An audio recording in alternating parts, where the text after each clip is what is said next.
What is happening, good people? This is your host, Jeff C. here. It's Monday Madness! Yeah, we're back. Back in the saddle here. I hope you're all doing well. Hopefully, you managed to have a nice weekend, despite everything that's going on. I mean, we have to remember that we have lives. They don't want us to have lives. Like, they don't want us to live anymore. They want us to get used to the new normal where, you can't even interact with people. They want couples to actually wear a mask when they have sex. I showed this the other day on the show. Now I got to check my sound because I made a big boo-boo last Friday. Let's just see. Am I coming in? I am coming in. I'm in. We're on. All right. So, yeah, if you didn't catch it, I had this terrific sort of monologue that I did just off the fly last Friday, and it went on for about nearly an hour. And I felt good. I was like, oh, yeah, I'm glad I said all that. And then I went I just happened to check because I was switching my screen to like change on the OBS to share the screen, and I caught the chat and everyone's like sound, no sound, no sound, no sound, and I realized, oh my gosh, I just did an hour of no sound. It's pretty bad. Amateur. It was amateur hour. So yeah, I gotta always remember. I mean, it can be a bit when you're just one person, right? It's like a lot of these people that have these podcasts have producers and stuff. I can't even believe it. There's some of these shilly shows that get like maybe 12 people watching and they have producers. How does that work? I don't have a cat tower. I don't have a producer, so I got to do the best that I can with what I got. And yeah, so we're here today. There's a lot of things to discuss. Very concerned about so much that is going on, so much orchestration, so much chaos. Now we have this Black Lives Matter whole thing taking over every element, along with the whole scamdemic as well, where you're getting these ludicrous sort of things where everybody must social distance and wear a mask and all this. But if you're going to go and protest against white supremacy, it's perfectly okay. It's kosher then. See, all us good MDs out there, we all agree that it's very important to protest against white supremacy. White supremacy is the big threat. I mean, it's a joke, folks. White supremacy is a threat? Are you freaking kidding me? All you have to do is say who owns the media. If it's white supremacists that own the media, then none of this would be happening, would it? Zilch would be happening. If white supremacists ran Hollywood, if white supremacists ran the banks, if white supremacists ran most of the media and the big business, none of this would be happening right now. Because none of it would be tolerated, because white supremacists believe in white supremacy. So where's your evidence that white supremacy is the biggest threat to America? I think it's all a bunch of bullcrap. In fact, I think a lot of the white supremacist characters that they put forth are actually just actors playing roles. And I think a lot of the stuff that's thrown out there regularly is concocted by the media. And who runs the media? Well, it's people you're not allowed to talk about. So if you're not allowed to talk about, you want to find out who controls you, find out who you're not allowed to criticize. It's that simple. Oh no, that quote has no validity, dude. Why is that? Well, Snopes told me that quote came from a white supremacist. What difference does that make? Well, because everybody claims that it's Voltaire, but it's really a white... Yeah, so does that change the validity of the quote? But no. Oh, you're a Hitler then. You're a Hitler. That's what you are. You're a white supremacist. Black Lives Matter. Right? The idiocy of what's going on. I mean, and I anticipated all of this. I fully said from the get-go of the whole scamdemic, when it started, I said they're going to hit us with waves and guarantee you that one of them's going to be white supremacist. I guarantee you that that's going to be rising up. And that's going to be the big problem. So you got all these people convinced that white supremacy is a big threat, but it's really something else. You see, if we were all to be honest, if we were all to be perfectly honest, all the black folk out there, not the ones that are in lockstep and mind-controlled, but all of humanity, if all of humanity was to be perfectly honest about who controls our media, then we'd have some other type of supremacy that would really be what controls the whole show. So it's very disgusting to see the attacks on white people. There's blatant racism that's, it's full-on racism towards white people. I'm not holding back. I'm calling it what it is. And I'm disgusted with it. And I'm disgusted with the white people who partake in the denigration of their own people. We're all the same, first and foremost, so we shouldn't refer to ourselves by our color of our skin. I always say this. People say, I'm black. Well, when you say that and that's who you are first, then you're distinguishing yourself from everyone else. You're separating yourself from other people. You're saying you're a different category. And then you expect everyone to be 100% on board with that. But if they try to be too much one way or too much another way, or they don't give you enough of the sidewalk, or they're not bending over to lick your balls, then they're white supremacists, right? I mean, this attitude that's coming forth, and it's all about divide and conquer. It's all pitting the races against it, well, mostly against the majority. All these immigrants that are coming over and joining into this. I mean, you're coming to a country that not only accepts you mostly with open arms, but also immediately is your healthcare is paid for first and foremost by mostly white people. By the way, those are people that are working and built most of the country. Yeah, that's actually a fact. Sorry, you don't like it, but that's true. And mostly white people are paying for you to come over, for you to get established and you to have a life here. And then you're going to go out and protest against the same people that allowed you to come into these countries and pay for most of your expenses. Do you see the hypocrisy in this? And then most of the people that seem to be protesting against the whole white supremacy are actually white people who have been so beaten down and so programmed into idiocy that they feel that their particular quote-unquote race is the big troublemaker out there. And it's just ludicrous, folks. It's stupid. All of this needs to stop. Now we have all this pro-black, and we've had it for a long time. It's not like it's just rised up, but we'll show you some of this. Like, you have blatant racism towards white people on a daily basis that's being rolled out, churned out, whether it's all the Karens that they put in the media. And a Karen, like, just flip it. Let's just say a Karen was a 45 or a middle-aged, let's say a middle-aged Jewish woman. How long do you think that would last? How long before ADL, ACLU, and Human Rights Watch and all these groups and, you're in court and you've lost your job and all this? But why is it okay if it's white people? Imagine if a Karen was a middle-aged black woman who was somehow privileged. How would that fly? Well, because it's so evil, really. I mean, like, don't do racism, period, towards anyone. That's all.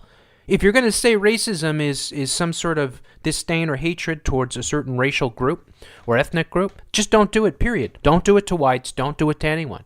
Just treat everyone the same. That's the answer to all of what's happening. I think most of these people that are claiming victim status have absolutely no claim whatsoever. I think a lot of people have been programmed into this victim status. I think there's a lot of people that perceive racism everywhere they go. I'll give you an example, too. This happened a couple of years ago. Now, I deal with black people more than I deal with white people. There's more black people that I see on a daily basis, more Muslim people than I see of white people, okay?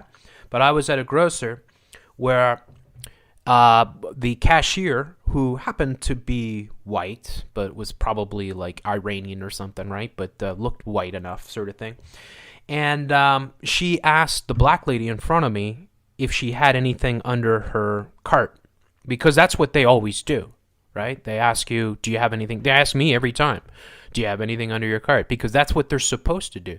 The woman freaked out at her, said, "You are racist, racist. You think I'm thinking? You think I'm stealing?" She started screaming at the lady.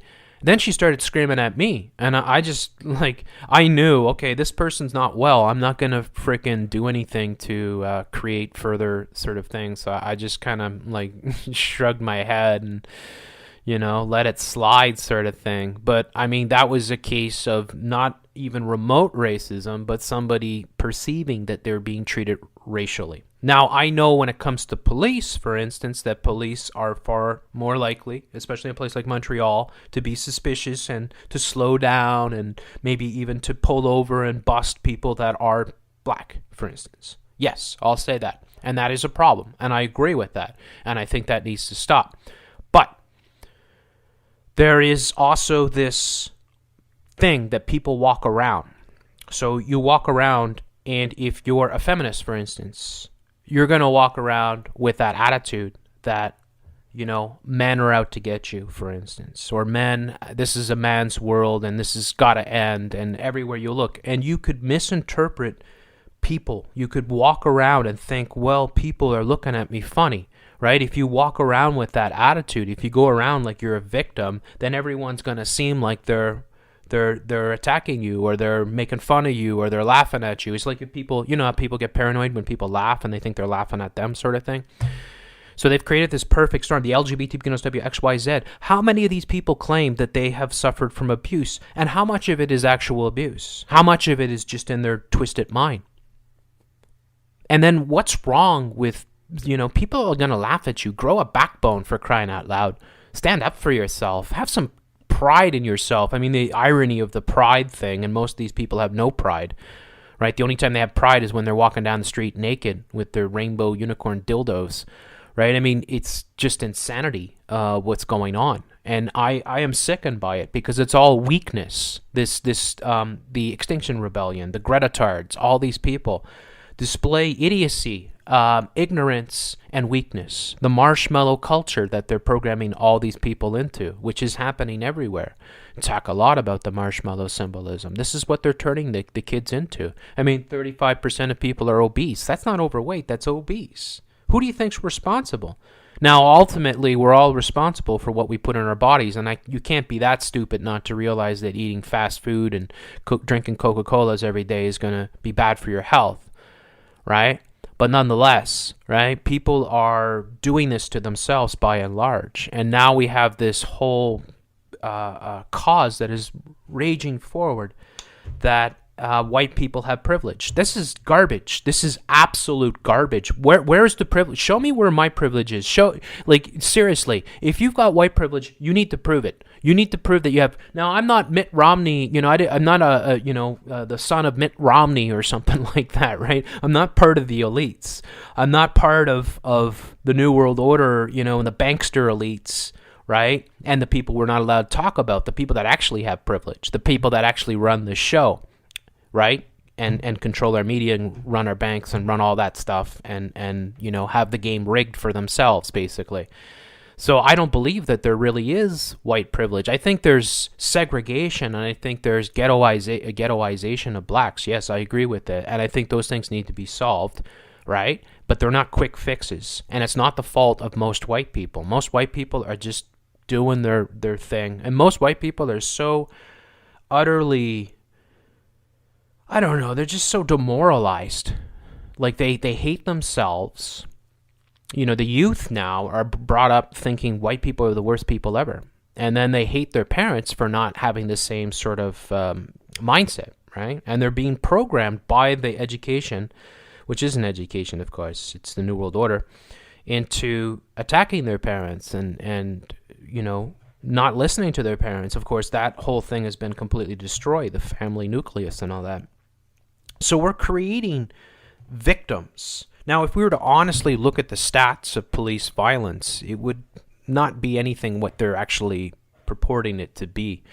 And that if we were to actually look at the percentage of black people in America as opposed to the percentage of crime and things like that, well, you'd see there's serious problems with that.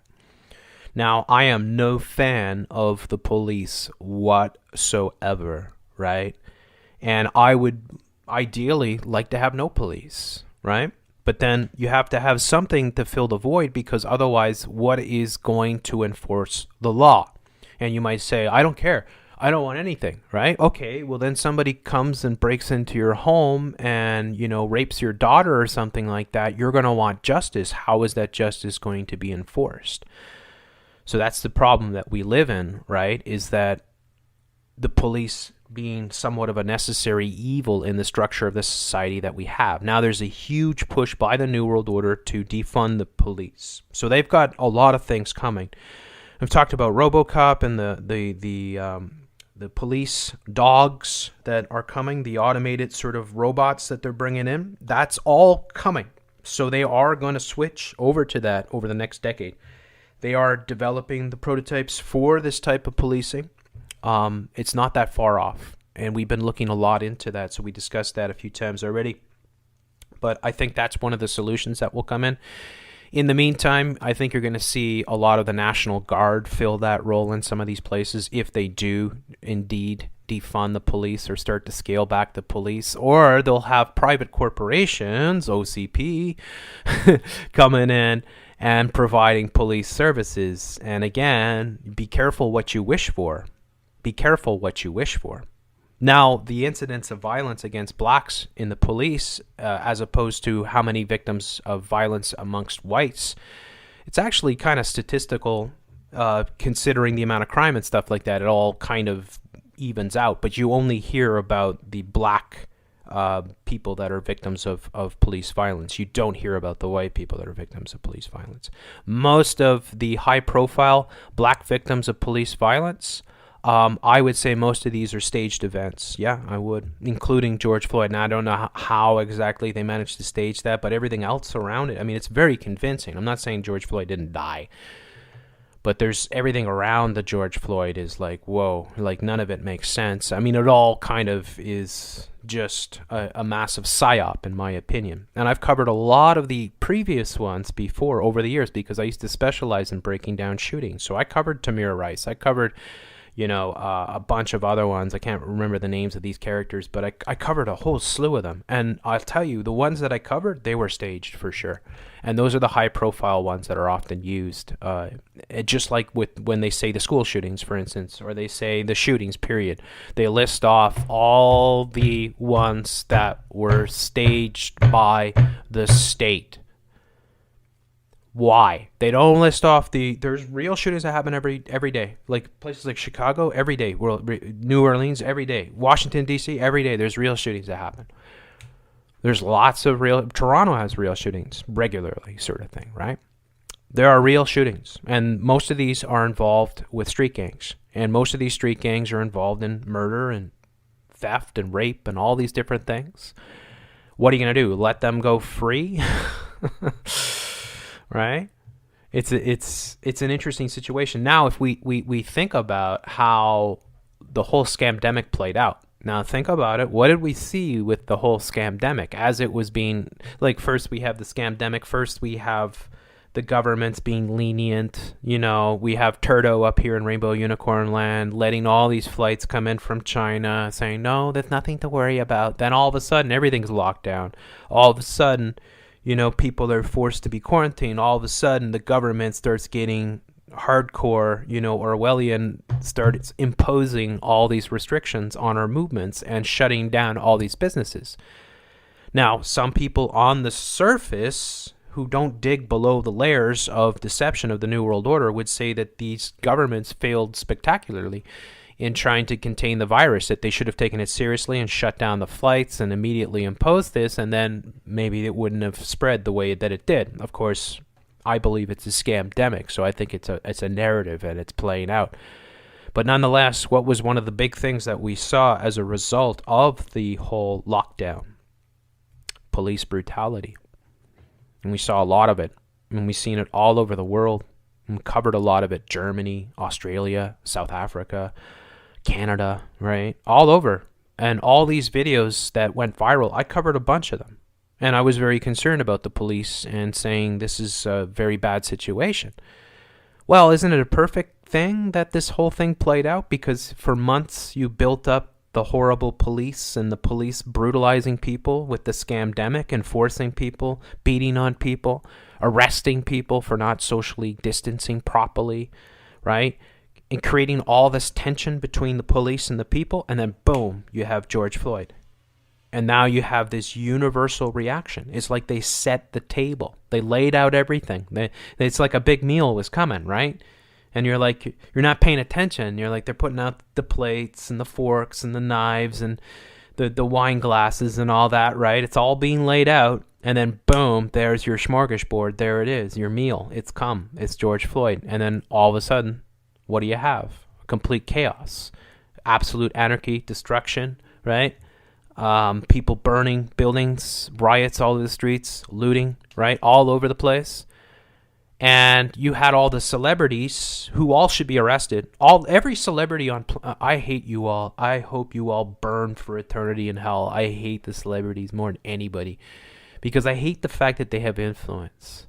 I hate their influence. I hate seeing these people and putting out their tweets and getting millions and millions of responses, however many are bots and whatnot. You just have to assume that they have so much more influence, say, than someone like myself, right? and that whatever they say has a huge ripple effect. And we saw that with Colin Kaepernick. We saw that with Steven Jackson. We saw that with a lot of these characters that came out and said, burn it all down. Burn it. And then we saw all these cities being torched and all these businesses being destroyed. I've seen some appallingly racist things, appallingly horrible things, including with black businesses. Say for instance that people have been putting signs up in their windows saying black-owned business and stuff like that, and their buildings aren't getting looted, and their stores aren't getting looted, but the white store next door is. That's just evil. I'm sorry. That's just evil. I mean, seriously, a crime is a crime. It doesn't matter who you commit it against, right? This is why I hate crimes. I hate that type of stuff. A crime is a crime. Just call it a crime. Somebody did something, that's the crime. Somebody burned a business down, that's a crime. That's it, right? Arrest these people. But then, you have these sports celebrities coming forth and saying things like, oh yeah, I know that even with all the riots that happened and all this, that a lot of the black businesses were spared because they were able to put signs up, and it was really cool that all that happened. And it's like, oh yeah, it's really cool that all the white businesses were burned down and the black ones were spared. Really cool. That's really nice. Now we have, and I'll show you this here in Montreal, we have operations that are pushing black businesses and giving discounts and all kinds of incentives for people to support black businesses. And it's like, well, what about all the white what about everybody else's business? Right? What about everyone else? Why do we all of a sudden say, well, no, this color is going to get all the rewards now? I mean, how does that make things better? It doesn't make anything better. Now all of a sudden you're giving somebody else a better status in society, and this is exactly what's happening. You could say this to a certain extent with indigenous people, that they have status within society that gives them extra rights, gives them extra money, extra rewards from the government. And does that make society fair? No, society should be equal to everyone. And I'm sorry that your peoples were conquered. I'm sorry, but that's hundreds of years ago. We're not responsible for that now. We've all been conquered over and over again. You want to go back? Are we going to go back through history and talk about how many different invasions have happened and how many different, because where does it end, right? If you're going to go back and you're going to say, oh yeah, my peoples were overrun, say by white people, for instance. Well, white peoples were overrun by other peoples. So what about the Mongols? What about, seriously, you're going to go back and back and back and back? We have to clean the slate now and say, look, we're all human beings. Let's stop with the nonsense. Let's all refer to each other as human beings first and foremost. Let's not say, hey, let's promote these people over everyone else. This affirmative action, which I've talked a lot about, has a lot of negative consequences, because the affirmative action, you're basically promoting the hiring of minorities over the most qualified people for the job. A society functions much better when you hire the most qualified people, period. Doesn't matter what their skin color is. But now you have and you've had this for a long time. So a lot of black people can't complain because you're actually given extra, you get extra rights, you get extra affirmative actions programs that function for you and give you a better opportunity of getting, say, the same employment that, say, a white person would get. And we've seen this all over, and especially in Rainbow Unicorn Land where I am. Like, they are giving priority to people of color first and foremost, and people of minorities and transgenders, people of different sexual orientations. So who is suffering the most as a result of that? Well, white Caucasian males. Why? I don't know. I mean, did they do anything to deserve that? No, they didn't. But that's the reality. Look at the Canadian Brainwashing Corporation, publicly funded by Canadian taxpayers, who wants to turn your kids into trannies. Do they ever hire anybody that's a white Caucasian male anymore? It doesn't seem like it, right? And it's like, well, wait a second. If they're 75% of the population, then you're actually employing racist tactics towards your own people.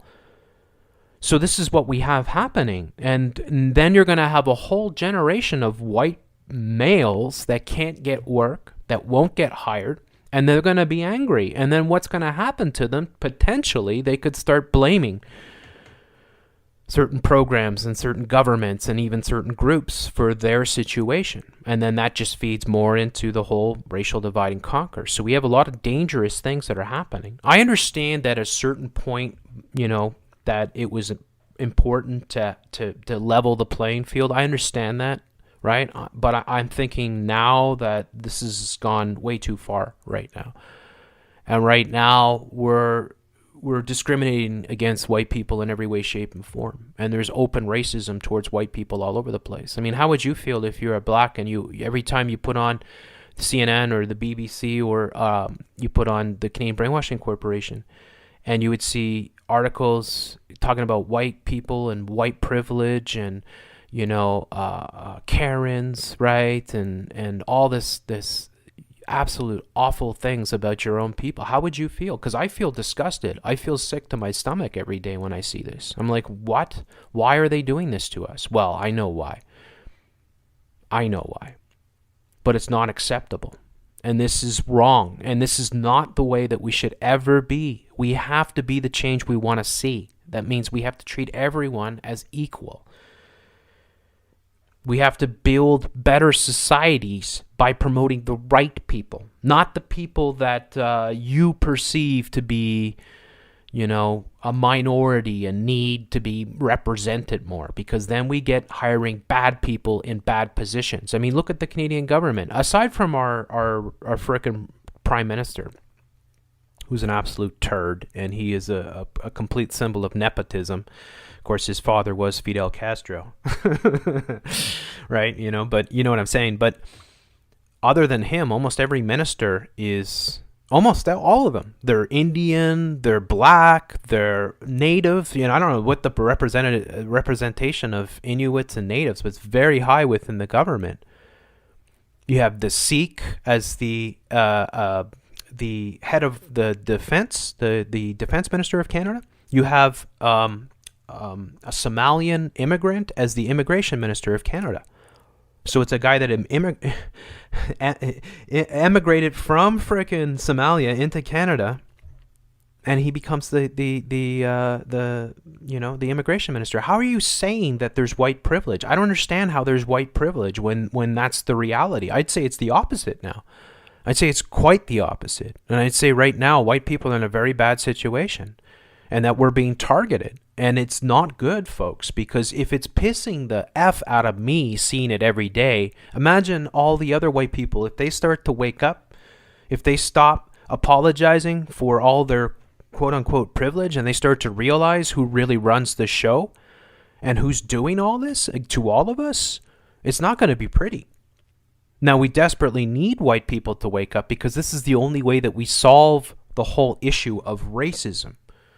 We need white people to be functioning. We need them to be intelligent. We need them to have pride in themselves because that lifts up people around them. That's the way to get rid of racism. If we're going to get rid of racism, we first and foremost have to stop referring to ourselves by our colors first. And I try not to do that. I try to do it all the time where I'm saying, this is a woman, this is a man, right? Sort of thing. But the blacks have been programmed for generations to refer to themselves as black, right? Black, black, black, black, black. And that is a problem because you are distinguishing yourself from everyone else. You are claiming a status. You are identifying as a tribe. And tribalism is a natural thing in humanity. Nobody's, like you see in Canada, for instance, all these articles, I've been showing them, gazillions of articles talking about the racism towards Chinese people in Canada, right? And if we're going to be perfectly honest, we have to be perfectly honest, right? They say xenophobia and racism towards Chinese people. I don't know if there's anybody more xenophobic than Chinese people, by and large. I'm not saying all Chinese people are xenophobic, but I'm saying Chinese people have that as one of their characteristics. That you could say, oh, that's a bit of a stereotype, whatever, right? But they're not likely to intermarry. They stick to their own. And here in Canada, it's the same thing. Many of them come into places like Vancouver and Toronto. They don't even learn the language, and they just work amongst themselves, sort of thing. And this is actually a serious sort of situation in Canada. I'm not here to bash Chinese people because I believe people are people. But, I mean, when you have the Canadian Brainwashing Corporation saying white supremacist attitudes towards Chinese is a major threat, and then they give you no evidence to support it. And they bring on people that are from some, that are chairing some freaking quote unquote nonprofit, anti-racism, Chinese anti-racism units. It's like, well, what do you expect them to say? Oh, everything's fine. There's no problems. Oh, there's a little bit here and there, but it's not a big deal. Right? No, instead, it's we're victims and we're suffering because of white people, and everyone's pointing the finger at white people. And it's like, that's not true. That is absolutely not true. A lot of this white supremacy is just unbelievable. It's like, where is it? Why? How comes I don't see Nazi groups congregating all over the place? Right? Where is the evidence that all this white supremacy is actually happening? And who's white after all? Because if you look white, then, seriously, you can't claim to be something else. And we know who we're talking about when we say stuff like that, right? If you look white, then you pretty much are white in the eyes of most people. So why are you able to claim something else? Like what's, I'll get, and I wouldn't trust it anyways, but say I got a freaking, I made that joke the other day. Say I got like a 23andMe freaking DNA test. Don't ever get DNA test. Ever. Never allowed them to take your DNA. But I'm just saying, say hypothetically I got one and it said I was 133rd Cherokee. And this is the way it works, right? Like there's a lot of people, like for instance, in the casino industry in the United States, there's a lot of very successful, and they would claim themselves to be Aboriginal, but they would be by and large white. They would have they'd have a great grandmother or something that was Cherokee or half Cherokee or something like that. You know what I'm saying? Also, a lot of these black people that claim to be black are full on mulatto or almost, high coffee cream colored sort of thing. And if you don't know about this in Africa, that is a big problem. In fact, you look at the Rwandan genocide that happened, the Tutsis and the Hutus, and it was largely about that. You had two different groups. You had one group, the Tutsis, that were intermixed with the Belgian sort of colonialist, right? And so they had much fairer skin. And then you had the Hutus that were much darker and more traditionally African. And that caused a massive genocide in which, I don't know, 1 million people were killed or something like that, right? And if you think about that, you look at a lot of these characters. You could look at somebody like Beyonce, and you could say, is that person more white than black? I don't know.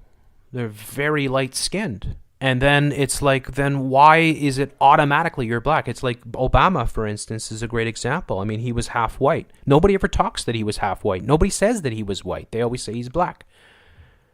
So you see, a lot of what we have happening is very complicated, but they try to make it as black and white as possible. You're either this or you're that sort of thing, and you just fall into these camps. And then if you fall into those camps, you're automatically a victim. When you see movie celebrities, sports stars, television pundits, when you see mayors, congressmen, governors, senators, all complaining, they're all, say, black people, they're identifying as black people, and they're complaining about white supremacy or white privilege. I just don't understand. I don't know how you could possibly even begin to open your mouth. If you're making millions of dollars and you've reached the highest echelon of whatever your position is, you are obviously not being held back. In fact, we'd have to look to see if you've gotten some privilege at some point. This is very, very insidious and evil and disingenuous, so much of what's going on. It really is. And it's there to push us into our races and make us, go against other races and stuff like that. This is actually to foster and promote racism. This is what's happening. It's what we are getting is the opposite of what we should be striving for. As I said, treat everyone as the same, human beings. Treat everyone the same. No affirmative action programs, none of this crap. Treat everyone the same. Get everyone to identify as human first and foremost. Your skin color is only relevant in your description or when it becomes relevant in a conversation or something like that, right? Say if you're trying to describe, hey, what does Joe look like? Well, he's African American. I mean, like,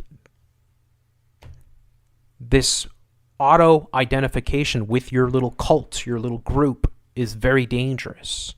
And this is what divides us. And we got to be honest about how it's being done and who's responsible. So I'm very, very concerned with how things are unfolding. And I see also, on top of all of that racial divide and conquer that our controllers are instigating and carrying out, is a complete deconstruction and a complete ushering in of Agenda 21. The talks of universal basic wages all over the place, especially with people like AOC and many of the characters that are directly involved in organizing these Black Lives Matter and Antifa groups. And they're pushing for all of this stuff. They want to abolish private property. All of these things are straight from the Agenda 21 playbook. So they are actually carrying out what the globalists want.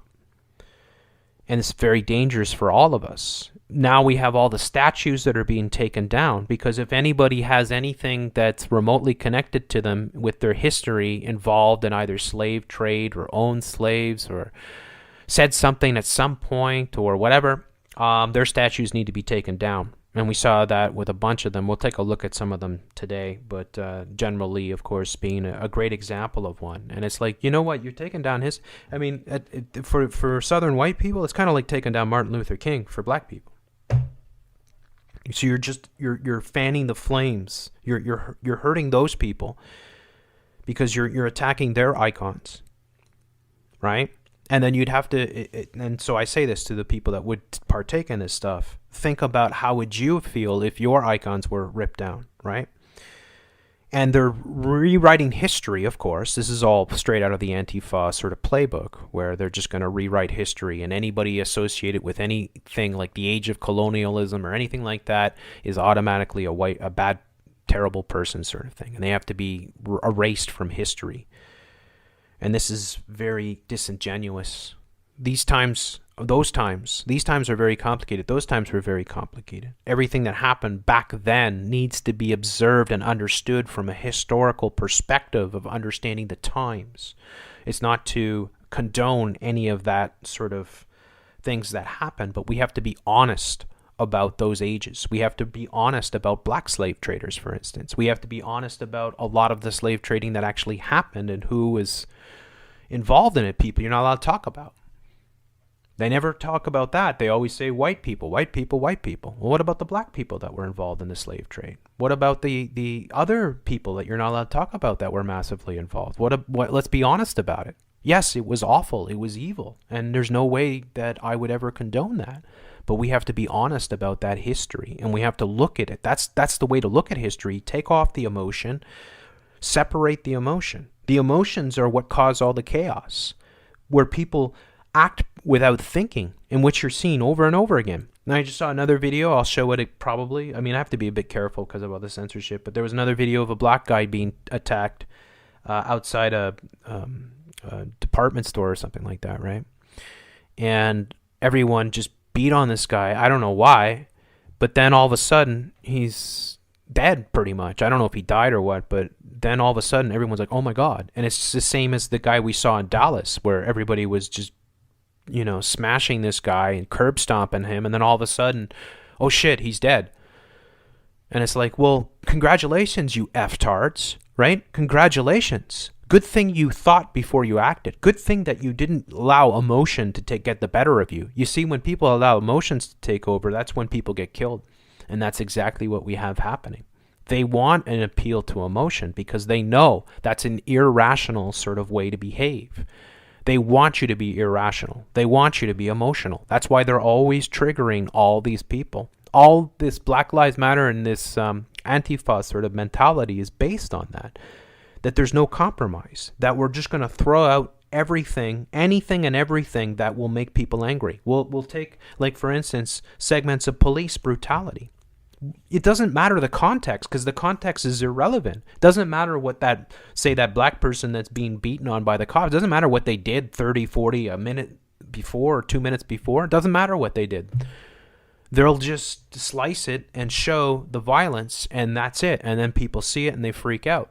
You can even say it to a certain extent with George Floyd, because now more videos coming forth of him in the car. And I saw that today where the BLM people are all claiming, oh, he's getting beaten up in the car. But it's like they were trying to put him in the car and he was fighting. So, there's a lot. And again, that whole thing, in my opinion, is all some elaborate script. But nonetheless, I mean, the appeal to emotion is how they manage to turn people and control people.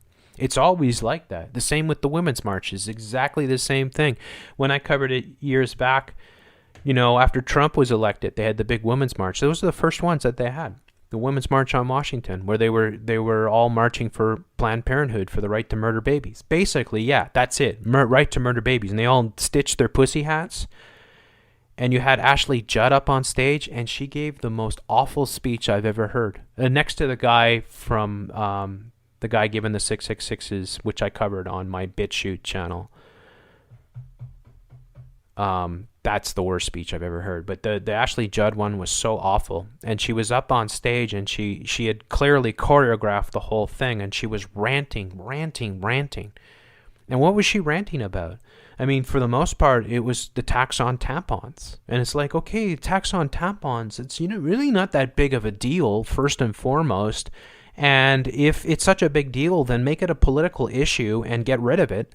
I'd be in favor of getting rid of tax on tampons. I'd be in favor of getting rid of tax on frickin' razors for men, for instance. But of course, you have to blame somebody.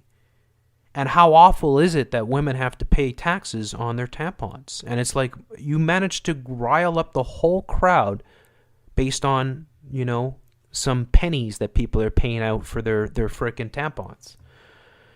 This appeal to emotion. Then Trump, of course, being used. Grab her by the pussy, right? The one quote that was probably purposely put out there so that they could build the whole narrative around the orange-faced ogre that he is a misogynist. And then all the hideous creatures from the ghouls. I mean, they are ghouls. I'm sorry, Meryl Streep, you should be in prison. All these people, they're ghouls. Prison, I think she should probably be in a dungeon. But I mean, using, it's like, and I lament this all the time. There is no entertainment anymore. You know that, right? Like, remember the good old days? It's a movie, right? You go see a movie. Oh, it's just a movie. You go see a movie, say like a Western or something, right? It's a movie, there's good guys, there's bad guys, there's an arc, there's a story arc, and then the good guy wins. He gets the girl at the end, and you go home and you feel good, right? You're like, yeah, that was fun. It's kind of like a little roller coaster ride. It's like, not anymore. It doesn't exist anymore. Everything they produce is chock full of all their agendas. It's all political. It's all New World Order. So it's like, it's impossible. I talk about the hockey, and I just want to vomit when I put on the hockey. And it's like, if I could just watch the hockey and nothing else, if everything else could just be blacked out and I just get the hockey, I'd have no problems. I'd be like, yeah, this is cool. It's the good old hockey game. I'm going to put on the hockey game. Probably watch my team lose again, but whatever.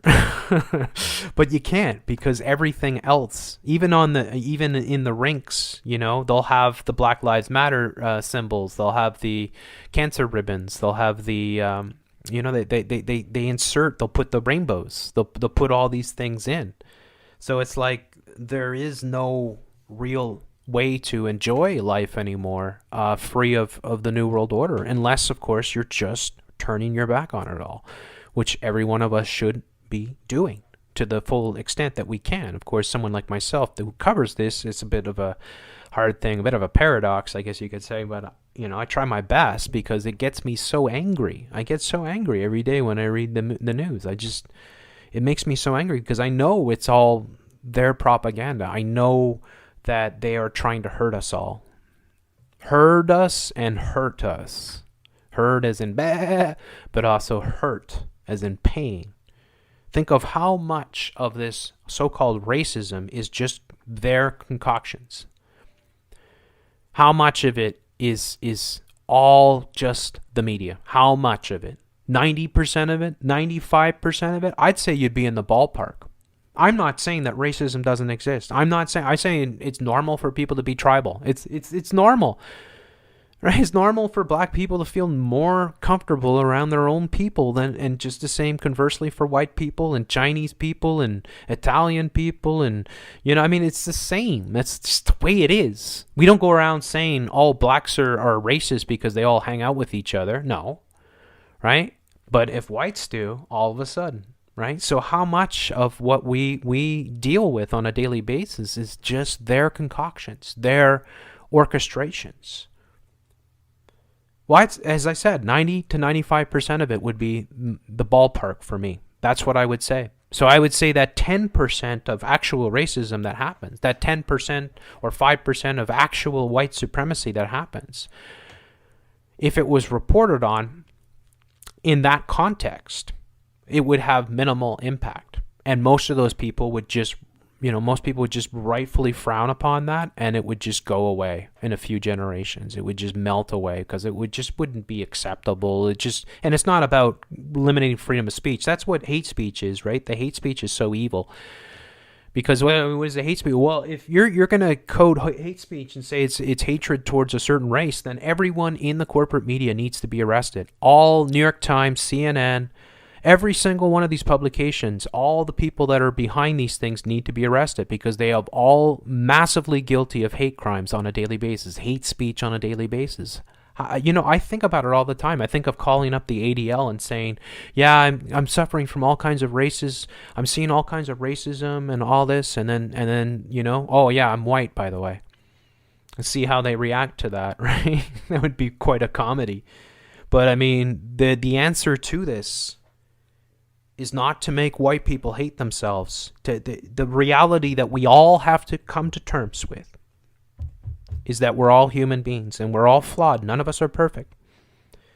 And that much of what is happening, almost all of what is happening, is being orchestrated by the most evil people in the world who just want us all to beat each other's throats forever until they can have that, that proverbial sort of boot in the face of all of us, right? They want us to never, ever come together and just push all this stuff away. They create and foment the racism that they claim to be against. They're the biggest portrayers of racism that exist. For what's it called? Jeff Censored. Main channel is still suspended, right? What was it suspended for? The video in which I covered the gay black birdwatcher versus the white Karen. What was it suspended for? Hate speech. What was the hate speech I said in there? Did I say anything remotely hate speech? No. In fact, I could strongly make the case that the people that are calling these white women Karens are extremely racist. In fact, why wouldn't you? If it was any other race, it would be completely unacceptable. What if Karens were middle-aged Chinese women? The Chinese people would be furious. They would be this blatant racism. What if it was Jewish people? Are you freaking kidding me? Are you freaking kidding me? Could you imagine? So why is it acceptable that white people can be dismissed? White women can be dismissed and stereotyped as this by all of our media? Well, because of who controls the media. It's that simple. Racism, if you're gonna make it a huge issue, then you got to call it evenly right across the board. That means it doesn't matter what race it is. If you're doing things that would fit that definition towards a certain group, then you are guilty of that. And that's the reality of, or that's the unfortunate non-reality of what the situation is. Where, it's A-okay, and we showed this for years and years and years to say anything horrible that you could think of about white people. To berate them, to ridicule them, to stereotype them, to, white face them, all the white face that they do, and they make fun of, or they say blackface is racism. How much of the blackface is all just part of your Hollywood shenanigans, just part of your theater, which you purposely get people to dress up in blackface just so you can use it at a later date to say, well, there's another example of white, supremacy or racism, right? Jimmy Fallon, for an example. Justine Trudeau, for another. And then how is it acceptable that black people do whiteface? What? Is it really? Yeah, it absolutely is. So, I'm pissed. I've freaking had enough of it all. I'm just so tired of hearing it all. I'm so, it's so frustrating because all of what has happened is all their orchestrations. Imagine how peaceful and beautiful the world would be if we didn't have the New World Order. Imagine if we didn't have New York Times, we didn't have CNN, we didn't have Fox News, we didn't have the beast media. And people just went about their days. And we had businesses that were thriving. And we had people that were coming together. You know, my city, Montreal, for instance, and I'm going to talk a bit about Montreal tonight. I always marvel at it because in the summertime, you know, I don't spend as much time downtown as I used to, but I used to live downtown. And in the summertime, we have nothing but festivals. And it's quite, it would always amaze me, even in especially in post 9/11 sort of thing, that you had this, what they call the city of festivals, where you have the world's largest jazz festival, the world's largest comedy festival, and you have all these other African festivals, you have Caribbean festivals, you have Francophone festivals, you have all these festivals that, and a lot of them are happening, you know, at the same time, or they'll run into each other, like there's just nonstop. And so when you go in this down in the city in the summertime, it's just music and festivals and dancing and street performers, and you know, it's quite festive, it's quite beautiful, and there's hundreds of thousands of people, mostly tourists, that are there all the time in the summertime sort of thing. And you think about that, and it's like I used to just be amazed, because it'd be like, you know, I'd be in the middle of the jazz fest, there'd be 100,000 people around me, nobody would be fighting. There'd be people of all different colors, all different religions, all different, you know, parts of the world. Nobody's fighting. Everyone's having a good time. Everyone. And this was for like years and years and years. Now, all of a sudden, guess what happens? It's 2020. No festivals. All the festivals have been shut down. Why? Because of the COVID, of course. But there has been massive gatherings, but these gatherings have been violent. The anti-white supremacists, the anti-police brutality, the Black Lives Matter or Antifa protests. That's the only thing that's been congregating in our streets. So look what they've done. They've replaced all the beautiful sort of natural urban sort of congregating of all different ethnic groups and races from all over the world and religions and whatnot, getting along peacefully year after year. And now they've replaced it with rage and all these people that are claiming that they're victims of racism and violence. And they're all targeting white and so-called white supremacy. And it's lamentable. It's just like they orchestrated the scamdemic. Look how many people they put out of work. I don't even know how many people. So many people I know are just destitute right now because they don't have a job, or they've lost their business, or they've lost all the bars and restaurants. So many of them are shuttered. Now they're shuttering for good. Just this past weekend, when they are having the whole anti-police brutality protest here, all the businesses down St. Catherine Street were all being boarded up. They were all being boarded up.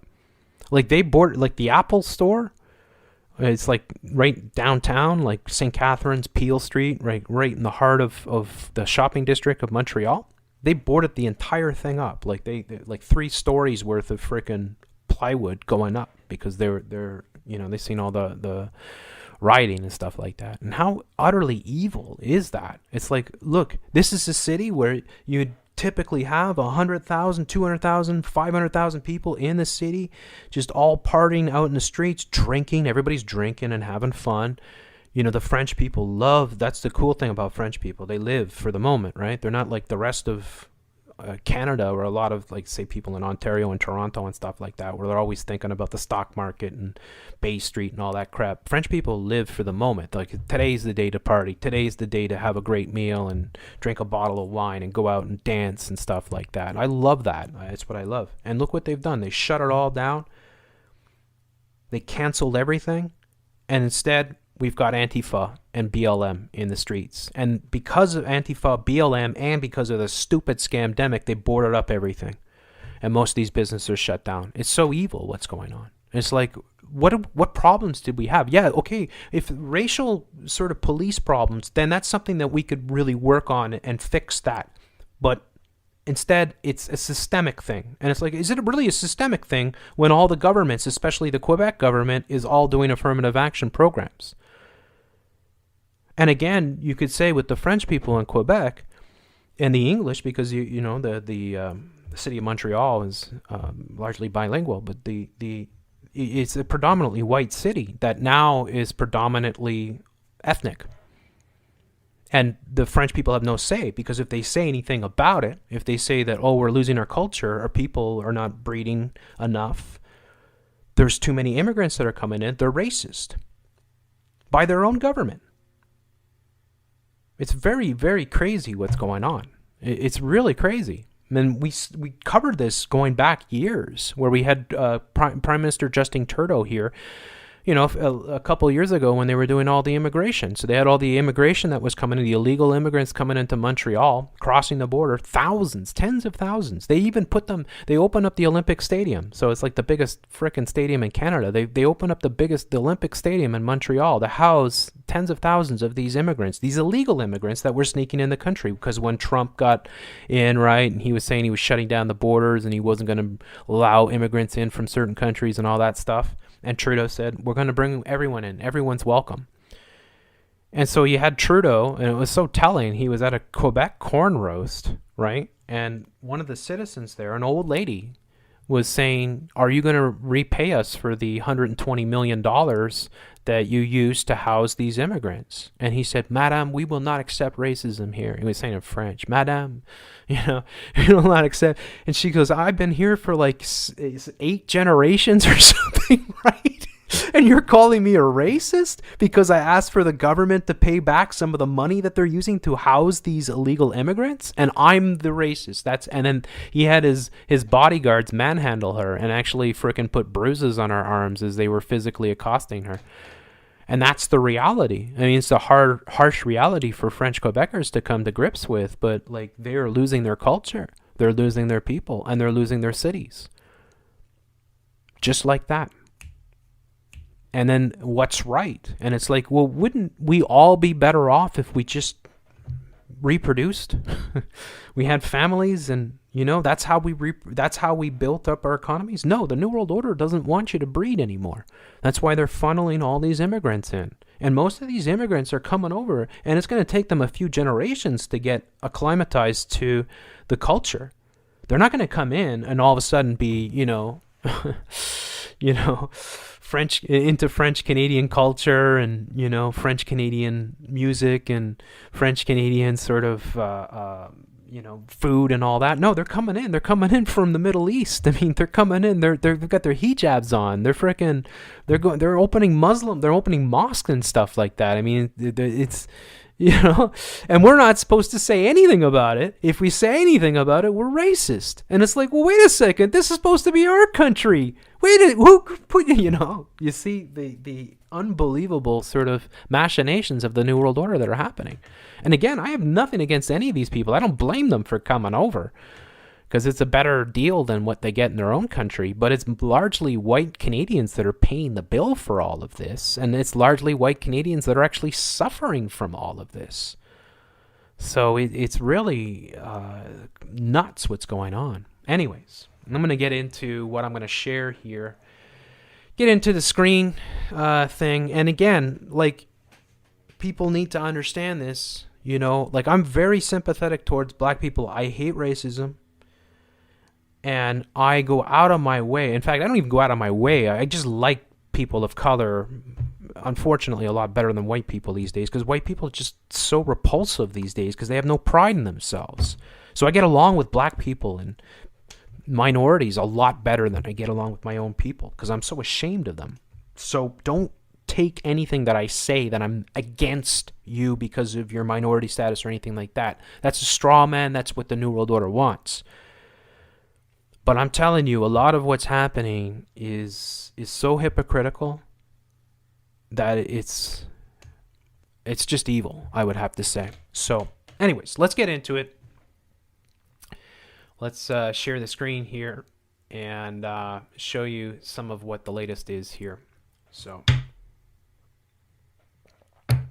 got up here on the screen now, black. I just did a search for black. Justin Bieber admits benefiting off black culture. Vows to, of course. Liberal MP takes stock of government action on anti-black. Justin Trudeau takes a knee at the anti-black racism protest. I was black, FBI agent. White cops didn't always see me as. Yeah, you're a black FBI. Now you're a shill, a cocksucking shill for CNN. So white people didn't always see. Well, what do you mean didn't always see? What? Maybe they just didn't like you. I mean, sometimes it has nothing to do with your color. Sometimes you're just a jerk off, right? What? People are not allowed to not like you because you've got a different skin color? You know, like this is some of the stuff that I see being floated. Like, oh, I was treated differently. Well, really? Or is that in your mind? What it's like to be a black police officer navigating, right? You know, it's almost like it's almost like I wish, in a sense, that all police were black. It'd be like a solving a problem sort of thing, because then you couldn't bring up the race card, right? It's funny they never show black police officers brutalizing black people, which happens quite frequently. I know, I see a lot of those videos. How comes those videos never see the light of day? Because they don't fit the narrative. Racism against black people is a public health crisis. This one is just out of this world. It's a public health crisis. What do you mean it's a public health? What are you talking about? Where's your evidence of this? Public health crisis. How is it a public health crisis? As protesters around the world continue to take the streets to demand an end to violence and oppression aimed at black people. Cool. Can we demand an end to violent crimes and gang shootings and all that too? Because you can't, you just can't, end all the police violence. But there's a lot of violence on the streets. There's a lot of street gangs. There's a lot of terrible things that are happening, and police have to deal with that. So let's be intellectually honest about what's going on.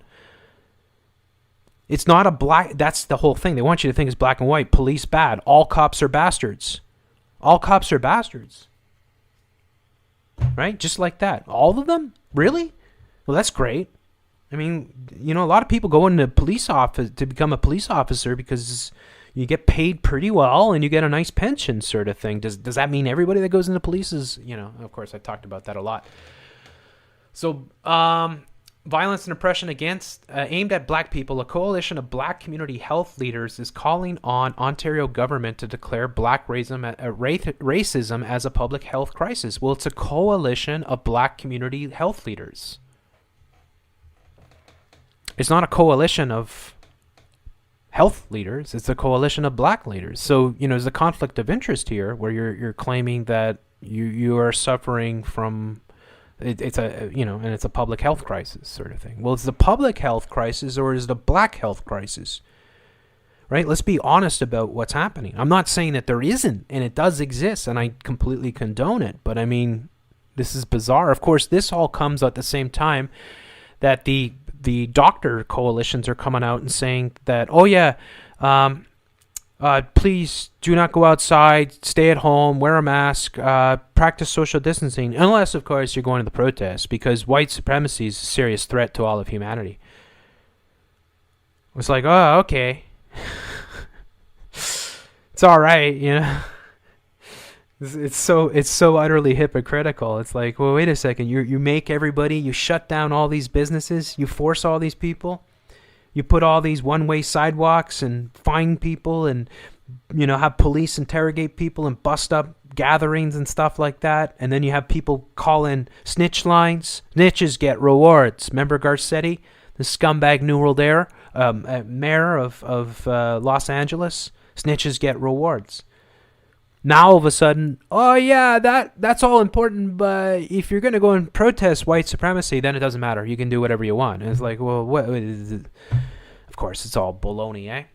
Our communities are grieving. The moment is unprecedented, yet in many ways we have been here before, as they said in a joint statement last week by the Alliance of Healthier Black Communities and the Black Health Committee and the Black Health Alliance and Network Advancement of Black Communities. So look at the communities here. So we have the Alliance for Healthier Communities. That one at least doesn't have the black label in it. You have the Black Health Committee. Okay, so for us, by us sort of thing, right? Okay, it's just you.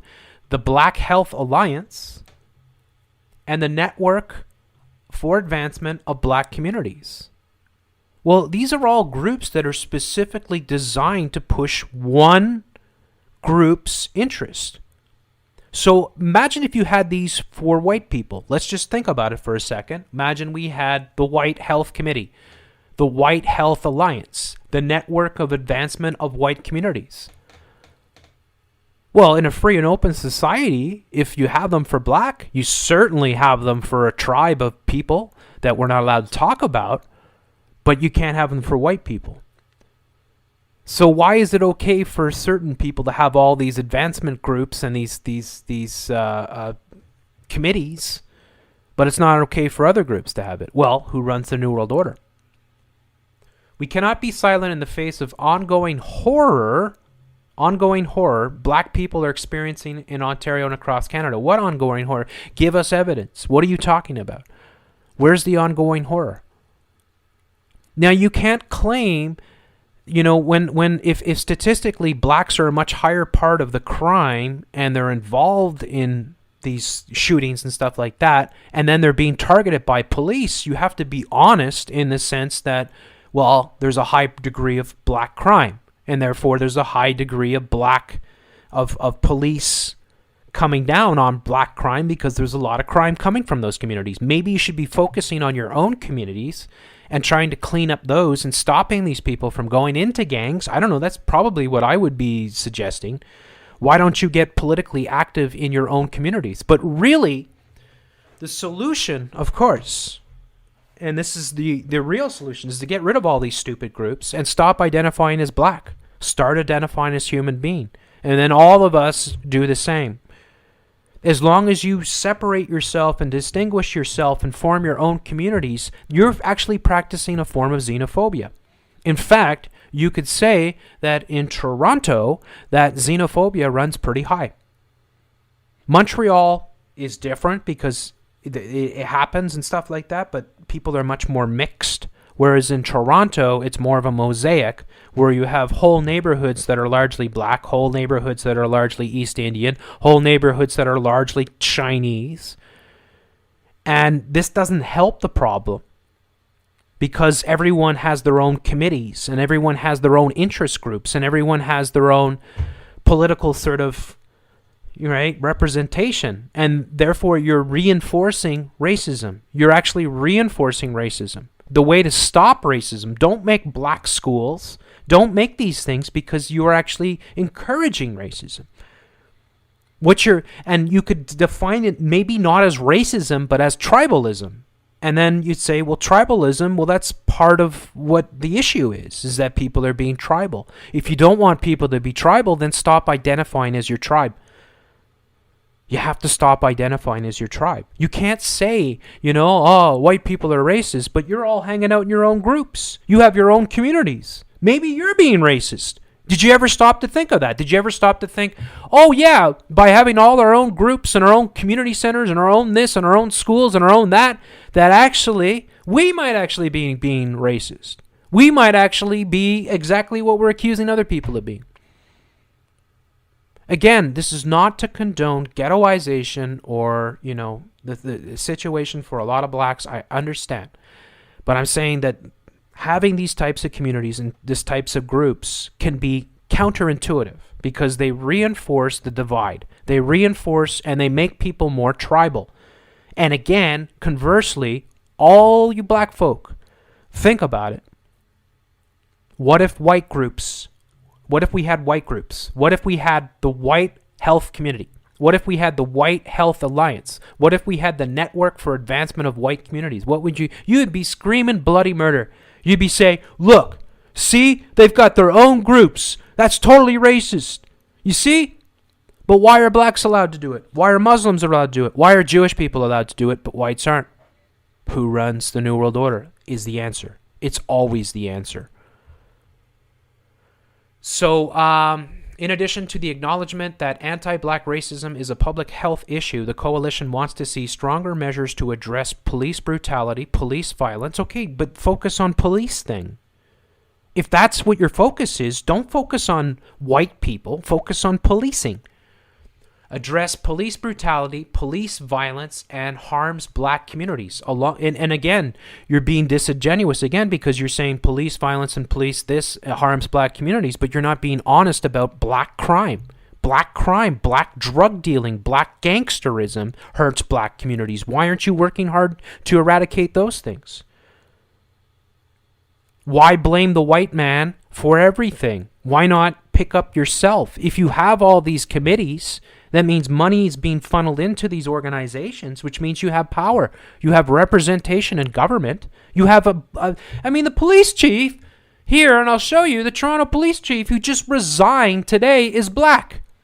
So how are you going to say that in Toronto, oh, the Toronto police are all racist? Well, if they're all racist, then why is the police chief black? Huh? You're going to do the call for an uprising. Huh? Right? I mean, seriously? Now, he just resigned today, which is ironic. It's probably all part of the whole thing. But nonetheless, I mean, come on, seriously. Like, I talked about the black mayor there the other day. I don't know which city it was, but she said, I'm black, and I have to suffer every day from white race. And it's like, you're the mayor. How can you complain when you're the mayor? You can't complain. You actually probably got to be mayor because of affirmative action programs. Chances are you weren't even fully the most qualified person for the job, but you got it. And then you're going to turn around and blame white people. You're going to turn around and say you're a victim of racism. So, the hypocrisy here has to be called out. And it has to be made clear. I'm not, again, never am I condoning racism. I'm fully against racism. But let's be honest. Let's be honest about what's going on here. You can't talk about police brutality towards black people, but never mention that black violence and black gangsters, black gangs and black warfare isn't an issue. You have to be intellectually honest. You have to be, look, we've got these problems within our community. And again, I don't believe you should have these communities, because if you really want to end racism, you have to stop identifying as something else. If you really want us all to be at a level playing field, then stop calling yourself something else and stop having all your own little interest groups and you're all your own this and black that and black this and black everything. Because there's a certain group of people that do this, and, well, there's lots of people that do this. Anyways, so along with clearly articulated, targeted, and systemic, and they love to say that systemic stuff.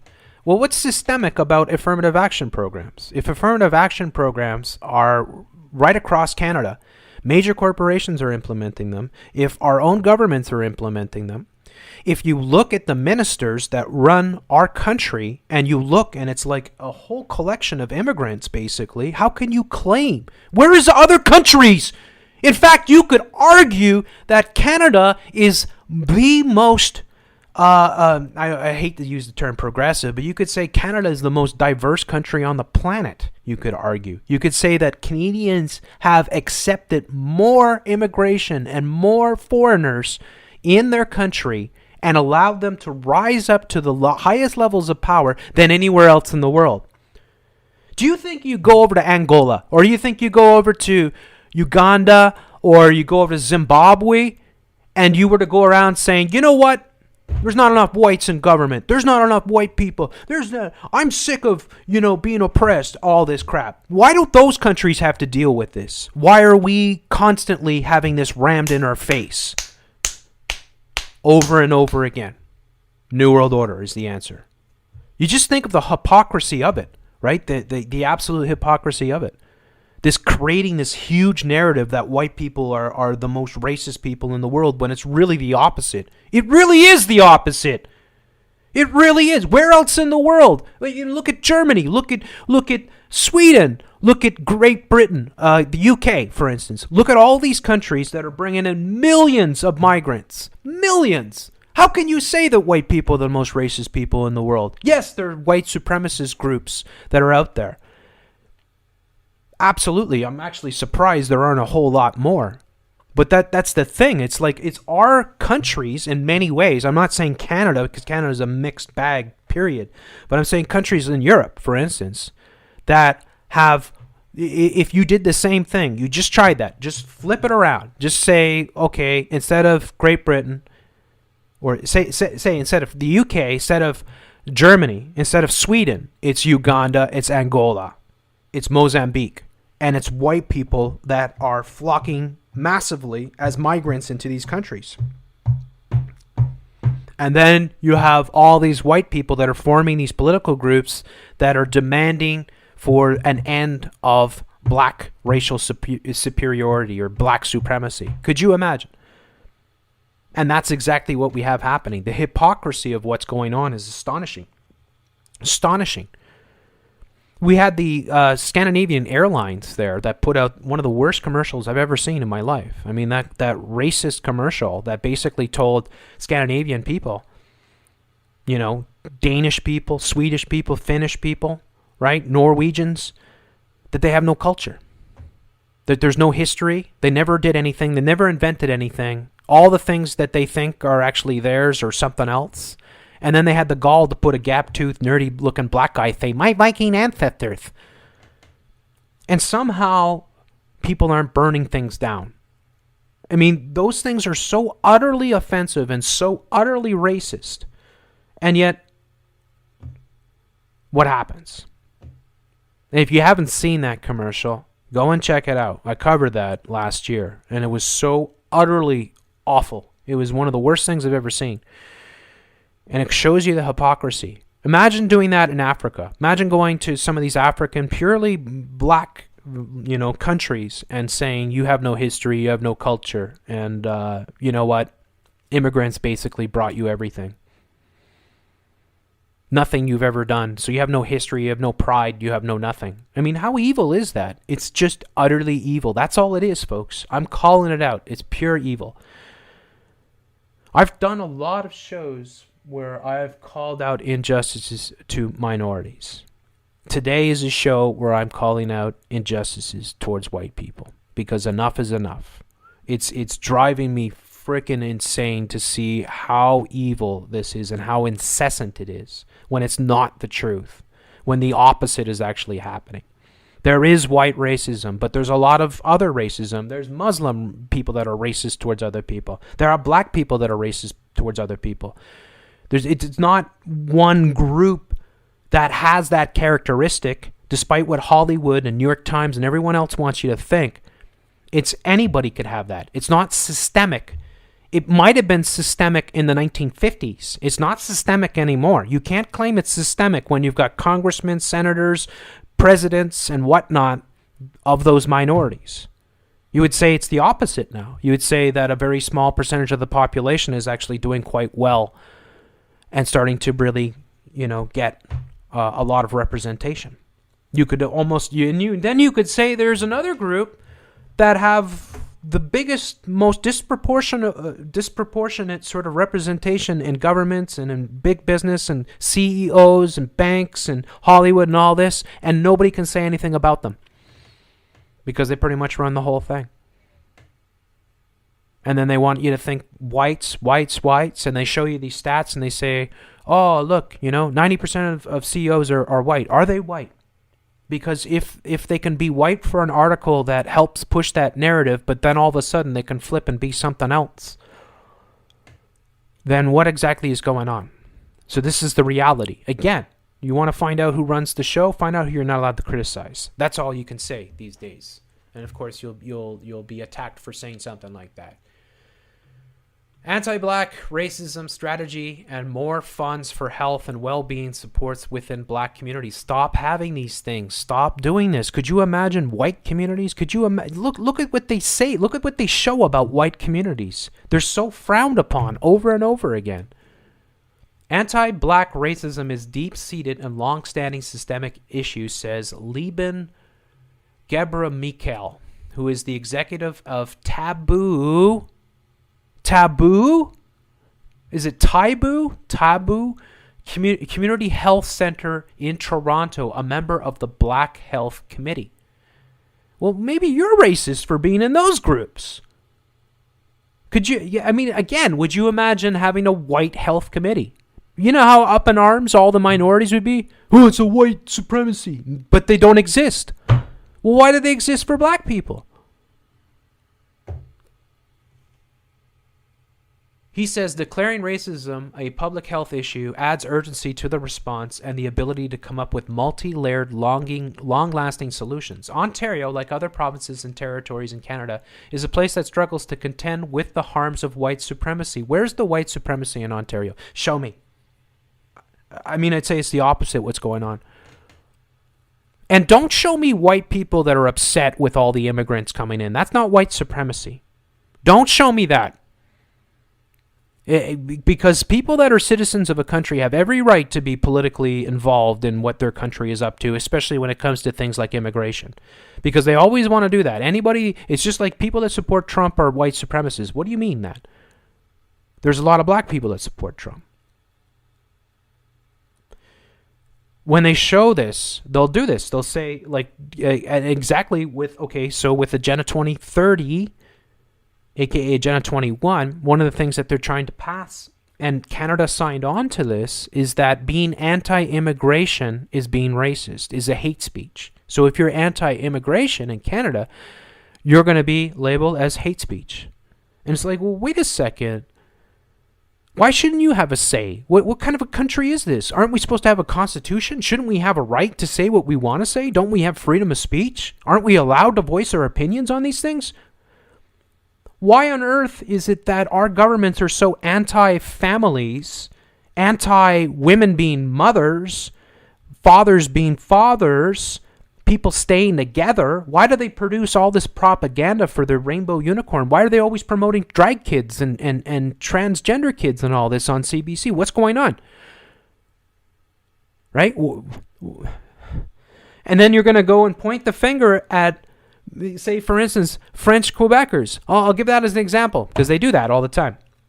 They'll show a bunch of French Canadians who are protesting against immigration, and they'll say those are hate speech. Those are hatred groups. Well, what do you mean? Why are they hate speech? Aren't they citizens? Don't they have the right to freedom of speech? And why are they racist? Why? Because they're concerned about immigrants coming into their country? They want more of their own people? Oh, but it's okay for blacks to have their communities. It's okay for blacks to have their health communities, their all their different groups here. Like, what do they have here? Black Health Committee, Black Health Alliance, Network for Advancement of Black Communities, and all these different things. But French Canadians can't have that stuff? The hypocrisy here is overflowing, folks. And this is really bad. This is really bad, because if white people would take their heads out of their asses and they would see all this is happening, and then, there would be a majority of people that would rise up and stop this crap. But instead, we got white people that hate themselves, have no pride, think that they have privilege, and are so piss poor physically and mentally. They're just embarrassing to look at. Most white people just look terrible these days. They have no pride. You see the black people walking around, they got their frickin' head up high in the air. They feel good. Of course they feel good. Everything's going their way right now. The white people I see walking around just look like they just want to crawl into a hole. They look just miserable. It's just really sad to see how this is all being orchestrated. I hate this white supremacy crap that they're throwing around. It's so utterly concocted. It's such utter bullcrap.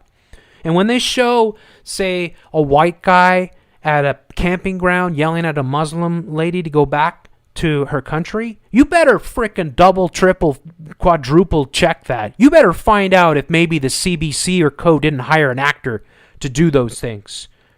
You better ask yourself why those things go super viral. Why is the media showing us this? You better ask yourself, why don't they ever show Muslim people freaking out at other Canadians? Which happens. Trust me, it does. Because it doesn't fit the narrative. I'm always super skeptical when I see that type of stuff, right? When they, oh my God. And then they got the whole, photogenic sort of Muslim women, and she's very composed and seems like she's very experienced with the media and knows exactly what to say.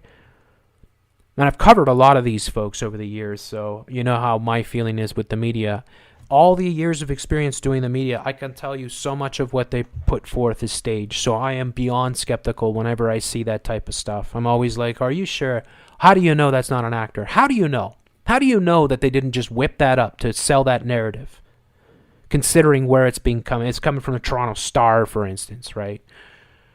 Racism here. So what do they say here? So Ontario, like other provinces and territories, is a place that struggles to contend with the harms of white supremacy and where legacies of colonization, slavery. We have nothing to do with colonization. None of us have anything to do with colonization. None of us should have to carry that guilt around. None of us. You want to blame people for colonization? How about you go blame the monarchy of Great Britain? Go blame them. You want to blame the French monarchy before that. You want to seriously put blame.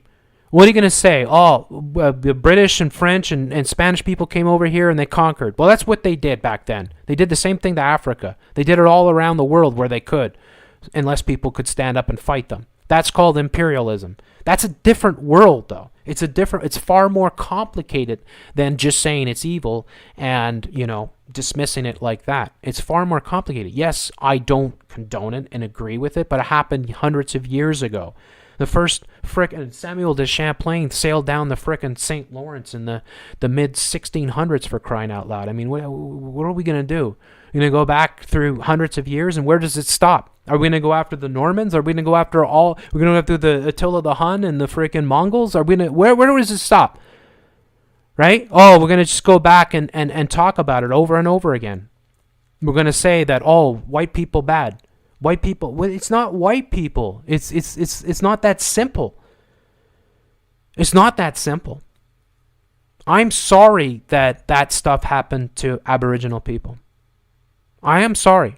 But I'm sorry, that's also the way of the world. I mean, if it wasn't white people, it'd be Chinese people coming over here. It'd be some other culture. Africans. It could have been a lot of different people. It's just the white people came first. And that's hundreds of years ago. So why do we have to carry that guilt around like it's something that's unique to white people, that white people were the only what about Japan? I mean, I find it hilarious when you have Japanese Canadians complain about racism with the coronavirus and stuff like that, right? Just like Chinese Canadians complaining about racism. It's like, are you serious? Don't live in a glass house and throw stones. You want to talk, like there was a Japanese woman. I showed this maybe about 3 or 4 months ago. There's a Japanese woman, a Japanese Canadian, who was complaining about racism. And she was saying white imperialism. And I lost my shit. I'm like, do you even know your own fucking people? Do you understand why Japanese are the most hated people in all of Asia? Because they brutalized freaking all these different countries for years, killed millions, and you're going to come around and say white imperialism and white colonialism. And your people are some of the worst tyrants of the 20th century. I mean, you got to be effing kidding me. Same with Chinese, you could say. Same with many other groups that would come and make those claims. So the hypocrisy that is being thrown around, this ideology that's being spewed out that, it's all unique to white people. It's in their DNA. White people are inherently racist and have a colonial mindset and all this crap. That's garbage. That's garbage. That is absolute garbage. The reality is people get conquered. And those things happen, and they happen over and over again. Look at Europe. Look at the history of Europe and how many different regimes conquered each other and swept across, how many different empires rose up. Look at the Middle East. Look at frickin' Asia. And look at all the history, all the different empires over the years that wiped out other empires and took over. And that's just the way it was back then. That's the way it was. It's like ant colonies. What are you going to go and tell ant colonies that they're evil because they took over some other ant colony? It's a different time, and it's a different world. And if you were in that time and in that world, you would not be a social justice warrior. I guarantee you that. You would not be a social justice warrior because you would not have time. You would be such a different world. So you can't look at it from the lens of today and say all those people were bad. No, that's the way it was back then. That's the way it was. Just insane. Colonialism. legacies of colonialism, slavery, structural inequality, systemic discrimination deeply impacted the lives of black people, said the coalition statement. Racism can't be solved by individuals from within the black community, says Gebra Michael. I guess it's Gebra Michael.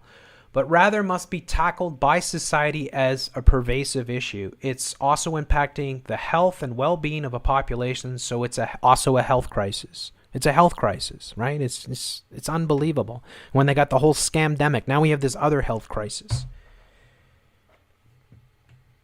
And these people that work in these black communities, that have these black coalitions, these black committees, and these black groups, and they're talking about white systemic hatred and racism and colonialization when none of those white groups exist. There's no frickin' white health committee, there's no white health alliance, and there's no network for advancement of white communities. And people that work for these frickin' organizations, they make their paycheck on these things. So obviously they're going to champion it and use every opportunity to push their agendas. Because that's how they make their frickin' livelihood. So the hypocrisy of this, I just want people to think about that. The hypocrisy of this. Alliance for Healthier Communities. Declare anti-black racism as a public health crisis. Why not just declare racism as a public health crisis? Or why is it a public health crisis in the first place? But it's got to be anti-black. Well, what about anti-white? Declare anti-white racism as a public health crisis. Why not? There's more of that going around these days from all frickin' observations. But no, instead, no. We're going to have our own groups, for us, by us kind of thing. And we're going to call out the other people that don't even have these groups. And somehow they're the racist. Somehow they're the supremacist. This is so hypocritical, folks. It really is. So, anti-black racism is deep-seated, long-standing systemic issue. And again, it's also impacting the health and well-being of a population. It's also a health crisis. Look at the health crisis of white people and look so disgusting and obese and just lost all their pride. They just hate themselves and they walk around like they're just waiting to frickin' get 6 feet under. Sad to see. Really, really something what's going on here. So it's a public health crisis. It needs an urgent solution, and everybody should be part of that solution. Well, everybody's got to be part of that. Doug Ford, of course, said he doesn't believe that Canada has deep systemic racism found in the U.S. criticism found in the U.S., period. They forgot the period. Criticism was swift, and he acknowledged in the legislature the next day that there is systemic racism in the province and in the country. So the Michelin man, Doug Ford, the hash king of Etobicoke, all of a sudden flipping the next day, which is what he does. That's his role. Put out something, say, it's not that bad in Canada. And it isn't that bad in Canada. But the next day, got to come out and say, actually, I was wrong, and apologize. The Ontario Anti-Racism Directorate's budget to carry out anti-racism initiatives for the 2020-21 budget is $4.92 million, but Liberal critics say that it has been cut from the previous government's $5.6 million directory. And again, a lot of this money's coming from white taxpayers as well. There's no white racism committees or groups that are being done, right? Imagine what we would turn up if they had that. Imagine. And then maybe we would all start to realize what's really going on. All right, so we'll switch from that. You see how it gets me angry, though, because the race baiting, the putting us against each other, the automatic labeling of white people as being racist is so evil. It's so disingenuous, and it's so evil. It's not true at all. And if you're going to say people, you can say, and again, I say this, people are tribal. That's normal. That's not evil. That's normal. That's from where we come from as tribes, hunter-gatherers sort of thing. We're more comfortable with our tribe. We're worried about the next tribe. Why? Because the next tribe might come and try and eat you. So you're worried about the other tribes. That's normal. That doesn't mean it's evil. In fact, none of us would be here unless we had that in our DNA. So we have that, and black people certainly have that, right? But if we're going to be honest about tribalism, we have to say it doesn't matter. It's the same for everyone, all around the world. And all people should have the ability to feel pride in their color or their heritage. Absolutely. Why do you deprive? Why are we deprived? Why as white people are we deprived of our, of our pride, of our heritage? Why? Because who controls the New World Order? That's why.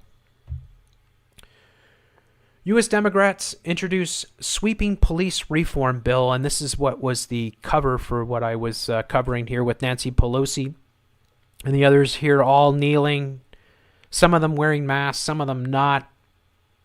We'll play the video here. Sound, please. Oh, there's no sound. 9 minutes in memory. This guy here was pretty funny. He turns up a little bit later. He didn't take the knee, though, eh? This woman here is regretting. She's like, I should have put a knee pad on. And you notice what they have on them? They have like a Navajo sort of scarf. Of course, if I didn't get the right tribal sort of thing, I'd be declared racism or whatever. But that looks like an Aboriginal sort of Navajo type scarf or something like that. Right? Again, sort of pushing the cultural Marxism of the New World Order.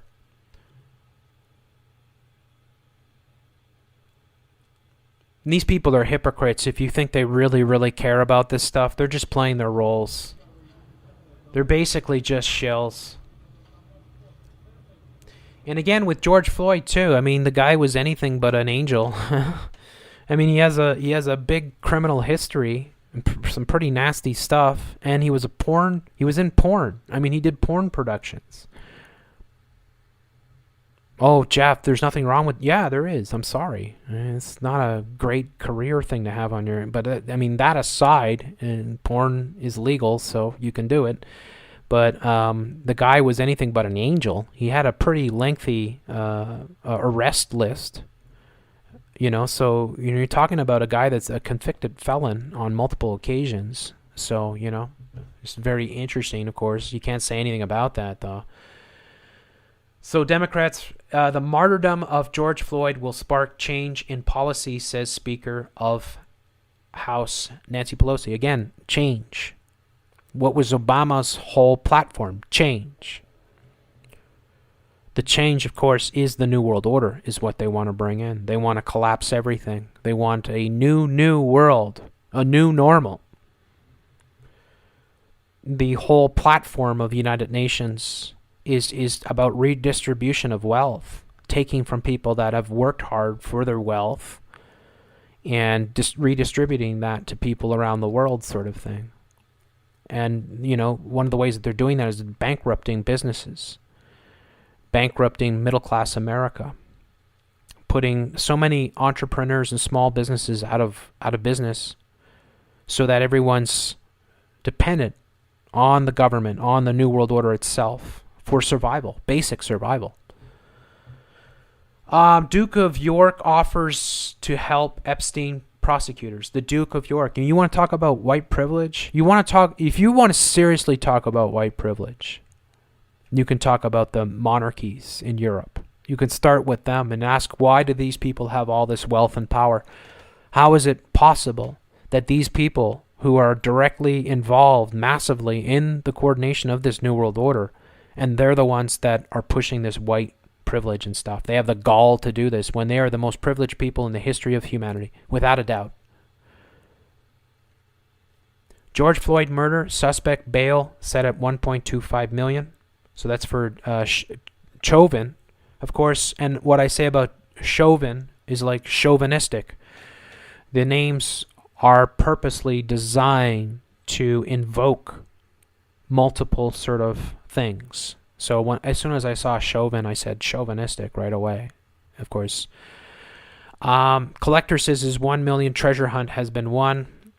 Forrest Fenn, FF66 says a treasure chest he had hid for a decade ago has finally been found. You've got swapping lockdown for Sweden. Sweden's relaxed lockdown has attracted a number of businesses. Yeah, good for Sweden for bucking the trend. Pandemic pushes U.S. into official recession. Geez, you don't say. This one's hilarious here. I do have this one open. Where do I have it? I thought I did. Maybe I don't. Lockdown in Europe saved millions of lives. James Gallagher, health and science correspondent here. So lockdowns have saved more than 3 million lives. I mean, you got 3 million. Why didn't you say 3.3 million? I mean, just frickin' 33 million. How about that? People are dumb. They'd buy it anyways. The team at Imperial College London. So Imperial College London. Imperial. We talk about imperialism. Imperial College London, which is basically run from the monarchy itself. Of course they're going to say that.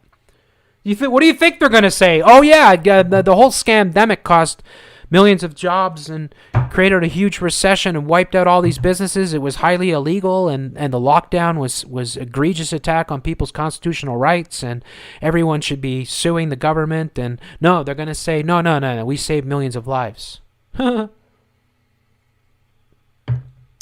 But they warned only a small proportion of people had been infected, and we were only still at the beginning of the pandemic. Another study argued global lockdowns have saved more lives in a shorter period of time than ever before.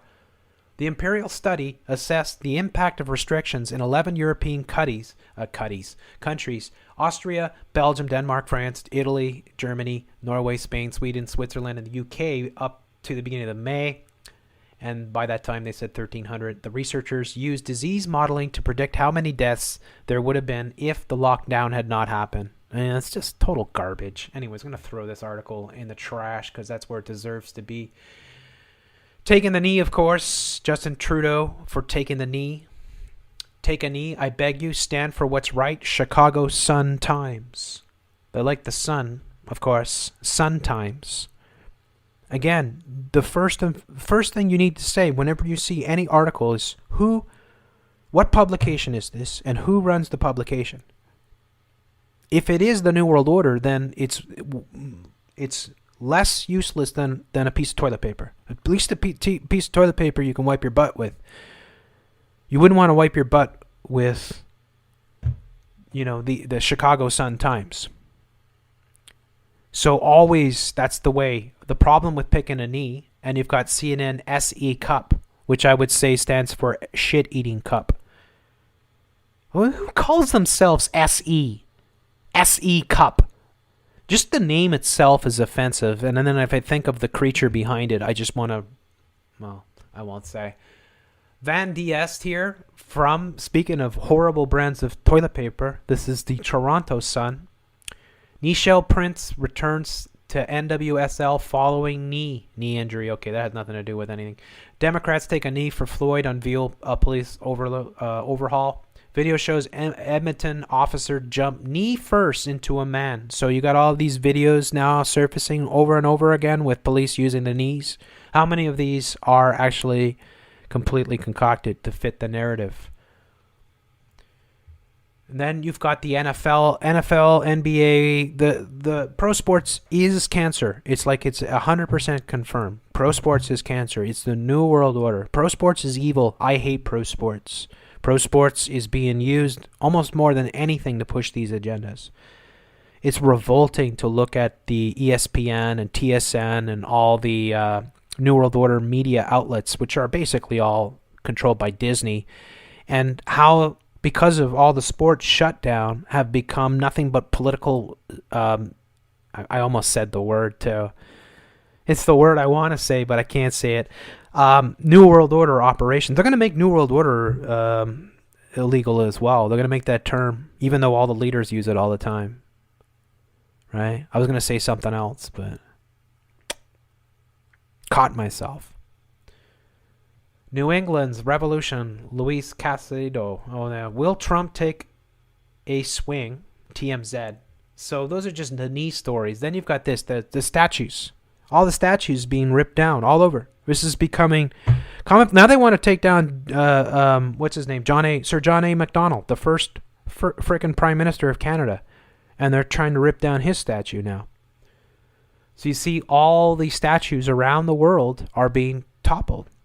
All these statues. Now, some of them, like King Leopold of Belgium, I don't have a problem with them ripping down his frickin' statue because he was a scumbag. But, a lot of these, again, the whole thing's taken out of context. And then what are you doing by ripping down someone's statue, right? You rip down someone's idol that will eventually piss off a whole lot of those people, right? And they're going to see all their things taken down. You're also rearranging, or you're dismantling the history of a city, right? Like cities that have the history, and you go on a tour bus, and over there is a statue of, so-and-so and whatever, right? And if we play that game where we find anything wrong with somebody, like say, for instance, someone was involved in slave trading or something like that, right? Then automatically their statue, I say Thomas Jefferson, for instance, who had slaves, but on his deathbed, basically gave up on slavery and freed all his slaves, sort of thing. But because he had them, he even had a romantic sort of relationship, which was very common, by the way. That's why there's a lot of mulatto people. It's funny how mulatto people never identify as white, always black. I wonder why. Why not just identify as white? I mean, if you're saying you're black, but you're mulatto, it's because you look more black. But do you really look more black? I say there's a lot of these guys like Colin Kaepernick. I'm darker skinned than these guys are. I mean, I get a good tan going, sort of thing. But I mean, it's kind of silly, right? When you look at it, and it's like, are you really BLACK? Because you look a lot more WHITE. And what do those people? Because again, I mentioned that before with the civil war in Rwanda and the different shades of black, right? Where you had the Tutsis and the Hutus.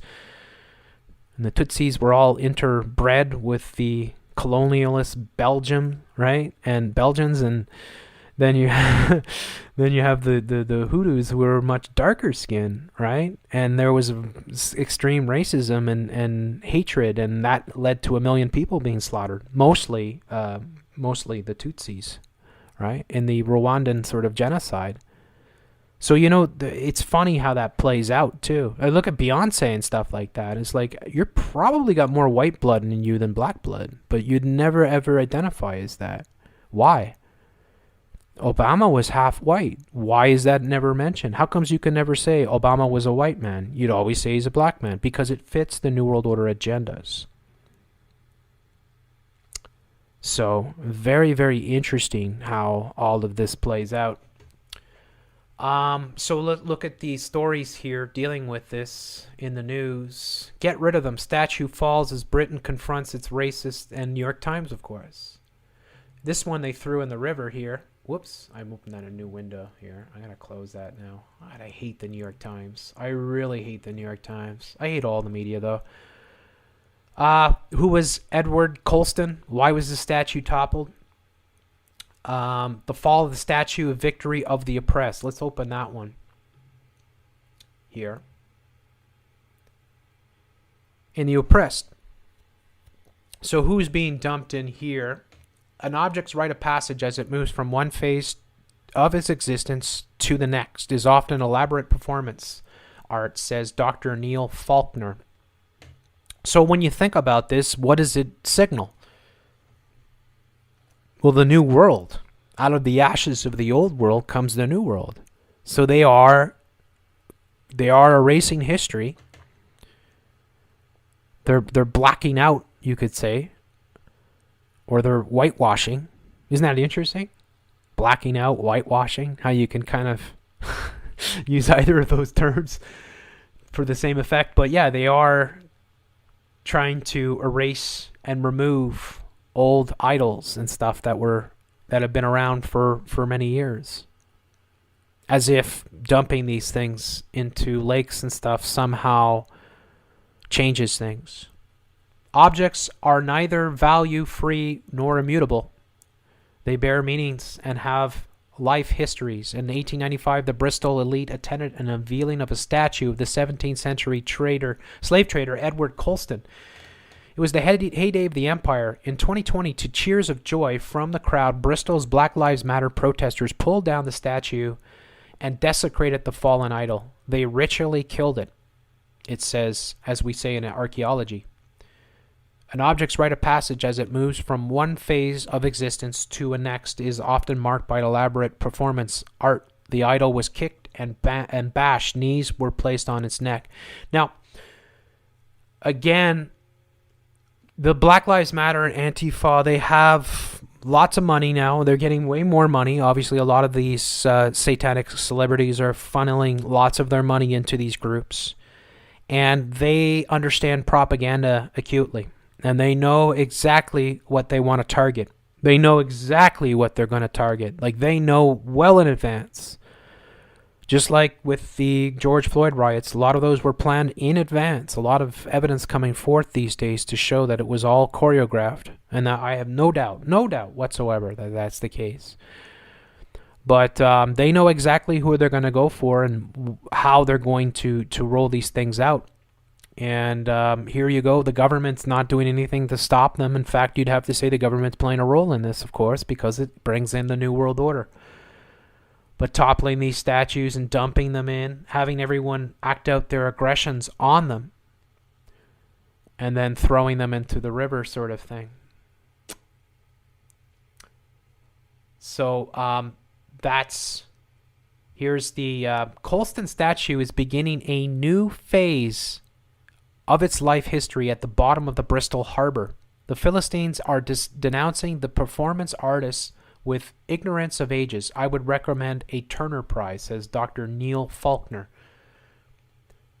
The days of Edward Colston's statue in the center of Bristol have for several years been numbered. Putting aside the rights and wrongs of the matter of its removal, which the police will investigate, steps should now be taken in which everyone will surely agree. The statue should be recovered from the harbor and unrepaired, paint and all, made the centerpiece of an exhibit in the Bristol Museum, demonstrating yet another important chapter in the history of Bristol's relationship with slavery and racism. But if slavery, that's the thing, be honest about slavery. There was lots of black slave traders that existed. Where do you think a lot of these slaves were coming from? And we have to be honest about who was involved in a lot of the slave trade people you're not allowed to talk about. So don't just focus on the white colonialist, as you call them. But again, of course they're going to go after these targets because they're easy targets. They're easy to rally everybody against because you'd be hard-pressed to come out and try to defend these things because, of course, you would be quickly turned on by the mob. As a white Bristolian, I used to think that Colston was a regrettable part of the history of Bristol and was divided over whether or not his statue should be removed. Last year, I visited Ghana, and I went to one of the slave forts. It was absolutely chilling. If the council had added a new plaque alongside the original one explaining the source of Colston's money and the context, I would have accepted that, but it didn't, despite various people approaching it with that idea. I am proud of the actions of young people at the weekend. Now the statue needs to be brought up from the docks and put in a museum with full context or full count of Colston. Anyways, certain of these characters I can understand why they're so offensive, and I understand why people would go after them, but it's where does it end is the big question, and it's not going to end. Of course, we had General Robert E. Lee, who is a massive hero of the South, of white Southerners. Again, I hate using the color term. And his statue was massively defaced as well, and they were removing that as well. Another example. And then here in Canada, I don't know if they'll say it here, they got Cecil Rhodes. So Cecil Rhodes is another very controversial figure. So a lot of these statues are just going to be ripped down. And I'm not against some of them because I know some of these people were scum, all right? And I'm not here to condone what they were involved in. I do think you always have to look at things from a historical perspective, but it does set the precedent And it means that all of history is going to be done this way. They're going to, and it's not going to stop. It's going to go on. It's going to continue. It's happening with present day. It's like people who put out tweets 10 years ago that said something offensive, like somebody said nigga or something like that, a white person or whatever, in a tweet, and that'll come forth, and then they'll be held accountable for that. This is the New World Order. This is how it functions. So Cromwell's another one that's going to be attacked. Let's just see here. I'll put John A. MacDonald here. This is more recently. So here's Montreal. Montrealers are demanding that the Sir John A. Macdonald statue come down. So he's the first Prime Minister of Canada, and he lived in Montreal. The statue of Montreal is once again stirring up controversy. A petition to remove Sir John A. Macdonald's statue in downtown Montreal is circulating and has gained over 2,100 signatures. The statue, perhaps is Canada's most polarizing political figure, has been at the center of controversy and has been vandalized several times over the past few years. The petition's organizers are calling on the Plant administration. So the Plant, of course, is the New World Order Plant female. She's the mayor of of Montreal. Plant administration to remove the monument, which they say celebrates the legacy of a racist colonial white nationalist on unceded indigenous land. The very fact that this monument exists in this example of the whitewashing of cultural history is a true reconciliation, does not include the glorification of those who actively pursued indigenous genocide. In the words of art historian and McGill professor Charmin Nelson, these monuments are not meaningless, insignificant, inanimate objects. Rather, they are being used strategically by white supremacists as a talisman in their tactics of racial hatred. Now, this publication here, MTL blog, is wretched New World Order. And of course, they're going to push this whole thing to use by white supremacists. I don't know any white supremacist in Montreal. I know zero. I've never seen any example. I mean, way back when, I can remember some white supremacist marches stuff sort of thing, and they're just a bunch of retards. I can't even think. Then again, you would have French sort of white, which again, would you call them supremacist, or would you just call them what they would call themselves, pure lain, which is pure wool sort of thing, true blue Quebecois sort of thing. So you have a lot of French Canadians and that want Quebec maître chez nous sort of thing. They want to be in control of their own nation, basically, which you would identify as Quebec. And that's where a lot of the separatist movements came from in the 1970s and 80s and stuff. But those people would now be called white nationalists. So for having pride in your nation and for wanting your own people to represent you and, to have your own peoples amongst you, you are a racist. You're a white supremacist now. But it's okay for everybody else to do that. It's okay for Muslim people to form their own little communities and even have, right, their cultural centers and all these things, and their communities where they can broadcast their prayers out loud and stuff like that. It's okay for Jewish people to do the same thing. It's okay for black people to have their own little areas and their schools and their little, right? But you can't do that for white. So, again, just the hypocrisy of this New World Order. And here you go. It was spray painted red. And for many people, John A. Macdonald would be a hero of Canada because he represented the transition from the British colony to the actual nation of itself. But now, of course, it's going to be whitewashed. Ironically, the term. So, yeah, just interesting. We'll move on from that. Robert E. Lee. So we saw that one. And here we go to white privilege. So take a look at this. Kourtney Kardashian feels responsibility to talk white privilege. Do the Kardashians identify as white? Probably not. So these people are extremely privileged, right? Extremely privileged. They're extremely wealthy. They're also extremely New World Order. They're scumbags. They're Satanists, and I can't stand them. Kourtney Kardashian. urging mothers to use this time to protest as a teachable moment. The last person on planet Earth that you should be listening to would be this person. Without a doubt.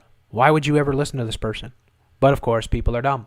The reality star entrepreneur is the mother of Mason, of course. Mason. Just like George Floyd had 2 kids and both of them had the middle name Mason. Oh, it's all just a coinkydink. So you have Mason, Penelope, and Rain, as in purple rain, as in monarchy, and recently posted about the conversation around race relationships. Kardashian wrote in her note that there is a natural instinct to protect my children from anything that might make them feel sad or unsafe. And here they are in their privileged life on their yacht, booting around, and they got 1.2 million likes. As a mother, there's a natural instinct to protect my children from anything that might make them feel safe or sad or unsafe. The pain and suffering inflicted by racism is not a thing of the past, and I bear the responsibility to speak to my kids honestly and often about it, even when the truth is uncomfortable. I have to make sure that they understand what it means to have white privilege and to take the time to learn and discuss black history beyond just one short month out of the year. Yeah. I encourage other mothers to join me in using this as a learning lesson for our children, to allow our children to feel comfortable enough to come talk to us about anything. Well, you want them to come and talk to you about white privilege. Allow conversation without judgment. Okay, well, what if they say, what, Mom? Aren't white people good too? Shouldn't white people have pride? Allow conversation without judgment and learn from our children too. No, that's not the way it works. Children aren't here to teach us. We're here to teach them. We don't know it at all. My children sometimes ask questions that I may not know the answers to. Gee, go figure. So we explore them together. I've felt like I've always been on the right side of this, but I have a lot to learn and want to educate myself even more so that I can be a better mother, a better auntie to my nieces and nephews, and a better friend and a better person. For the rest of my note on things I teach my children, go to push.com. Push, like push. Interesting. Whoops, I didn't mean to go there. Nobody on planet Earth should ever listen to this person. These people should be arrested for partaking in the destruction of the United States. They are part of the New World Order, and they are blatantly evil. And nobody should ever listen to anything they say. They are New World Order propagandists, and they couldn't be more. So, just another idiotic article here. CNN, of course. Police unions dig as criticisms grow. Calls for reforming the police are growing louder in the United States, but given the political power police unions wield, it may be easier said than done. And then they got an 8-year-old who was handcuffed for carrying a stick. This is the case of one of dozens of NYPD complaints, review board fines. And Philadelphia police inspector surrenders to face charges of assaulting student during protest. You see all these people resigning, surrendering, the whole thing. Protest past wedding venue, bride and groom join them. Yeah, it's probably completely scripted. As protests continue, some states see a rise in coronavirus cases. Yeah, so dumb. School canceled Ivanka's grad speech. See what she blamed. Now, all of the celebrities coming out and congratulating the graduating class. I've never seen this before in my life, ever. I've never seen it before, and now they're all doing it. Why? Because they want them all to go to political. They're all programming them to vote Democratic in the next election and all that, go against Trump, right? All part of their divide and conquer. He showed up angry at Black Lives Matter protest. She stared him down. So let's see if we can catch this video. Again, this is probably an actor playing his role as an angry white person. Let's see what he says. While it was a peaceful protest in Montana filled with Black Lives Matter demonstrators demanding an end to racial injustice and police brutality in this country, until this white man entered the scene. White man. Cursing at demonstrators, knocking down protest signs, getting in folks' faces, even going so far as screaming at a priest who tried to reason with him.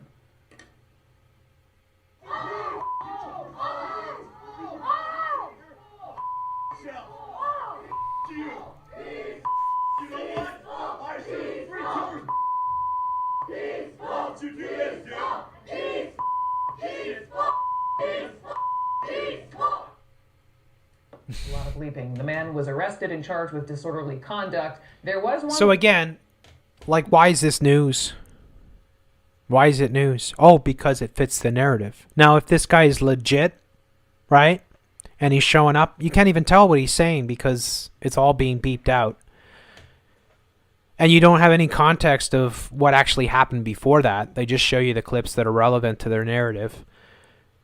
You see the guy is a big guy, so if he is legit, that's probably why he's not being mobbed, because people are a little bit more reluctant to go after somebody that can physically take care of themselves. But you just see the idiocy of the whole situation. The guy kind of pantomimes a white supremacist, or at least a southern white sort of racist with a camouflaged hunting cap on sort of thing, right? And a kind of a redneck look to him. And should he have the right to go out there and confront people? Absolutely, as long as he's not, it looks like he might be verbally assaulting people, whatever. But people are shouting at each other all the time. How many BLM people are screaming at people and spitting in people's faces and even beating on people? And you never see that in the media. Of course not. You don't see it because it doesn't suit the narrative. But if it's an angry white person, it's full on. And you see all the people here, including the people that you can see in the screen. This woman's not wearing a mask. This guy's mask is worse than useless. I mean, you're such a clown. Anybody I see wearing a mask, everybody wears a mask. I went out, doing power walks today in the beautiful sunshine, and everybody's leaving the sidewalk. Everybody's a retard, Everybody's under mind control. Everybody's wearing a mask. I'm like, it's a beautiful day. What the fuck? Why are you wearing a mask, you retard? That's what I want to say, but I understand people are dumb, so I don't try to, because I don't want to hurt people's feelings sort of thing, but I feel like shouting at everybody. But yeah, it's just more they're divide and conquer. Of course, you've got this douchebag here. Oh my God. You talk about people that I instantly, I mean, look at this guy. Look at his head. Holy crap. That's got to be the smoothest head I've ever seen. Almost like seriously, dude, he doesn't have a line in his face. It's like he just came out of the Play-Doh press. It's like and of course, every time CNN is always going to have a quote-unquote black person there. Quote-unquote. And again, a lot of these people are very mulatto. Just saying, folks. Just saying. But yeah, so you have your black here and white. Black tie, black jacket, white. Freemasonic symbolism, of course. Checkerboard. Asking city leaders to defund police departments. And what that means is they want cities to spend less money on punishment and policing and more money on community services. In Minneapolis, the mayor responded to the calls for action, saying that he did not support the defunding movement. His response was met with this. All right, so you saw the shame as Frey. Not sure the tribe. The mayor of Minneapolis. And the guy's such a douchebag. You just look at him as like, that guy's mayor? Are you serious? Are you serious? But he's mayor, of course. And his favorite thing in the world is going to the pride parades and doing all that crap. And then he walks away and the whole crowd yells at him. Now, is it theatrics? Yeah, of course. But the crowd is just there. It's not like the crowd is... people are dumb. It's mob mentality. So if the organizer says, yell at him, they're all going to yell at him because people are dumb. People don't think for themselves, and people just are here being useless tools for the New World Order. Well, not useless. They're being very effective in many ways, which is disturbing. But you see him being shamed as he walks away, and it's like Game of Thrones, where they're shame. They start yelling shame at him. And the mayor was booed off stage. His office tells CNN that he is committed to structural reforms, but does not support abolishing or defunding the police. Yeah. Black Lives supporters gather around the world. The calls are getting louder. Of course, the irony, too, and I just put this out there again. Canada's Canada. United States is the melting pot. Canada, they say the mosaic, right? Whatever. It's not the same.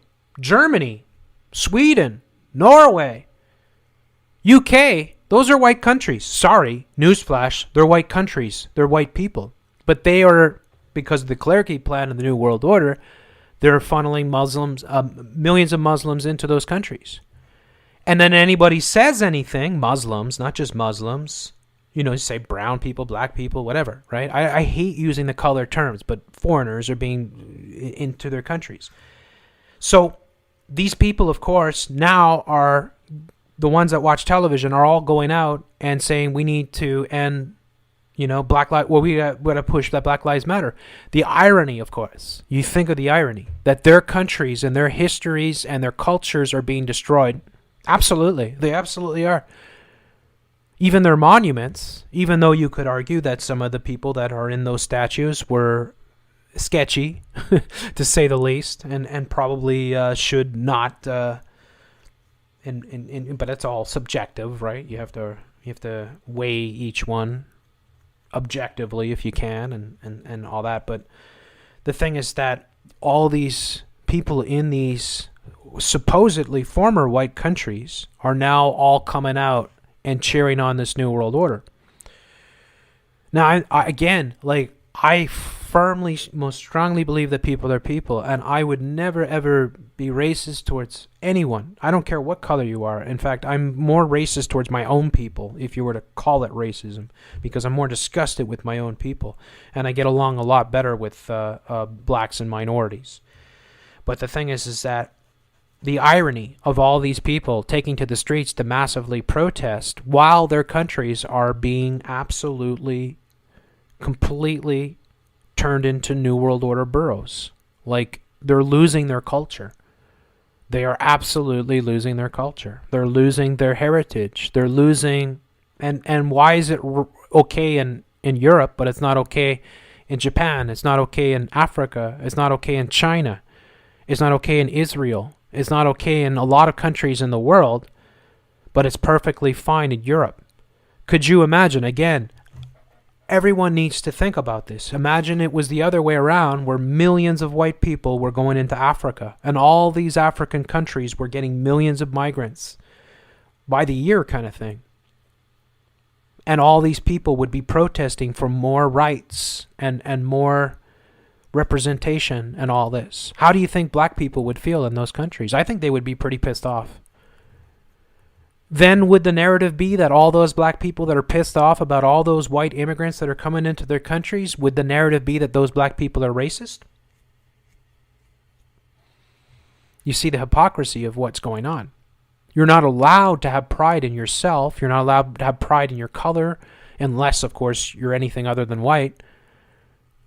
And you have to sit there and take it as your countries are, being overrun by and large by immigrants. Immigrants are far, outpacing births in terms of in reproduction, for instance. And most of these immigrants that come over have lots of big families. I know the Muslim ones that come over here, they've got all kinds of kids. You don't see that with white people. So, what's really going on? And again, tribalism versus racism.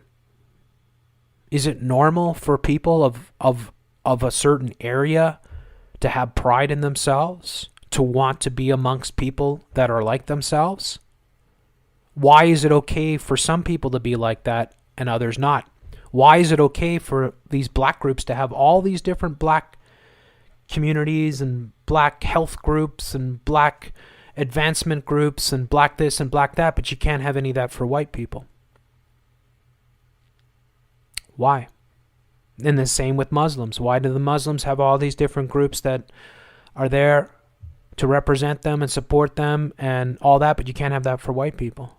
White people just have to sit there and watch their countries be completely transformed into the New World Order. And if they come out and they say anything, they're automatically labeled a racist. See, I am doing my best.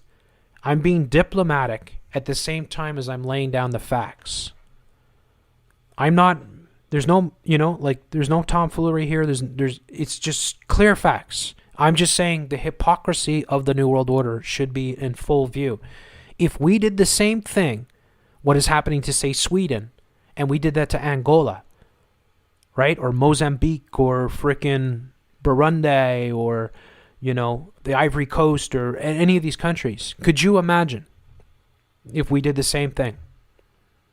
And then we had the gall to come out and say white people are racist because we don't get enough. We just came over on the boat, but we want everything, sort of thing. It's unbelievable what's going on. It really is.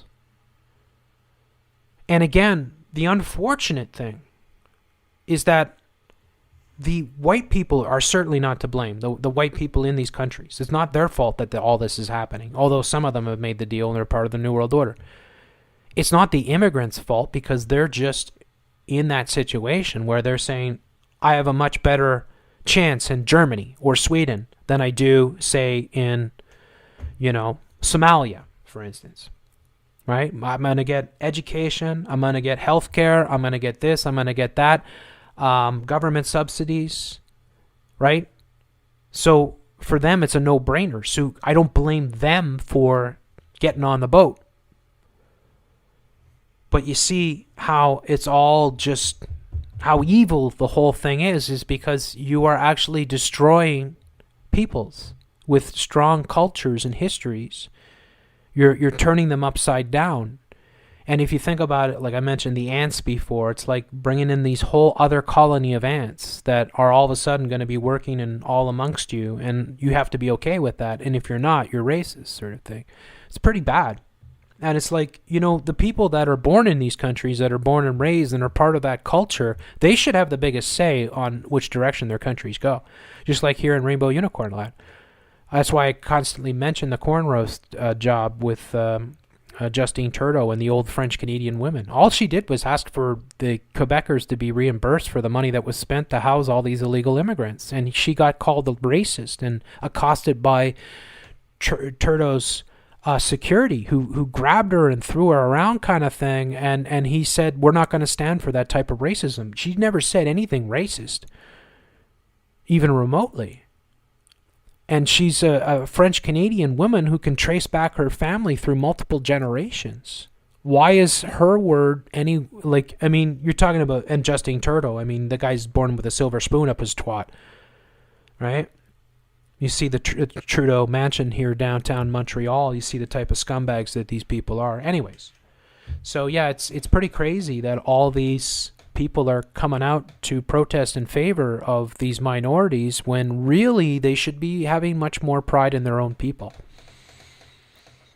That doesn't mean being racist towards other people. It just means if all these people coming into your countries are allowed to be as prideful as possible and are encouraged to distinguish themselves and have all their own representation groups and,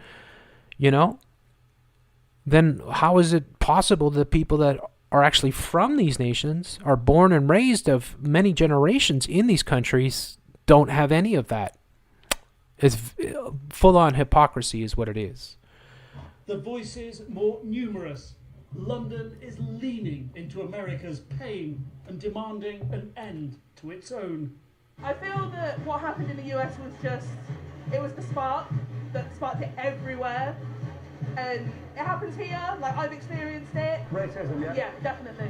When you see that happening across the world, you feel a part of yourself die. And everyone out here right now has felt that. I personally, I know more about the US and the issues there, but it's definitely an issue here. And I think we all need to be here together for it. It's a worldwide issue. But again, it's an issue there, but let's be honest. Let's just be honest. You're supposed to be a white country, and your governments and the New World Order, the corporations, the banks and all, have orchestrated this invasion of your country by foreigners. And here you are cheering it on and saying, I got to apologize for my white privilege. Why do you have white privilege? That's your country. That's where you're from. What do you mean white privilege? What are you talking about? You're not allowed to have pride in who you are? Look at the hypocrisy of this. It's astonishing. Again, it's don't straw man it. It's not here to condone people being racist. I'm not here to condone that. But I'm saying a fact here. I'm saying a fact. If you just flip it really quickly, you say it's Japan, you say it's Angola, like give examples like that, and all of a sudden, instead of millions of Muslims or millions of Africans and Muslims coming into your country, it's millions of white people. And could you imagine that their own people would be told, know what, you're less of a citizen of this country than these people that are fresh off the boat. You have less rights. And if you say anything about these people that are coming in off the boats, then you're a racist. And we might even, like, seriously, like, criminally charge you. Like, no joke. Anti-immigration in Canada is now considered hate speech. Hate speech. You are not allowed. So how does that work? I mean, I thought we had a constitution that gave us freedom. Aren't we supposed to be citizens? Why is Justin Trudeau more of a citizen, say, than Jeff C? Why? And then you're saying pure nepotism in that case, sort of thing. So why should your opinion outweigh mine? Just because you're prime minister? Why are you prime minister? If we're going to ask you honestly why you're prime minister, we'd say it's because of your father. That's it. You'd no way you'd be prime minister in any other way, shape, or form. I'd say I'm far more qualified to be prime minister than you are. But I would never be prime minister, of course. It would be the worst job ever. But I'm just saying that the fact that you just think about it that way. This is Europe. This is not the United States, not Canada. I wouldn't say the same thing about Canada because I say Canada's full of immigrants. It always has been. And there's, I have no problem with it, really. I mean, I do and I don't. I wish I do. I don't have a problem with immigrants as long as they come over here and they're respectful and they work hard. I don't have a problem with that. If they can contribute, it's all cool. But what I do have a problem with is first and foremost that white people, again, I hate those labels, are not allowed to have any pride, not allowed to have any say, and that if your opinion runs counter to the New World Order, you are a racist. You are in fact doing something what they would consider illegal, hate speech. And I have major problems with that. I think everyone should have a right to voice their opinion. Even if it's completely offensive to other people, they have that right because that's freedom of speech and that's your constitutional rights being exercised. So in Europe, though, I have a different opinion on it because in Europe, I would say countries like Sweden, countries like Germany, France, the UK are white countries. They're white peoples. And you are forcing all these immigrants into their countries. And then you're telling the citizens that they have no right to say anything about it. And if they do, they're racist. And that's just unbelievable. Because if you were to flip that and do it anywhere else, my word, could you just imagine? Could you just imagine? Could you imagine China? Millions of white people going into China and all of a sudden Chinese people that are against it are labeled racist and part of hate speech and Chinese supremacist and all that crap just because they want to keep the country for themselves. It's only normal as we are tribal for us to feel more comfortable amongst people of our own sort of ethnic sort of being. It's only normal. It's not evil. It's just the way humans are. Insects are that way. Animals are that way. It's just the way it is. It's not evil. In fact, you could argue that it's purely survival in many ways. You can't go back to tribal times and just, you know what, I'm going to go hang out with those guys. You're going to end up on a frickin' pole, I mean, you're going to go hang out with those guys. You hang out with your tribe pure survival. So I don't buy any of this crap. I think what's happening in Europe is egregious. I think it's awful. It's the Kalergi plan. It's happening here too, obviously. But it's different here because of the melting pot sort of history of these countries. So that's the whole reality. So anyways, I just find that very interesting. They're going to have white people coming out. And it's like, well, wait a second. Shouldn't you be concerned about what's happening in your country? Shouldn't you be concerned that your governments aren't promoting families and are, not promoting women being mothers and stuff like that, not providing incentives for people to have more babies, and are actually just trying to mask the whole depopulation thing with millions of immigrants being funneled in? And why shouldn't you have a say about that? And why shouldn't you be concerned? You don't know these people from Moses. You don't know these people. You know, if they're coming in, you have no idea. They could be really nice people. They could be bad people. I mean, there's going to be all types that are going to be coming in. So why are you so all on board with it? Well, it's because you watch the telly.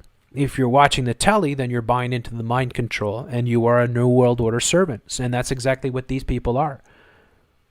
Again, it's not to condone racism. It's not to say that condone police violence. It's not to condone police aggression, say, against colored people. I'm not here to justify that stuff. I'm just here to call a spade, a fact. And that to say that if this was happening in other countries in the world, could you just imagine? Could you just imagine? And that's the only way to properly, soberly sort of diagnose what's going on. Because if you cannot, it's the same with racism. I mean, if you can get away with saying horribly racist things every single day about white people, then why can't you say it about black people, and why can't you say it about Jewish people or Muslim people? Why can't you say it against those people? Because it's hypocrisy. That's all. It's pure, unadulterated hypocrisy. There's no way that if you're gonna push the whole racism card to divide and conquer everyone, it has to be applied evenly. And it has to be pure. I mean, that's just it. And again, what I said with all the black communities and all the black different things. And it's perfectly fine for you think about that. Let's think about white privilege. I have zero communities. Zero. There's zero anything for white folks. Nothing. Zilch. There's no white community centers. There's no white resource centers. There's no white advancement centers. There's nothing. Zilch. Then you think about that, and all the stupid-ass white people that sit in their home, watch their television, who don't even know how to socialize anymore because of this New World Order. And all these black people are talking about white privilege, and yet they have all these groups that represent them. They have all these communities that are set up specifically for their people. The way I see it is they have that privilege. We don't. So why is it okay for them to have it and we can't? To be perfectly honest. And how much do they benefit from those things? How much does that reinforce their blackness, for instance? Right? Oh, I can go hang out at a community. Here's a community center. It's just for my people. I can just hang out there. And I get to hang out with all my people, and all my people know who I am. And we all get together, and we have our gatherings and our... we have this community. We have all these community centers. There's nothing like that for white people. Zero. So just think about that. Just think about that for a second when you say white privilege. If none of these things exist for white people, then how is it that white people have the privilege? I don't understand. I really don't understand. This is, again, not to condone racism. I'm just calling it straight out. Because you're going to say white supremacy, white supremacy, white supremacy. Where? Where is it? Where the fuck is it? Where are the white groups? Where are their organizations? Other than the fake ones you see on CNN. Where? Where are they? Show me where they are. Because there's none anywhere I can see. I don't see any white groups, any white communities, any white community centers. I see zilch. So how is it that we have all this privilege? How?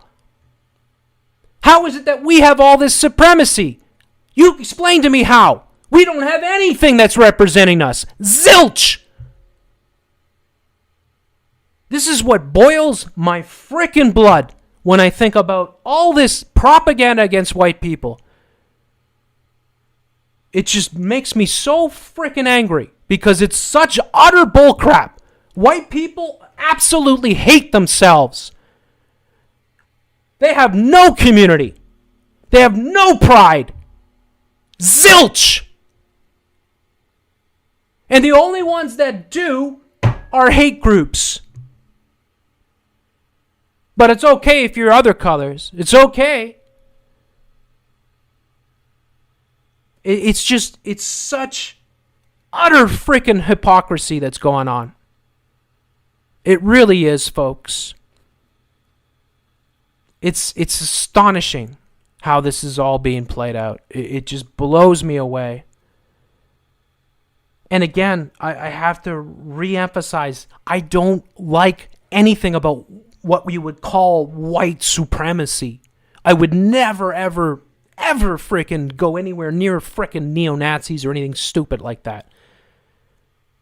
But I do feel that white people should like themselves and their history. And they should be able to have pride in themselves. And that if we have all these groups, we have Muslim centers, Islamic cultural centers, black community centers, black, Hispanic centers, all these things, Jewish, combined Jewish appeal, all these different B'nai B'rith, all these different groups for Jewish people, all these different groups for black people, all these different groups for Muslim people, all these different groups for Chinese people and Asian people, and we have 0 groups for white people, 0. And we're called the white supremacists. Are you freaking... And we are the ones with all the privilege. If we have all the privilege, why do we have no groups? How is that possible? And if we did try to make a group, what do you think would happen? As soon as you tried to make it, you'd be labeled a racist. And they'd shut you down. And then you'd be blasted all over the media.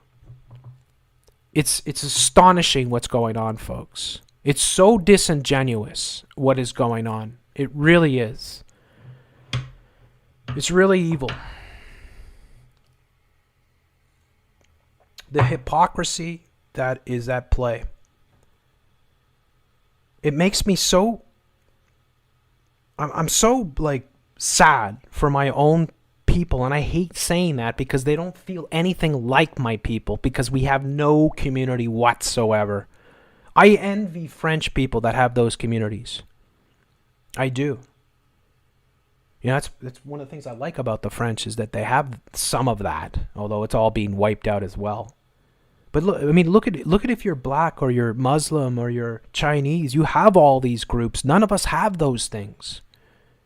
And then you have all these anti-racist groups that protect you all the time, that are always on the CBC. You put on the CBC. You put on hockey night. You put on the hockey now in Toronto, and they have Punjabi freaking broadcasters. I don't have a problem with that. I don't have a problem with hockey night in Punjabi, right? I really don't. But don't cry me a freaking river and come over here and say, "Oh, we're so oppressed and white supremacy," when you have your own freaking hockey broadcast. You have your own cultural centers. You have your own Islamic things. You have your, it's nuts. And if white people had just one of these things, everybody would be pointing at saying that's evil. Shut it down. There is no white of any of this stuff. And it just shows you how awful the New World Order is. How whites have been targeted massively. Most of the racism that's happening today is against white people. Absolutely. This doesn't condone or excuse past racist behavior towards blacks or other minorities. I never, ever would condone or partake in that type of behavior. But it's a fact. It's a fact. It's a fact that if you were to go around and make like Karen, for instance, right? And I talk a lot about that. I said, I'll just put that in. I'll put it in a search here and just go, Karen. Just think of all the women named Karen. Now think about all the middle-aged women, white women that are named Karen. And think of what they've got to go around with now. Not only are they probably called a Karen, but look at this history of Karen. The Asher Show. About those Karen memes we've seen. What does it mean to be a Karen, especially now, during Newsweek? Why aren't all these, media outlets arrested for racism? Because that's blatant racism. If you did that towards Jewish people, you would be arrested so freaking, hate speech and everything else would be thrown at you. Anti-Semitism. If you did it towards black people, much the same. Oh my God, there's a guy, he's actually... making derogatory terms about middle-aged black women. How awful is that? And yet it's perfectly acceptable. Insider Next Door's Karen problem, The Verge, how Karen became a meme. After racial violence in the U.S., writer Karen, well, that's a different one. A Karen in Phoenix got slapped in the face at a gas station. What is the male version of Karen? Well, what's that going to be? How the name Karen became a stand-in for problematic white. Why don't you make an article about problematic black people? Oh, no, you can't do that. That's racist. Oh, it's racist. But you can do it towards white people. Right? How it became a hugely popular meme. What do you mean? What do you mean how it became? You scumbags made it that way. It's the Beast Media that did it. And the Beast has the gall to come forth and say, yeah, this is how it happened. To give you some bullcrap story. Sorry about the ad there, the stupid scumbags.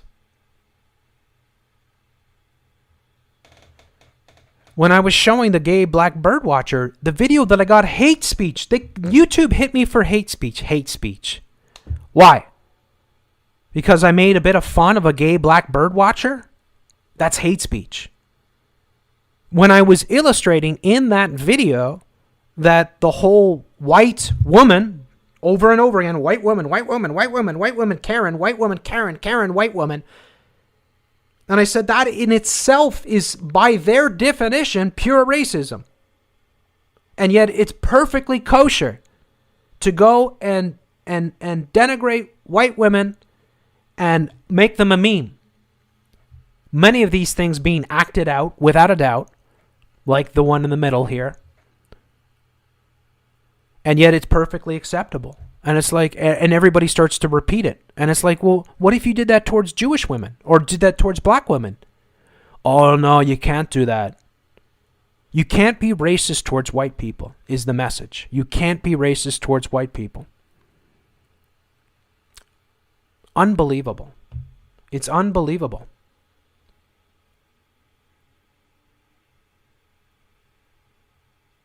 And it right away, think of all the middle-aged white women now that got to go around. And they got to feel, first and foremost, there's cameras everywhere. Anything they say can be used against them.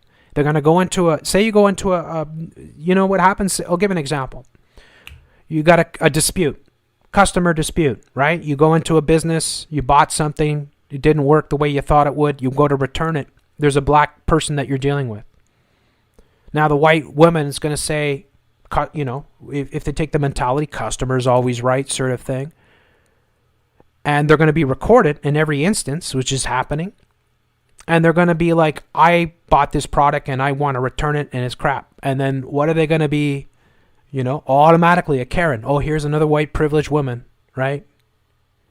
Right away. So all these white women now, many of whom have been under horrible mind control. You look at the size of some of these people. Look at the unhealthy, because that's the same up here. It's the same that you see here is up here. And all these women now are going to be paranoid about how they behave in public. So you're neutering again. I mean, the reality of just making people so afraid to speak up. Making people seem like if they speak up, they're being racist. Making it seem like, well, you can't complain if it's a black person behind the counter or a Hispanic person or a Muslim person, right? Because then you'll be a Karen. I mean, honestly, this is pure. If you're going to go by what they define racism as, this is pure racism. It absolutely is. And the hypocrisy and the double standard here is through the roof. Again, all you got to do is flip it and make it a middle-aged black woman or a middle-aged Jewish woman, and you'll see. That would never fly. That would be blatant racism. They would be all over you. So it bothers me to see this. This is not to justify the idiocy of some of these women. Some of these women are comical in their idiocy. But really, creating a meme out of a color, of a gender, of a frickin' age group, Good Lord. And then you have the gall to say white supremacy all the time. White supremacy, white supremacy, white privilege, white privilege, white privilege. Well, why are we have no groups to represent us, no communities, no nothing. We're constantly berated. We all have to apologize profusely over and over again every single day for our white privilege, according to the media. And yet, we are, by and large, the people that are bringing in millions and millions of people from other countries, other cultures, other colors into our countries. And we're largely footing the bill for it. And yet, we're the most racist people on the planet. It's bullcrap, folks. It's absolute bullcrap. I am here to tell you straight up that the most racist people, first and foremost, you're not allowed to talk about. Secondly, for all the rest of us, we're all the same to a certain extent in the sense that anybody of any color, any ethnicity, any religion can be a jerk off at any time. Nobody is devoid of that. And that we all have to be honest with ourselves. The narrative that is put out is that it's in the mindset, it's in the DNA of white people to be racist. That is absolute garbage. And if that is true, then it's true for everyone else. Absolutely. So the evilness and this attack on white people has gone way, way, way too far. Way too far, folks. White people need to stand up for themselves now. They need to. They need to stop cowering down and stop with this crap. And they need to call out the hypocrisy of what's happening. They need to stand up. It doesn't mean, and like black people, we have to be honest. If you want to stop this, this racism, you have to stop segregating yourself. You have to stop identifying as something different. You have to stop having all your own communities and all your own little things, because we're not even allowed to have those things. If we really want to get over all that crap, we all have to be around each other a lot more. And we have to stop with, oh, this is my clan sort of thing.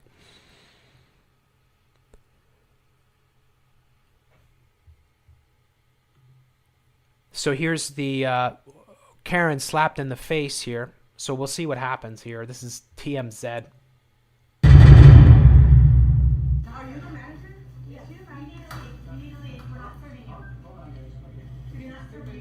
Excuse me, but you did say that she needs to go back to her country. What is that? Native Americans Excuse me, this is what this whole world. White people are not from this country. Don't serve her. Yeah, you do not serve her racist ass. You don't tell. No. Continue serving. You need to leave. You're not a part of this. You need to leave. You're not a part of this. No, you do not come in here and use the F word and swear and call me a B.I.T. And again, she's totally decked out in black and white, so this is probably staged, folks. A lot of these things are. Because they want this narrative to spill out everywhere. They want everyone to automatically assume that every single middle-aged white woman has this sort of attitude towards immigrants and towards, ethnic minorities. I never even said that. I said she is, and you're not a part of that. So you get out of here. I know. I said she is, and that's why she's leaving. So you will leave too. No. This is going all over the internet. You don't know who I am. You told her to go back to her country where she's from. Yeah. Yeah. Where were you born, bitch? I was born in America, bitch. Where are your ancestors from? They're not from this country. You're going back to Mexico. Bitch, you better go back to where you're from. You just walked into her. Excuse me? Bitch, you just touched me. Oh my God. Yeah, you deserved it, in my opinion. Yeah, you pushed her and she smacked you. Yeah, probably all just staged theatrics. Very easy thing to do. TMZ is wretched New World Order, garbage, celebrity scum. They set these things up all the time. Now, the woman got slapped, but she did grab the woman. So, I mean, if you physically grab somebody, I guess you could technically say she had it coming, whatever. But, I mean, it's just more of this. We have a new Karen. This one is in Arizona, right? It's just a new Karen. Of course, it's Phoenix. So, just another example of this type of theatrics. Now, of course, there could be all kinds of, there undoubtedly is all kinds of videos of black women or Hispanic women or Muslim women, freaking out, getting physical, getting violent, and doing these things, but you won't see that because it doesn't fit the narrative. It does not fit the narrative. But anytime any white woman is involved in any of these events, you will see this stuff. If they can use it, they will. If they don't, if they can't get enough, they'll create it themselves. It's very, very easy to start something like that. Very, very easy to set up something like that. That's probably one of the easiest things to do. You got a potato cam on a smartphone, sort of stupid thing with a vertical aspect on it. You got a guy just conveniently standing off to the back, who's kind of doing the play-by-play, and you have the offensive-looking white person in the black and white dress. So, my guess is it's stage theatrics. Not that it's not possible, right? Sure, it could be real, whatever. It's not a big deal anyways. You deal with people all the time. I did service for so many years. I've dealt with so many people, like, with horrible attitudes and whatever, I don't claim a victim status. I mean, I could go through, like, some of the craziest things that happened to me working frickin', gas stations or fast food counters or frickin', convenience stores. I've seen it all. Trust me, I have seen it all. And I don't go around, I'm a victim of this, I'm a victim of that. I've seen utter idiocy. People like this, even say if it was genuine, for instance. I didn't really catch too much of what she said, but it was more like, where are you born? And you're not from here. You don't, People like this, it's not acceptable to be that way anyways. It's first and foremost, you're quickly becoming a minority. Secondly, most people are going to hate you instantly. Right?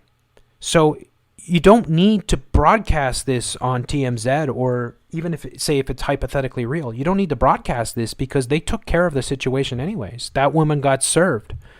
That was enough for her. She didn't need to be plastered all over frickin' the media. She got slapped in the face. That's plenty. But what we see now is that's not nearly enough. It has to go super viral and it has to be posted all over the media. I showed this the other day with that Mickey Mouse girl. That little Mickey Mouse girl there, again, quote unquote black, but looks many, many, many shades whiter than most of these people. It's like you poured a little bit too much cream in the coffee, right?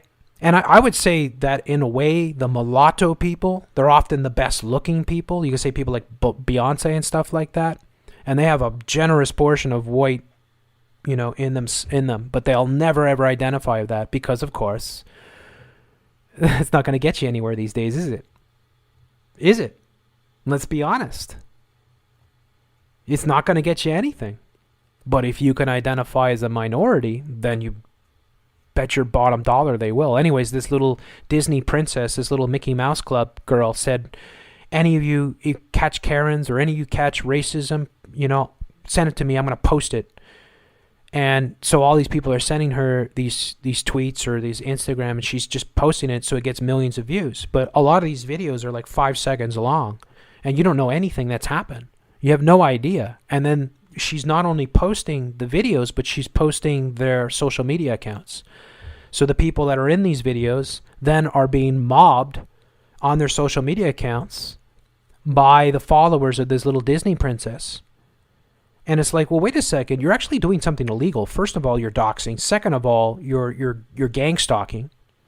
Third of all, you're taking things potentially completely out of context. And you're encouraging your followers to go and, attack these people on social media. Of course, this sets the message that you are not allowed to have freedom of speech or anything, and that anything you do will be blasted all over the media, sort of thing. So, anyways, just another example of the hypocrisy of all this.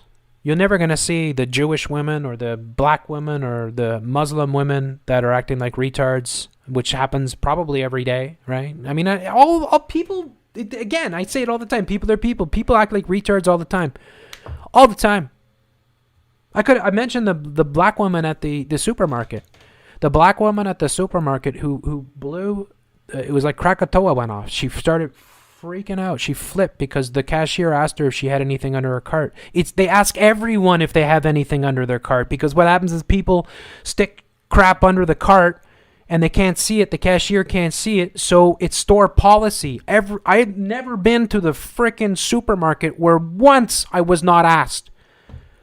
But the woman who was black in front of me started screaming that you're racist, and it's because I'm black. You're racist. That's a racist. Oh, the white racism. And it's like, no, you're crazy, lady. You're crazy. That's all. You're effing crazy. That's what I wanted to say, but I was just like, well, she's crazy. If I tell her she's crazy, she's just going to go crazy. Even more crazy. But you know what I mean, right? Like, you know, a lot of people, if they're brought up, it's like women too, with the toxic masculinity. If you're taught, for instance, that, oh, guys oogling at you is toxic masculinity. For instance, you wear like a short skirt, right? And a low-cut dress sort of thing. Your cleavage is hanging out, your legs are showing, and you're at the park or you're at the barbecue or you're at the frickin' bar, and guys are like, woo, checking you out. If it's George Clooney and Brad Pitt, I'm sure you're frickin' loving every second of it.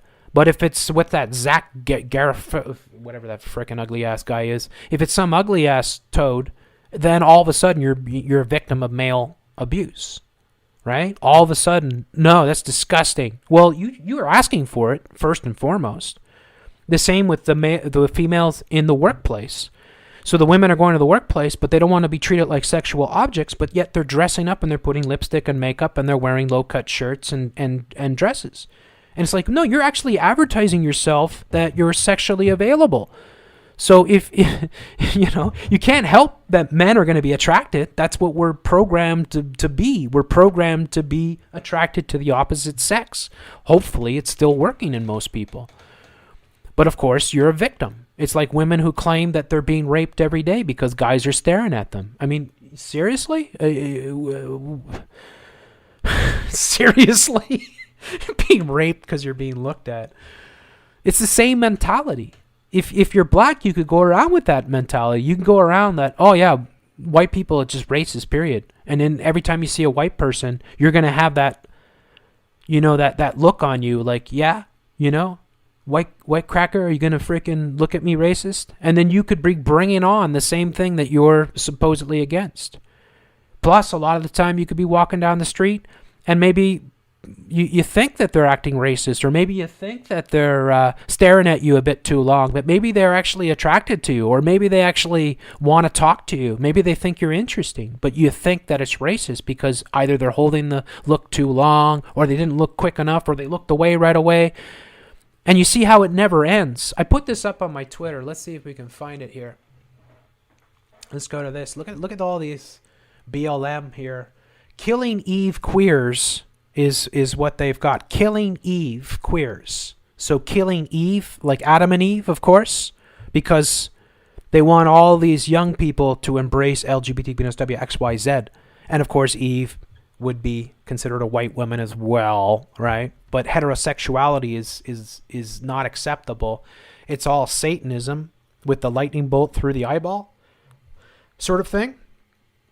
And these people here, so many of them are horribly under mind control. You're toxic mind control. You're taking selfies of yourself and you're putting it on social media. Why? And then you're getting angry if anybody says anything even remotely critical of what you're doing. And then you're it's white racism or white supremacy, or it's toxic masculinity, or it's homophobia or transphobia or whatever phobia. It's all the phobias. Look at this. It's not enough that I put 1. I'll put 2. I'll put 3. I'll put 4. And I'll sit there and I'll wait for people to send me their adulations, to give me the hearts, to justify me, to validate me. Because I need to be validated on my looks alone. It's the same, again, every single day. I mean, I've been showing this for ages. Like, all of this stuff is so toxic, these people. Live with fire. I wonder why you put that on your body. You put the tattoo on your body. Live with fire. Of course, Satanism. Right? Here's the one eye symbolism, of course. These are social media influencers, more than likely. Here, of course, you got to have this girl and then the black and white to go with it to fit the whole thing. And you see all these people that are by themselves taking selfies of themselves, thinking that they're the greatest thing on the world, that they can do no wrong, when really they're just mentally ill people that are products of this new world order. Look at this, right? Devil sign rainbow. Well, you can't see that on the computer. You wouldn't be able to see that, but killing Eve queers. Butterfly symbolism. All these people doing the exact same thing. They're embracing the New World Order without even knowing what it is, of course. Not even understanding what they're involved in. And then here's some of the guys. I mean, look what he's got in his ear here. I don't know what's going on there, Frig. Is that where you keep your coins? Imagine he's like, hang on a second here. Let me just, hang on. I'm just going to get it out here. I keep my coins in here. And look, he's got Lady Gaga, Born This Way, in the background. And he's got a butterfly symbolism here on his neck as a tattoo. Making the 666, of course. And it's just over and over again. So let's go to my Twitter here just for a second. I'll just show you. Okay, so this is the thing I showed here. Let's just see how much of that comes in here because I want to make sure. Okay, so let me just see if can I fit this in? Will this, if I bring it up like that, will it go in? Let me just see. Yeah, okay, good. It does. Okay, so check this out. This is kind of the reality, right? You can do no right. So if a white person moves out, it's white flight. If he moves in, it's gentrification. If he sees color, it's racism. If he doesn't see color, he's ignoring racism. He, she, z, zer, zem, z. He doesn't see color, ignoring racism, which equals racism. If he doesn't partake in culture, he's non-inclusive, so he's racist. If he engages in culture, he's engaged in cultural appropriation, and therefore it's racist. The whole game is rigged like this, folks. You can do there's no right you can do if you're white. If you're white, there's nothing you can do. Period. It's all rigged like this because it's all like, we've got the white folk. We're just going to make it so they can't win no matter what they do. If they cheer on the destruction of their own people, then they're helping bring about the end of their own people. If they cheer on and champion minorities, then they're helping bring about the destruction of their own people. If they cheer on LGBT begins WXYZ, well, then they're helping bring about the destruction of their own people. Over and over again, no matter what they do, they can't win. You'll be considered racist no matter what. So it's a good flow chart. I think a lot more could be added to that, but it does kind of succinctly illustrate the sort of way that the whole thing is rigged, that no matter what a white person does, they're going to be criticized. And it's like listening to some of these Black Lives Matter, the black people talk, and how they talk about, yeah, it's not enough, though. It's not enough that white people do this. It's not enough that they do that either. Or if they start doing this, it's just because of that, right? Or it's because of this. Or, yeah, they're showing up to support us, but really it's because they feel guilty, right? And it's not because they really want change or whatever, right? I mean, there's no pleasing. I'm not saying that everyone has that mentality towards white people, but I'm saying that this is structured so that white people can never have the proper response, that no matter what they do, they'll always be somehow in the wrong or not doing enough sort of thing. So it's just how it works. Okay, so we saw that. Oh, yeah, the lynching. I want to talk about the lynching. Just briefly, because we had the lynching incident that happened that just right at the same time, the exact same time that George Floyd was killed, there was some publicity stunt with a political figure being lynched, like a whatchamacallit, an effigy of a of a political figure. I think it was in Louisiana or something. I'm not really sure, but that was one of the first things. You see all the lynching stories, of course. So you have the Paul Rand upholding the anti-lynching bill because it's not going far enough, sort of thing. Rand Paul, of course, playing his role. Jesse Jackson reiterates the call for Rand Paul to end opposition. Jesse Jackson is every bit as wretched, a shill, and a sellout to the New World Order as Reverend Al Sharpton. They're disgusting pukes. And they're getting tons of money. And they're just, actually, I'm going to say, Reverend Al Sharpton is one of the guys I out of everyone I can think of, he's one of the ones that I absolutely cannot stand to listen to him. I hate everything that comes out of his mouth. I hate his whole look. I hate his frickin' delivery. I hate him. I frickin' hate Al Sharpton. And now black people know this, listening to me. I hate tons of white people. It's so dumb that I didn't have to say that, but you know what I'm saying. Like, he's just a wretched shell of the New World Order. He's just a repulsive creature. But you see the lynching, of course, with George Floyd, that's all tied. I can't breathe, to the lynching, of course, which goes back to the early 20th century and the Ku Klux Klan, of course, which is all coming up in the media as well. Ku Klux Klan. So you see all these stories dealing with lynching. And again, it's just re-traumatizing black people in more. I'll just put a Ku Klux Klan in here to see what's coming up. Ku Klux Klan. And you'll see that this is coming up as well. Man who plowed into Virginia protesters is a Ku Klux Klan. So they've got some guy here that allegedly ran into a bunch of people. I don't know if I saw this one. You know, I don't know if it's real or total baloney. But, of course, it fits the narrative perfectly. The Ku Klux Klan guy in the grocery store I covered, that's completely concocted. Total garbage. Who do you think's making this crap up? Right? Yeah, like some guy's going to go into a grocer with a frickin' Ku Klux Klan, thing. It's more... I'm not saying it's impossible. I'm not saying that there aren't white people that are that stupid. But I'm saying it's far more likely. It's Occam's razor. You apply Occam's razor. So how would Occam's razor... So Occam's razor is the simplest explanation is the best sort of thing, or the most likely, right?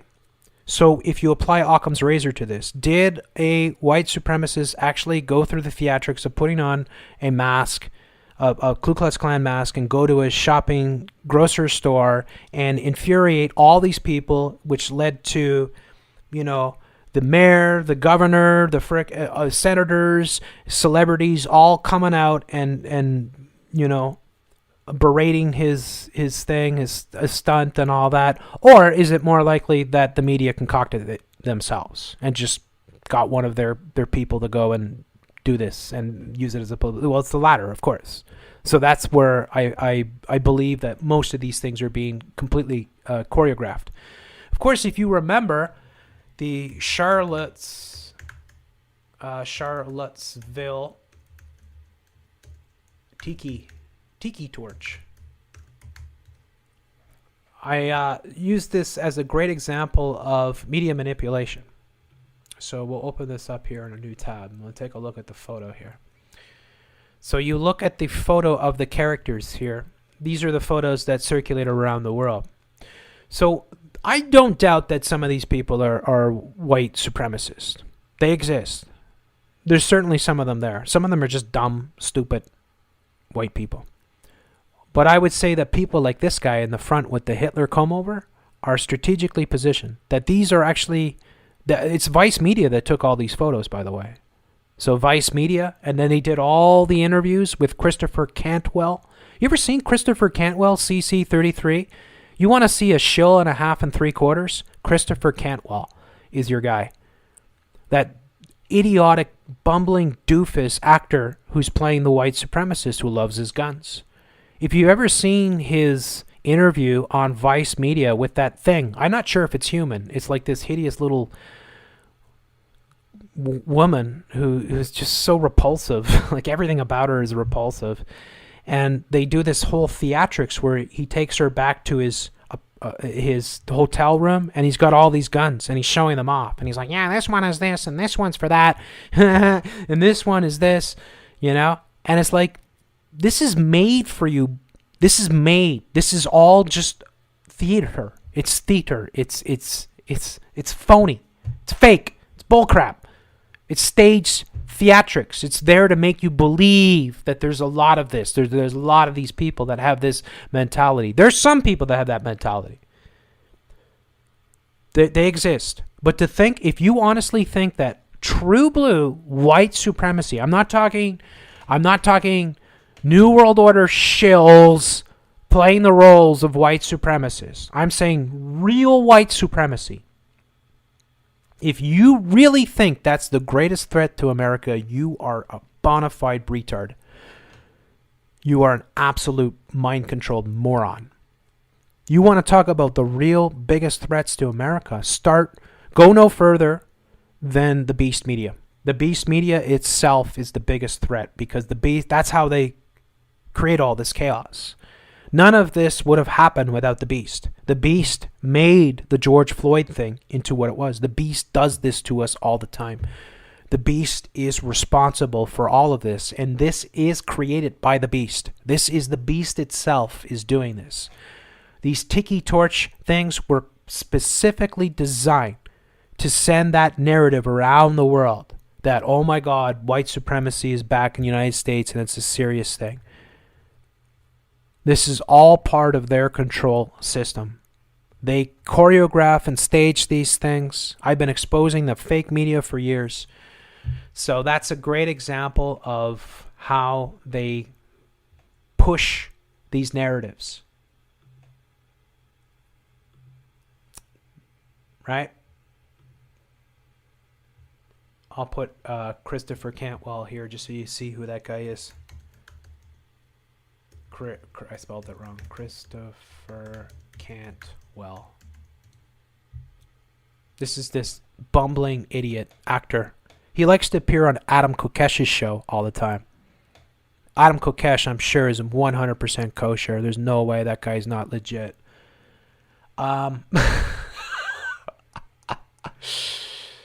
So, Christopher Cantwell, white supremacist Christopher Cantwell. Now, what do you think about that? Besides the CC. So CC is 33. But with everything that's happening, I don't... CC 33. So Christopher can't well, of course, can't be well. The names are designed to be a stereotype. It's like he's a stereotype wrapped in a fictitious cloak. He's just a wretched shill of the New World Order who's playing a role. And his role is to play that there are a lot of these types of characters and they're a dangerous threat to the United States. If you've seen the video of him on Vice, it's one of the most wretched pieces of stage propaganda I've ever seen. The whole thing stinks to high heaven. So anyways, he's a shill. There he is at the Charlottesville thing, playing his role with his black and white t-shirt. He's got the radical agenda, the shaved head, right? Here he is in the interview with Vice, pulling out his guns. He's got his camouflage thing on. He's acting like an absolute retard. Like, honestly, now I don't doubt he's an idiot, but I mean, honestly, he's acting like he's got the intellect of a retarded frickin' tadpole. Right? And then just look at his mugshot here. That screams a white supremacist. It's exactly the type of character that they use to control the masses and program people into this narrative. There's so much to discuss about these things. Anyways, we'll leave Christopher Cantwell. We got Terry Crews, who came out and said some things. Of course, it's all part of the game. You're going to have your blacks that are going to come out and counter the narrative. And he was saying things like, well, we can't have, you know, if we have black supremacy, then then that's no good because then we'll have blacks that run everything sort of thing. So we got to get rid of supremacy, period. And of course, he is kind of right about that. But of course, he's raped on open calls by the media. Whoops, I brought in the media here. The wrong thing. We'll open a new tab here. So this is the National Post, and it's like never read an article in your life without knowing who is behind. This is Paul Godfrey of the Post Media. New World Order. 110% New World Order. Post Media is wretched, evil New World Order propaganda. Actor Terry Crews sparks backlash with tweet about black supremacy taking over white supremacy. So actor Terry Crews found himself at the center of backlash from fans after posting a controversial tweet about black supremacy. The Brooklyn Nine-Nine. Who's on Brooklyn Nine-Nine? Yeah. Brooklyn Nine-Nine. Nine-Nine. Starr took to Twitter on Monday to share his tweet in the wake of Black Lives Matter protests around the world, prompted by the death of George Floyd at the hands of police officers. Defeating white supremacy without white people creates black supremacy. Equality is truth. Like it or not, we're all in this together.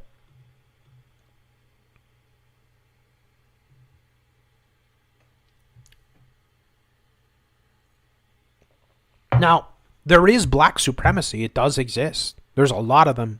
A lot of these shills. A lot of them are in the NBA or former NBA players. They're almost like gods. Like, if you think that people like frickin' Shaquille O'Neal or Magic Johnson or Charles Barkley have ever, like, maybe when they were younger suffered from racism, these guys have godlike complexes. In fact, Shaquille O'Neal refers to people as earthlings. Like, that's legitimately how he refers to regular people. He calls them earthlings because he's 7'6" or whatever, and he sees himself as something far superior. Okay, so there is definitely a black supremacy that exists within the United States. It's just a fact. Okay? Now, although I somewhat agree with what Terry Crews put up here, he is definitely playing his role. Now, his role, and everyone's going to do this. They're going to have these characters that come in, and this is your script. You're going to push this. It's all divide and conquer as well. Breaking people up and fragmenting them, having different groups sprout out, all different levels of radicalization, different extremes on all these movements, right? So Terry Crews saying defeating white supremacy without white people creates black supremacy. Equality is the truth. Like it or not, we're all in this together. Now, of course, we are all in this together is the slogan of coronavirus. So that's the first thing to take note of. Second, he is correct. Again, my solution to ending racism is having people stop identify as their color, period, and start bringing communities together. And the more that you distinguish yourself and the more you identify as something else, the more that you are actually practicing what you preach to be against. So the more black that you identify, the more that you are actually partaking in the racial divide and conquer. That doesn't, I don't want that to be misinterpreted into you being racist. You're being tribalist. And I don't necessarily think it's wrong to be tribalist, but I also think it's hypocritical to be tribalist and then call out other people for being allegedly tribalist, which you can't really prove for the most part other than the KKK. Most white people have no tribe whatsoever. Most white people are frickin' no communities, no nothing. Just complete frickin' living in the doldrums of the NWO.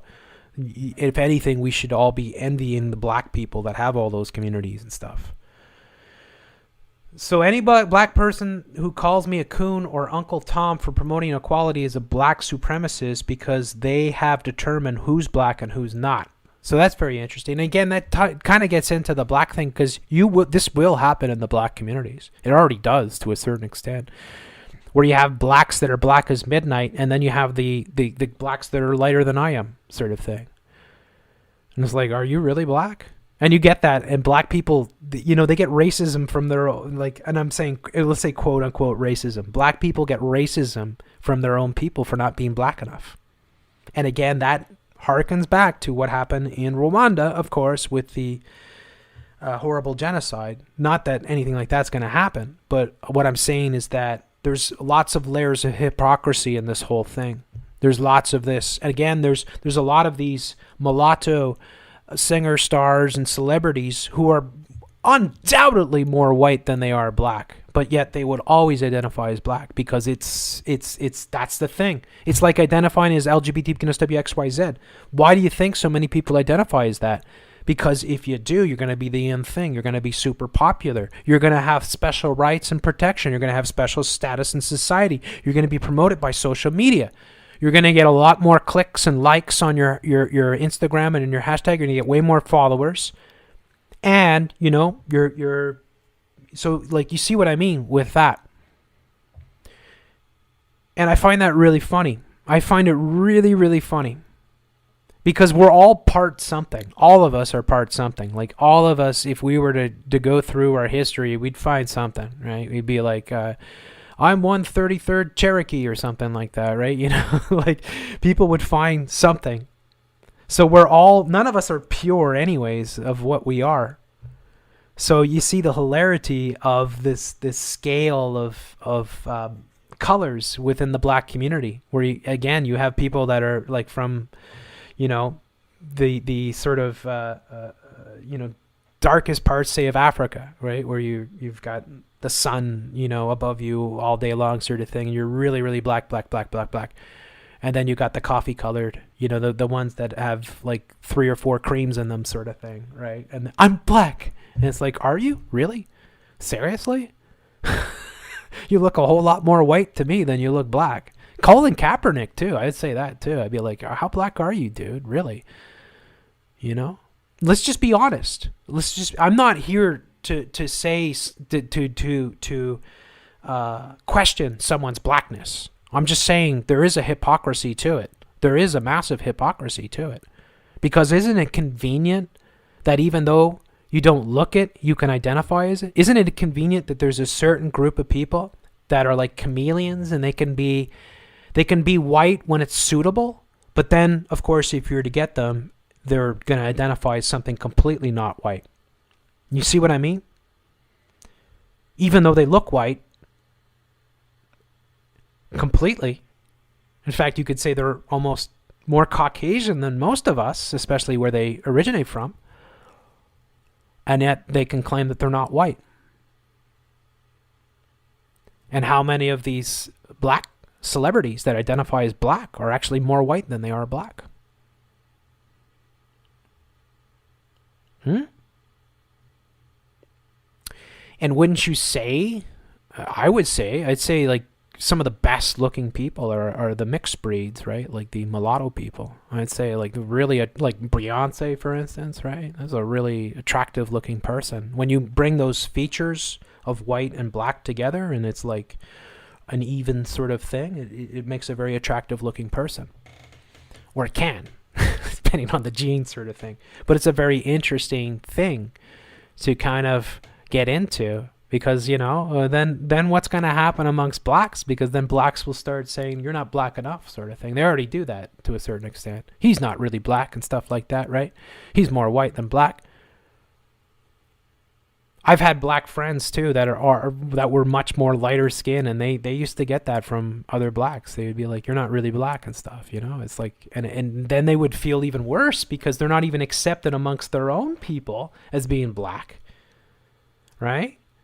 And then they feel like maybe they're getting marginalized because they identify as black, but they're not even accepted amongst their own community as being black, or, you know what I'm saying? So all these different things are very, very interesting. I think that goes to show you how disingenuous and how much bullcrap the whole thing is, in the sense that you have these celebrities like Colin Kaepernick, who probably never had a hard day in their life, you know, that seriously lit the fire, that set off the firecracker, or set off the dynamite, who literally encouraged people to burn down the city. And you're talking about, with Colin Kaepernick, you're talking about a very pale, you know, very mulatto looking black guy who is very privileged. I mean, there's no way you can't be privileged. You're worth millions of dollars. You're on the cover of Sports Illustrated. You're a superstar celebrity. You've got oodles of fame and all that. How are you not privileged? Don't tell me you're suffering from racism, because there's no way that's true. You've made it to the highest level. You know, it's disgusting to listen to some of these people talk about it. It's like, well, wait a second. You're the one with the millions of dollars. What are you talking about, white privilege? Why are you talking about white? You've got like $50 million and you're talking about white privilege? Are you serious? Like, serious? Then how did you get what you got? If it's such a thing, then why are you there? And most white people are not anywhere near that. Why are you richer than, say, 99% of white people? I don't understand. I'm not talking about people that look white that identify as something else. I'm talking about real white people. So, you know. And then how many white people have other breeds in them, but they look white? You know, so much of it is just such garbage. It really is. It just goes to show you, none of this would happen without the beast. None of it would be here without the beast. None of it. Again, it's not to condone police violence, because that's where this all stemmed from. And I've suffered from police violence. Absolutely. I could tell you stories, pretty bad ones, dealing with police violence. So, and the irony too. I can tell you some pretty ironic stories with that so-called. But I don't want to get too personal. But the thing is that I have no sympathy for the police. I've been a victim of police violence on multiple occasions. I've seen the worst in police. I've seen good in police. I've dealt with really nice cops, really reasonable, good, nice cops, smart cops, and I've dealt with absolute jerk-offs. I've dealt with psycho cops from hell. And I don't think they give a damn about color, although maybe they do. Maybe they'd be even worse if I was black or something like that. But I've seen it. Trust me. So, again, it's not to condone any of it, but there is a massive level of hypocrisy to all of this. Such a massive level of hypocrisy.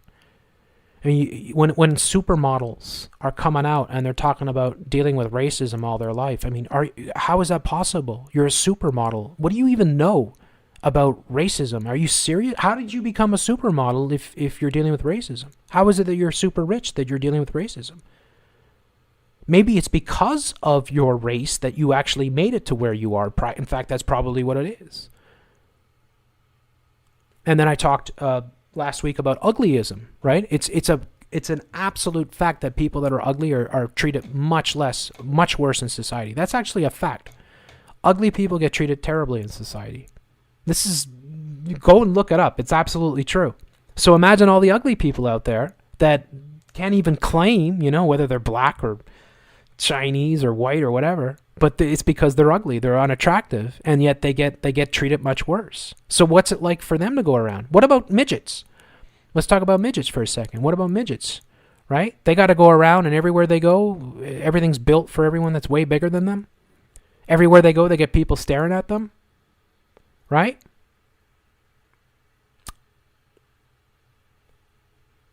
Do you see midgets protesting in the streets?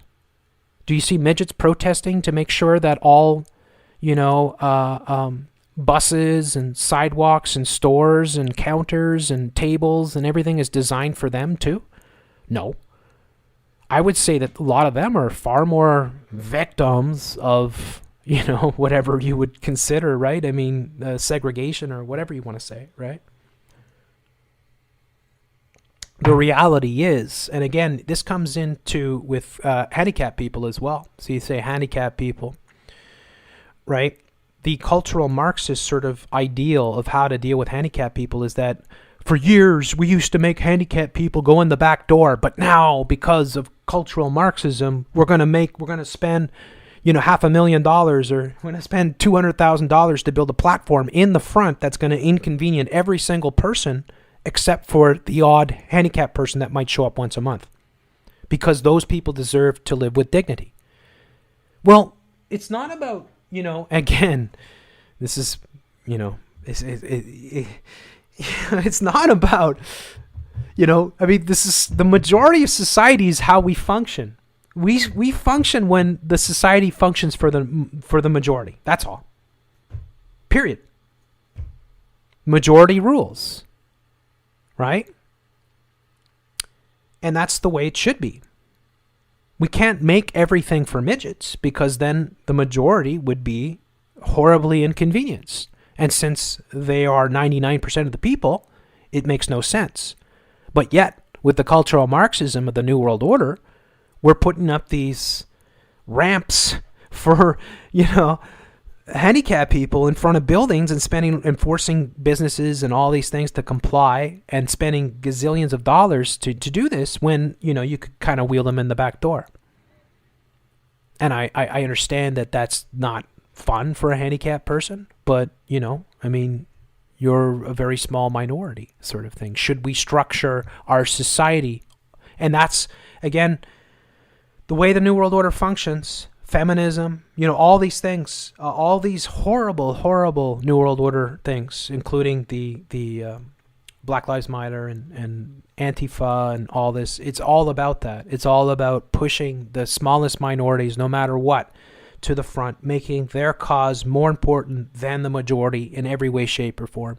And we see it manifest all around us. And that's when society's in a full freefall. I'm not saying that these people shouldn't be treated with dignity. I absolutely do believe they should be treated with dignity, but we have to be realistic about how a society can function. If a society serves to function, the smallest minorities, then it's taking a giant crap on everyone else, and it's insanity. But of course, that's the New World Order, and that's cultural Marxism. So anyways, I think these are really interesting conversations these are debates that can be had about the hypocrisy of Black Lives Matter, the hypocrisy of the women's rights, the hypocrisy of so many of these Antifa and all these other New World Order organizations. How, if you break it down and if you really break it down and you say white supremacy, there's really no evidence to support all the white supremacy. There's no evidence. There's no white groups. There's no white... there's the occasional frickin' stupid ass Ku Klux Klan thing or whatever, but there's no white groups, societies, white cultural centers, white this, white that, but there's all the others. Blacks have a gazillion different things in every city. Muslims have a gazillion different things. Asians have a gazillion. LGBTQ+W, XYZ have a gazillion different things, even though they're only supposed to be about 2.3% of the population, and whites have absolutely nothing. So it's an absolute lie that this is the reality, that whites are rigging the whole system against everybody and white supremacy is the big threat and whites have all this privilege. Nah, I'd say it's the opposite right now. I'd say whites are suffering from being just targeted horribly by the beast media. And they have lost all their confidence and they have no real organization or groups. Nobody stands up for them. Nobody has pride in themselves anymore. Everyone's bending over backwards to apologize for things that they have nothing to do with, that come from completely different times, that are completely taken out of context in most cases. And that whites are really the victims of much of the racism that's happening today, without a doubt. Without a doubt. I would say that. You could post it anywhere. You post it all over the media. CNN. There's a white guy in Canada that says whites are actually the victims of... Yeah, I absolutely do. And I go on CNN and explain. Of course, they just shut me down instantly. But I explain it. I lay it all out. I say, look at the newspapers. Look at this. Why is it okay to go after white people all the time? Why is it okay to make fun of white people? Why is it okay to stereotype white women and stuff like that? Why is it okay? And how is it that blacks have all these groups and Muslims have all these groups and Chinese have all these groups and whites have none? How is it possible? And then you have the gall to say it's white supremacy or white attitudes towards the rest of America is the biggest problem, when it's absolute garbage. Not to say that there isn't white racism. Of course there is. And not to say there isn't white supremacy. Yes, but it's much, much smaller than what they claim. Way smaller. And I'd say that there's supremacy in all these groups. All these different groups have... You think the Islam doesn't have a supremacy thing to it? Of course it does. Massively. I mean, their whole vision is the entire planet, being a massive caliphate sort of thing. I mean, come on, seriously? You think the Chinese don't have visions of supremacy? Of course they do. They believe the 20th century is for them. The 21st century, the Chinese, it's indoctrinated into their brains that it's the century of China dominance. So, we have to be realistic and honest about what's really going on in this world and say, yes, okay, there was, in the past things were rigged. Whites had the bulk of representation and all that, and it's all been changed, and now it's going in the reverse. Now it's minorities and ethnic minorities and different colors that are benefiting massively from the New World Order, and whites are being targeted in every way, shape, and form. And there's blatant white racism all over the media every single day. And it's humiliating, it's dehumanizing, and I have had enough of it. I have absolutely had enough of it. And I've never done these types of shows before. Look, 8 years of doing this work. When have you ever heard me frickin' do a show talking about how whites are being horribly targeted? I mean, I do talk about it occasionally, but I've never really devoted a show to it. But it's high time, really. It's high time that this is all called out, because I'm fed up with it. I am so sick of it. I'm so sick of every day seeing white people get on their knees and grovel and just be the butt of all jokes and be blatantly attacked by the beast media and I'm sick of it. I'm absolutely sick of it. I have reached my boiling point sort of thing. And I'm adamantly against Black Lives Matter, adamantly against Antifa, adamantly against MAGA maggots. I'm adamantly against Ku Klux Klan or white supremacy. I'm adamantly against all these fucking groups, all of them. They all suck donkey balls, right? They're all crap anyways. They're all full of garbage. And never say Black Lives Matter. All lives matter. It's irrelevant to say it. If you're saying Black Lives Matter, it's because you're trivializing it, or you're saying, oh, people don't think that people don't think. I mean, you're stupid. You're retarded. Women's rights are human rights. Women's rights are human rights. Duh! Gee, I don't know. Since when did somebody claim that women aren't human? I'm just curious on that. Since when did women lose their human status? Oh, no, it's mind control. That's what it is. It's just mind control. Don't worry about it, Jeff. It's just mind control. You just repeat it, rinse, wash, repeat sort of thing. Over and over again. Just program. Women's rights are human rights. Women's rights are human rights. Women's rights are human rights. You see the idiocy of that. The utter sheer insanity of it. So, anyways, I've been ranting. How privileged are you? Look at this crap. How privileged are you? Butt feed. The aforementioned butt feed. Isn't it ironic that Terry Crews works for Butt Feed? He's a Brooklyn Nine-Nine star. And of course, Butt Feed, starring the sister of the CEO of Butt Feed. Yeah. The Jordan Peele, of course.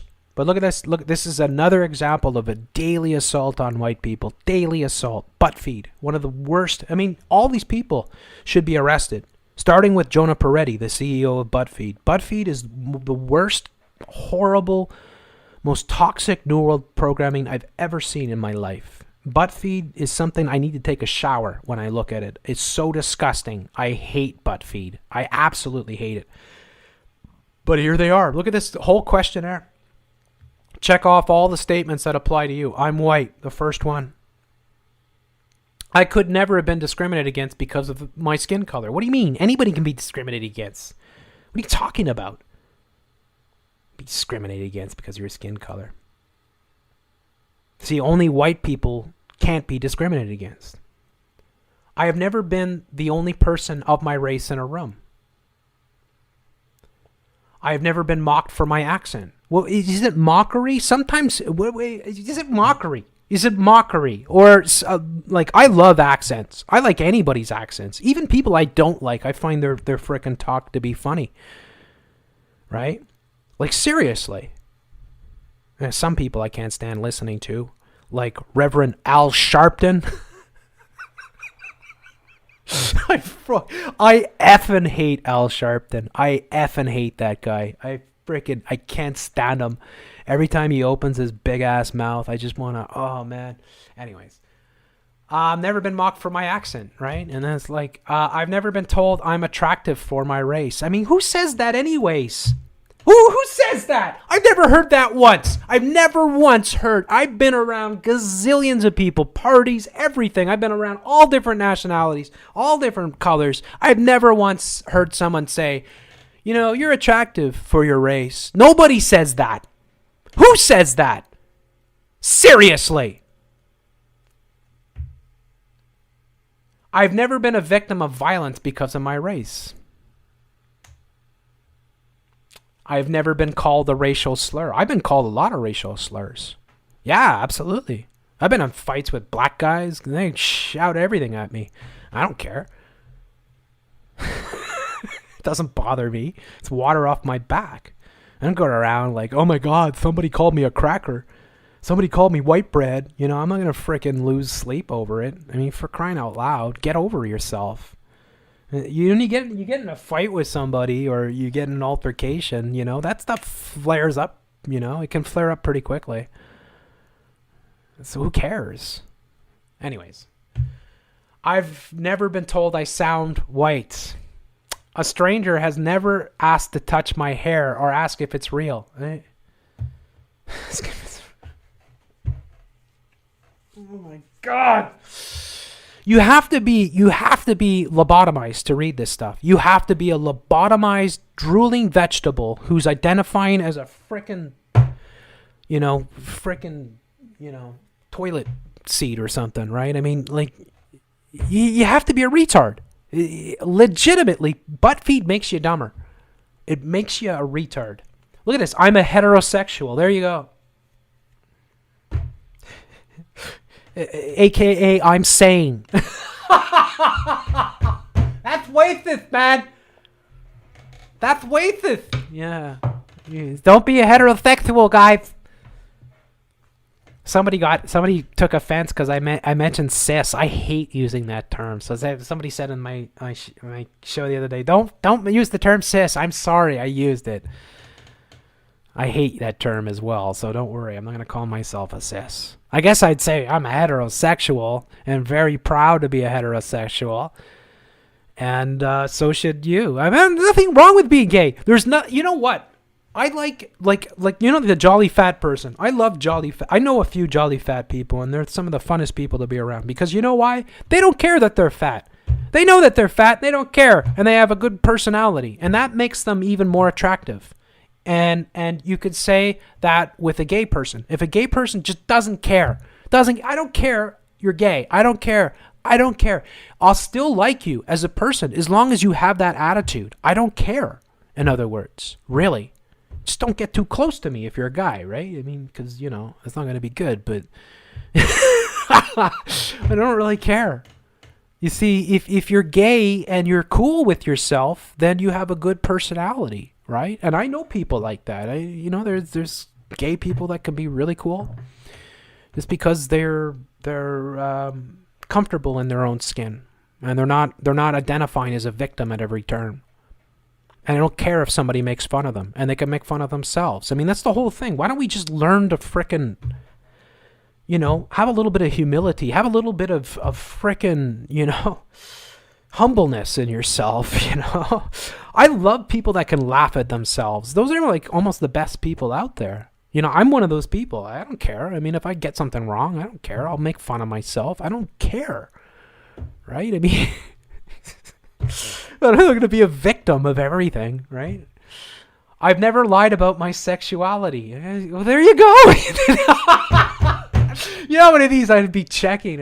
I'd be checking probably half of them, sort of thing. I'm not going to do it because they're going to collect my data and it'll probably go on my social credit score. But you know what I'm saying. I never had to come out. Well, woo! Yeah, there you go. Now you're winning. You never had to come out. There you go. Isn't it so much easier? The birds, the bees, the flower. Isn't it so much easier not to be confused? Isn't it so much easier just to work the way that you're supposed to? Isn't that just a relief? I've never been called a fag. I've never been called a dyke. I've never doubted my parents' acceptance of my sexuality.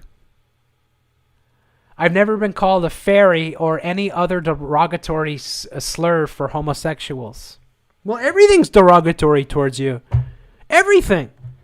Even if you know, oh, the only thing that's acceptable is gay, right? Because you say dyke, you know, people find that offensive, right? You say, well, okay, gay and lesbian, I guess, is acceptable, right? But I mean, like, think about it. You're gay and everything's offensive to you. Everything's unless you say that the person's gay. And of course, gay, the etymology of the word gay, of course, they use that word on purpose. In the old days, nobody called each other gay when they were homosexual. It wasn't called that, right? Gay, they purposely brought that in because they're trying to depopulate everyone, so they want to get as many people to turn gay as possible. So they want it gay. Gay means happy. You know the gay song there? Queer kid stuff. Queer kid stuff with that hideous... I was going to say C-U-N-T, but I'm not even sure. I'm not even sure what that is. What is that? Queer kid stuff. I don't even know what that is. That thing, arrest that thing. Arrest it. And put it in a cell. Find a dungeon. Let's put it down there. Yeah. Maybe throw some breadcrumbs now and again. I don't know. I mean, honestly, what is that thing? But Lindsay Amer, queer kid stuff. I'm only joking, YouTube community, because I'm joking. I don't want anybody to be hurt. Kinda. Anyways, so gay. They took the word gay to apply it to homosexuality because gay actually does mean happy. It means joyous. It means carefree. So they wanted to associate that lifestyle with that feeling. You understand? I'm sure most people do. So anyways, I've never tried to hide my sexuality. Well, there you go. I mean, why does anybody care? First of all, the only time it's important, really, is if you're actually trying to pick up that person. You know, it might be important. You know, if you're a guy and you're sitting next to your friend there and you start grabbing his leg, you know, you might want to tell him in advance. Anyways, I'm always comfortable with my PDA, with my partner in public. My PDA. What's PDA? Public displeasure. I don't know. Somebody in the chat, maybe you can get it there. PDA. PDA with my partner. I've never pretended to be just friends with my significant other. Yeah, we're just friends. I've never been ostracized by my religion. You see how much victim sort of comes into the comments? Like, and why are people doing that? Like, for instance, why would you have to pretend that we're just friends sort of thing? Because you're embarrassed about it. Why are you embarrassed? Because it's not socially normal. Why is it not socially normal? The birds, the bees, the flowers, and the trees.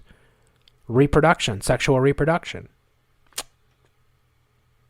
So when you're not normal, then you're abnormal. So you have to come to terms with that. That's why I like gay people who don't care. I like that. Just like the jolly fat person. You don't care. That makes you an attractive person or a more attractive person to be around. Because you don't care. You're not worried about how people are judging you. You're not claiming a victim status at every turn. You're not always, oh my God, I'm so offended by everything. It's so dumb. You see how weak these people are. I mean, everything is about their suffering and how they're being mistreated by society, when really they've just been programmed into degeneracy. It's that simple, and they can't handle that. They can't handle it.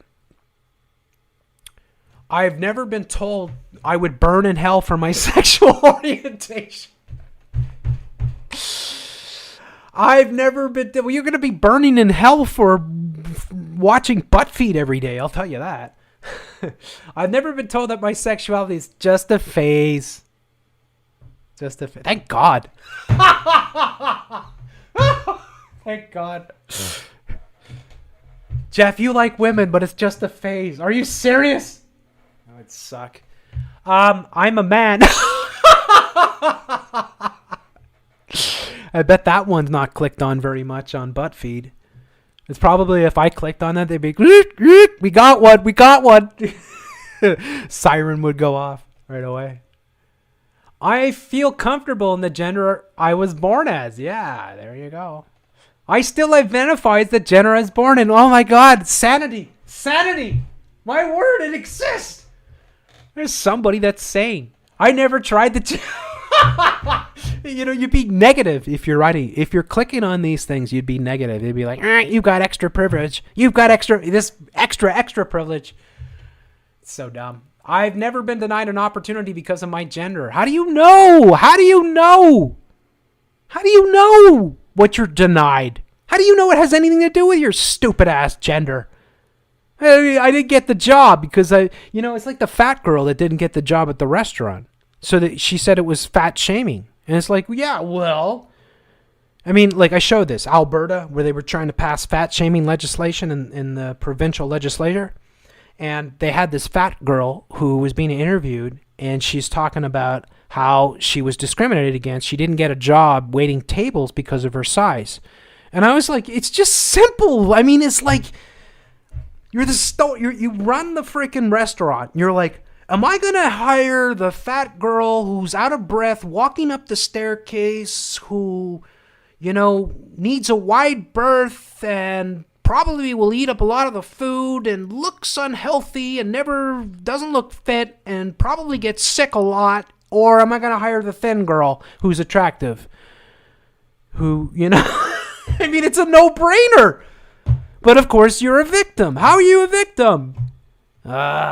So insane. I make more money than my professional counterparts of a different gender. There you go. It's because of the gender, man. It's the gender. It's all the gender's fault. Guys, it's all the gender's fault. It's so insane. This is how Antifa are trained too. It's the same type of mentality. It's insanity. That's why I say ButtFeed is evil. Like Jonah Peretti, please arrest him. Please arrest that person and everybody involved in ButtFeed and a small asteroid, a small one. God, please, small one. It's big enough to cause some damage.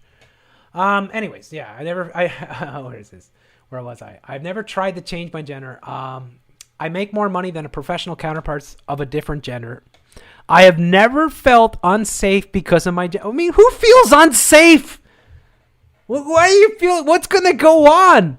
I mean, if you're like, say you're a man bear pig, you got the freaking tits and the beard and all that. I mean, do you really feel unsafe, or is it more that other people feel unsafe around you? I mean, is it you that's and like, why are you unsafe? What's happening? What's making you unsafe? Like, we all need a safe space. We need from what? What's going? Is it like freaking werewolves coming after you? You got a herd of freaking I don't know. You got hyenas like chomping at you. Why aren't you safe? What's going on? Those heterosexuals are coming after me again. I mean, like, what do heterosexuals go around trying to frickin' find people of different genders to make them unsafe? Join the unsafe crew. We're gonna make all those genderqueers feel unsafe forevermore. I mean, it's so silly. It's like unsafe. I mean, I need a safe space. I mean, what have these guys ever had a heart? Have you ever felt? I mean, like, legitimately, do you even know what it feels to feel unsafe? Like, do you know what that means? Do you understand what you're talking about? I mean, I understand what it's like to be unsafe, to a certain extent, like being out in the woods and maybe being like a large cat fucking coming after you. I mean, that's unsafe. Having a polar bear tailing you, that's unsafe. Yeah, then I feel unsafe. But otherwise, what makes you feel unsafe? What's going on? Right? I know there's bullying in high school. Okay, I understand that. I had to deal with bullying too. But the way to deal with bullying is you just punch back. That's all. It's that simple. You fight back and then they leave you alone. I mean, they're bullying you because you're different. You got to stand up and prove yourself. But, I mean, unsafe. I've never been catcalled. I couldn't get it. Yeah. Some girls love it. Some girls love it. And then some girls get angry. It's like, well, I mean, you got all dressed up. You look hot. Shouldn't you be flattered that guys are checking you out? Girls are funny like that, though, eh? It's like some girls, all they want is that attention, and other girls can't stand it. It's just hilarious to see it, because you see some girls that go through extremes to try to make themselves look attractive, and other girls can just roll out of bed and they'll get catcalls walking down the street. You know? Sorry, you got to deal with the hand that's dealt to you, you know? I mean, don't claim you're a victim. Just pull yourself up. There's more to life than your looks. I have never been raped. Look at this one. Okay, so wait. I've never been catcalled. I've never been sexually harassed or assaulted. Even I've been sexually harassed.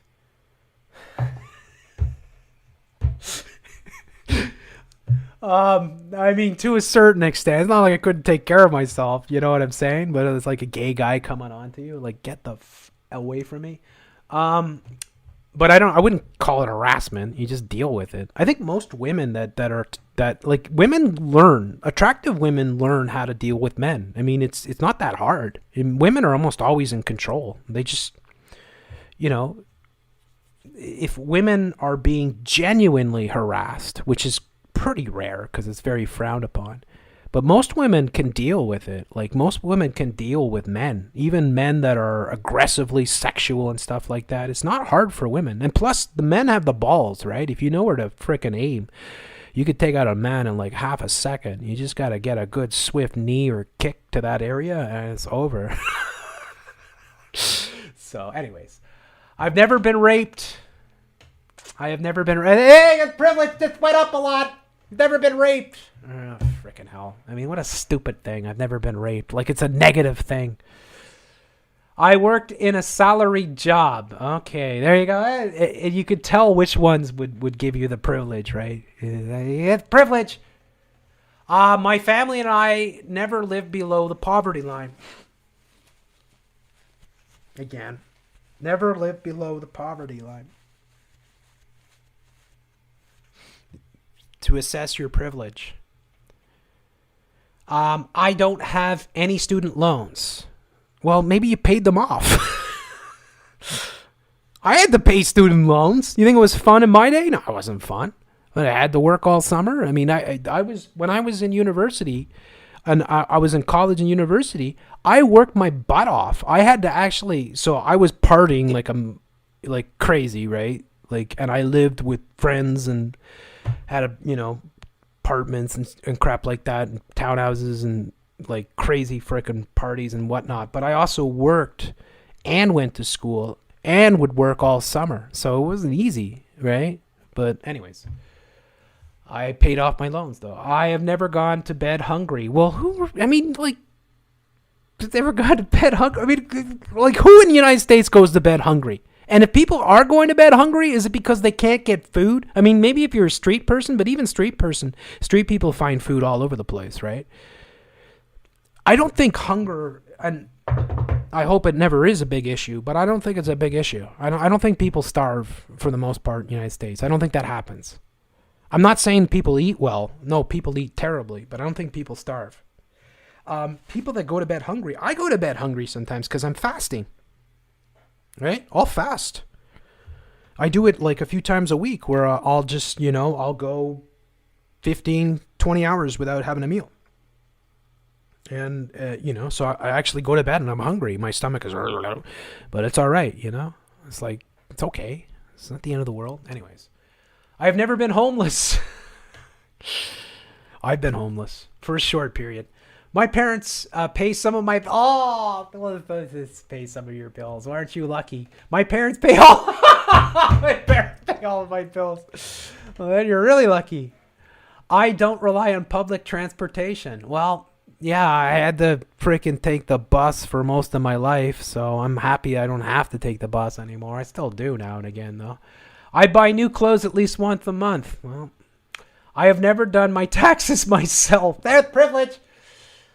I hate doing taxes too. I just did them recently. I have never felt poor.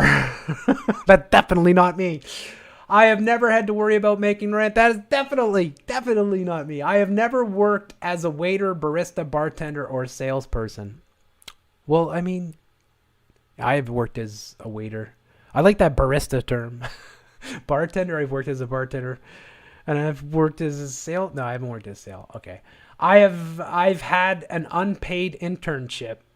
I've had multiple unpaid internships. I went to summer camp. Well, then, yeah, you're probably suffering from a lot of things. I went to private school. I graduated from it's just so dumb. You just see, it just goes on. Look at this. Look at how many there are. Oh, my God. All right, I'm going to move on from this. It's so dumb, though. If I was to honestly fill this out, it'd be interesting. Because there's a lot of things like that, like, yeah, you know, like, I've not had it easy in my life, and I've struggled a lot, and at times I've been dirt poor, and I've been homeless for periods, and I've gone through a lot of shit. But I mean, I never had any problems with sexuality, thank God. I've never had, you know, I don't ever identify as a victim. I have had horrible things done to me. I have had terrible people say terrible things to me, but I don't go around holding on to it. You know? Usually I just punch them in the face. That's what I recommend. Quick and easy fix. Over 1,000 health professionals sign a letter saying don't shut down protests using coronavirus concerns as an excuse. Of course, because they all say that white supremacy is the big threat to humanity. If white supremacy is the big threat to humanity, then why are there so many white people here? Good question. Yeah, that's it. Yeah. I mean, seriously. Seriously. Anybody that's listening to this that might remotely identify with Black Lives Matter Antifa, seriously, if white people are such a threat, then why is this photo full of white people at a Black Lives Matter protest? How is it possible? How? Do you think if you had a White Lives Matter protest, you would have a crowd of black people like this? And I don't blame them for not showing up. In fact, I kind of encourage that and say that's good for them. But why are all the white people doing it? Because the beast. That is why. This is all your mind control. It's just uncanny, though. White silence is violence. No, it's not. Sorry. Silence is your right. You're right. You have a right to say nothing if you don't want to say nothing. If you want to speak your mind, you have that right too. If you have the right to say the most inflammatory things you want to say because you have freedom of speech. But of course, silence is compliance. White silence is violence. Yeah, it's violence. Why? In fact, here's a white dude, and again, I hate the frickin' term. I'm not being silent. I'm calling you all out for being a bunch of brain-dead, mind-controlled morons. I would love to get up in front of a crowd like this and just berate the whole... They'd be pelting me. Like, I'd have to put on, like, frickin'...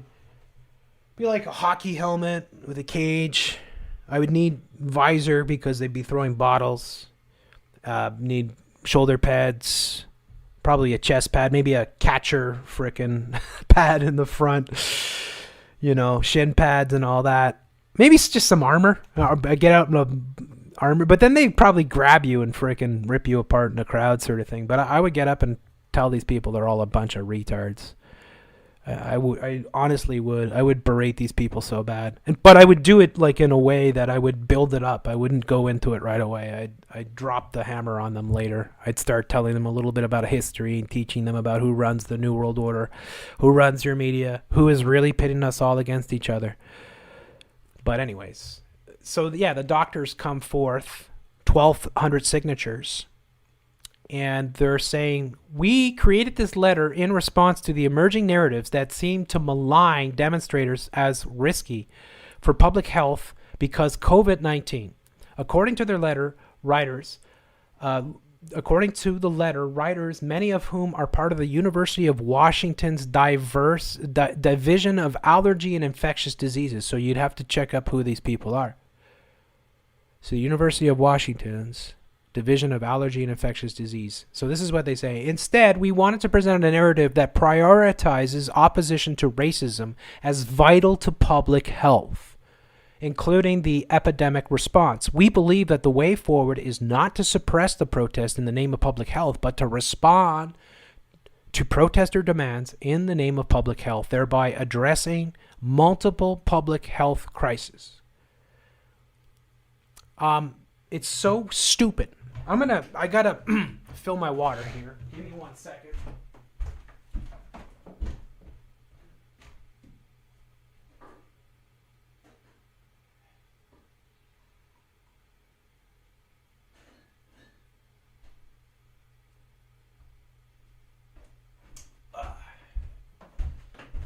There you go. Gotta have the bone broth. I don't have any water. All right, ran out. So, they are coming forth because they believe that white supremacy is such a threat to public health. I mean, this is how insane it is. This is how insane it is. White supremacy. White supremacy. White supremacy. Where? Show me where it is. I don't see it anywhere. I see it nowhere. Honestly, I see it absolutely. The only place I see it is on CNN or, New York Times. I don't see it anywhere. I certainly do not see any of it anywhere I go. Anywhere. I don't see any white clubs, any white communities, any white anything. I just see a bunch of retarded white people who are just beating themselves and just look like they've lost all frickin' pride and all, confidence in themselves, and that they are completely lost and they are demoralized, and that's what I see. So yeah, the white supremacy, I'll just put that in because I don't want to dig through the whole thing here. Yeah, white supremacy here, as you see, Terry Crews and the scourge of white supremacy. Facebook removes nearly 200 accounts linked to white supremacy. Ben & Jerry's statement against white supremacy. I mean, where is it? Show me where it is, because I don't see it anywhere. I see the Tiki Torch things, and I see the New York Times, and I see CNN. I don't see anything anywhere about white supremacy. I'm not saying that there aren't racist white people, just like there aren't racist black people or racist Chinese people. There are racist people. And there's people that I don't like and would never condone their behavior, but I don't see any white supremacy anywhere. Zilch. All I see is the opposite. So I think this is all garbage, of course. I've been explaining that the entire podcast.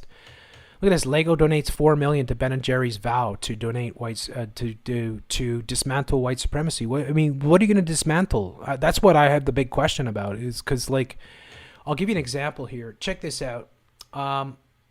Where is it? Uber Eats got rid of delivery fees when you order from black-owned Montreal restaurants. Okay, so I want you to think about this. So it's now easier to find black-owned restaurants on the app. Okay. All right.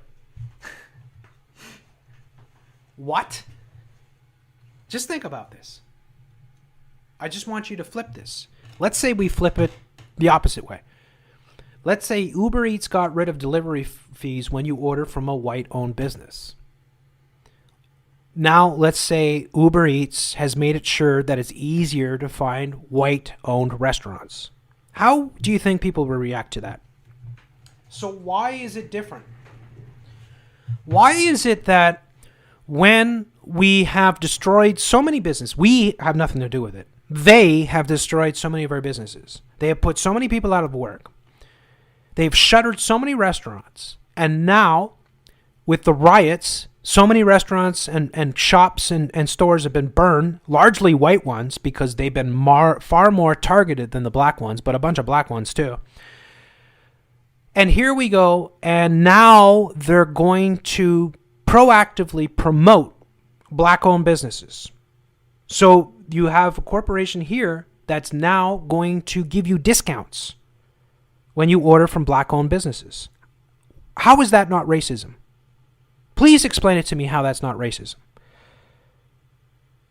How is that not? You are favoring one race over another. So you're going to punish white people, white restaurant owners, who are probably in a very bad situation, just like the black ones. I don't doubt it at all.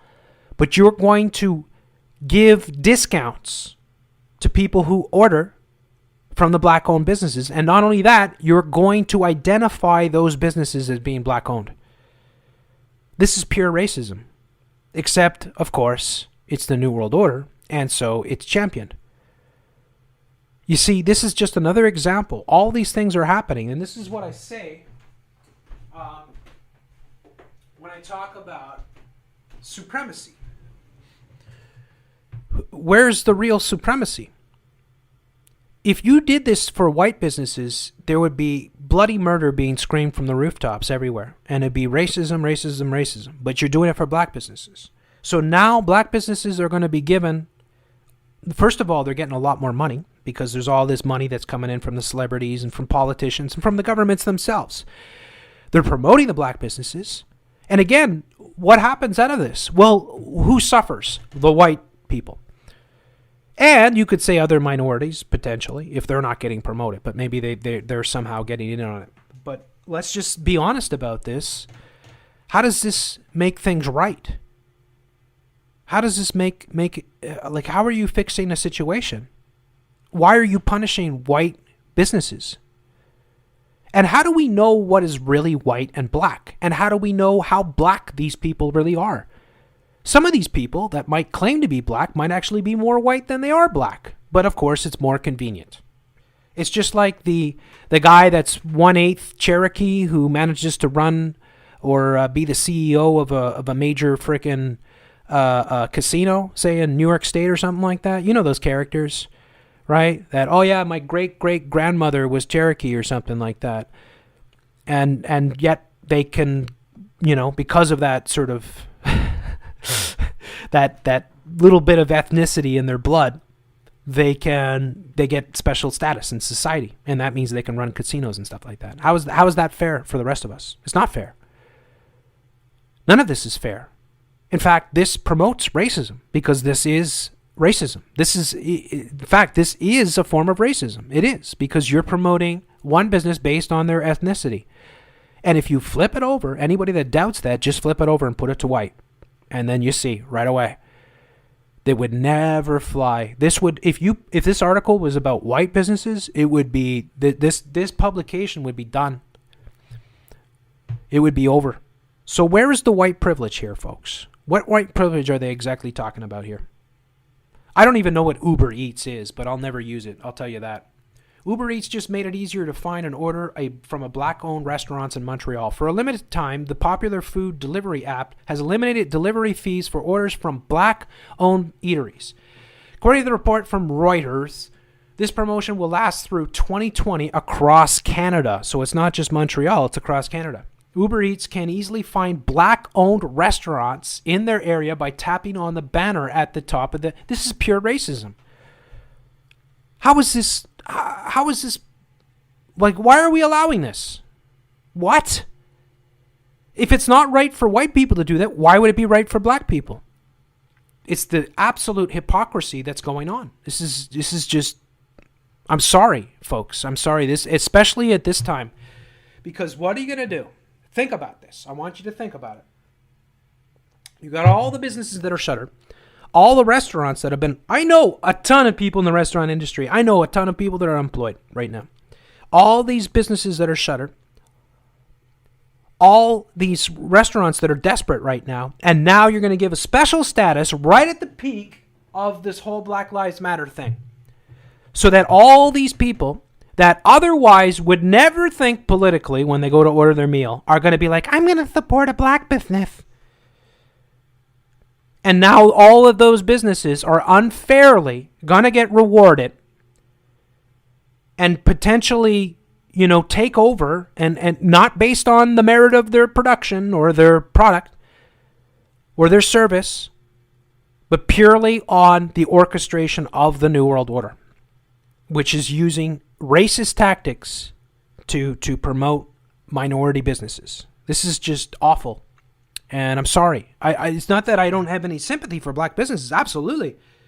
And it's not that I don't believe you should support black businesses. Absolutely. But I think you should throw the whole racial thing out of the window. You should support a business and a restaurant or just because you like the service that they give you. If you go in there and it's Swahili people or it's frickin' Scandinavian or it's frickin', people from I don't care where, it makes no difference. If you like the product and the business and the food or whatever, that's how you support that business. But this is just another example of how it works. And they're just doing this over and over again. And they got something here. Our experts are on your team. Get business features. So support black-owned restaurants here, right? Whoop. Uber Eats.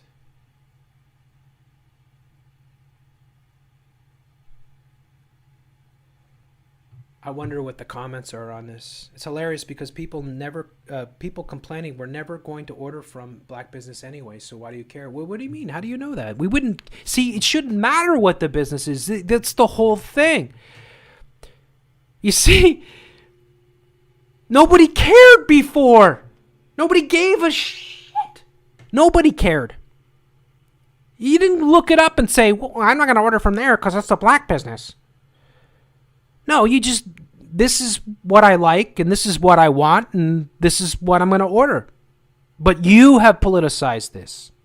Uber Eats has decided to politicize this. Who runs Uber Eats? Of course, it's the New World Order. So, the racism in the comments. And then you got people using straw mans, like close to 450 years of slavery, overt white supremacy, in the form, I don't know, 450 years. I don't know where you get that from. And then you get people just using straw mans like this. I support this. Black businesses usually get little to no support from big companies and are often overlooked. How do you know that? Prove it then. This is so racist. It's ridiculous. I'll be deleting my Uber Eats. So, you got some people calling it out. It looks like they probably deleted a ton of comments. There's a lot of comments that are going up for this. Does that mean there's a second thing here? I guess there is support. Let's see what they say. Adidas Ababa, Copa Tampa, Rocksteady Jamaican Restaurant, Flooding Bar and Grill, Atlanta Wings, Magic Soul Food, Mama Sambusa Kitchen. And how do you know who really owns these businesses, though? Maybe they got a black person fronting it, but it might be some other tribe. Anyways, I mean, to me, this is just really bad, considering the situation, too, because all these businesses need our support. Yes, we should support black businesses, but that's not the way that we should run our society. I mean, that's not going to make things better. Are we going to make things better by, frickin' promoting only one race, only one group? I mean, two wrongs don't make a right. And again, when we say two wrongs, I'm going way back in history where white people were privileged. You could say, to a certain extent, that white businesses had an advantage. I understand that. But now, in this day and age, this has gone way too far. And I don't agree with this at all, especially considering the circumstances of what's going on. I think it's very bad to do this because you're giving priority and you're making people only order from a certain race. You're politicizing restaurants. You're politicizing things that should never be politicized, basically. This is the white guy that ran over the protesters. You see, he's got a look of regret on his face there. He's supposedly a Ku Klux Klan guy, whatever. Anyways, I think I got through most of what I wanted to get through. I went on a big rant there. Oh yeah, body cameras. I'm going to come back and do that tomorrow. That's too big for me to fit in here. Anyways, I'm going to go to the chat because it's been a long show. I've covered a lot of stuff. And I want to say hello to the chat before I close up here, because I've been going for a while, and I just want to make sure I got most of what I wanted to cover. Black businesses promoted. Yeah, the black. I looked all that up. All these companies promoting black businesses. again, it's all wrong because it doesn't get rid of racism, it promotes it. And it's not right for us to do this, period. Toronto police, okay, we got that one. That's not important. All right, we got through it all. The only thing I didn't get through was the body cams. So I want to cover that tomorrow. It's too important for me to just gloss over tonight, and I'm too tired to keep going. So I'm going to have to cover that tomorrow. But that's a big part of what's going on. They want to make a full-on surveillance state where everyone is accustomed to being surveyed, where there's no privacy whatsoever. And body cams are a big part of that, because not only first it comes as police body cams, but the next thing it'll be is people body cams, where people will be encouraged to walk around with their own body cams. Black Lives Matter and Antifa will promote it, because then they'll say it'll keep them safer, and then next thing you know, it'll just be a normal thing for everyone to have body cams on them. And then who's going to get all that information? Of course, the New World Order. So I'll do a bigger show on that tomorrow. I've talked a lot about that over the years, so I'm just closing some windows here, and I think I got, yeah. All right, that's good. I got most of everything I wanted to talk about. Yeah, I did. That's the only thing I didn't do was the body cam. Okay, cool. All right, so what's up, guys? How you guys doing? You guys hanging in there? Do you like this show? What do you think? Did you agree with a lot of things that I said tonight, or are you upset about some of the things I said?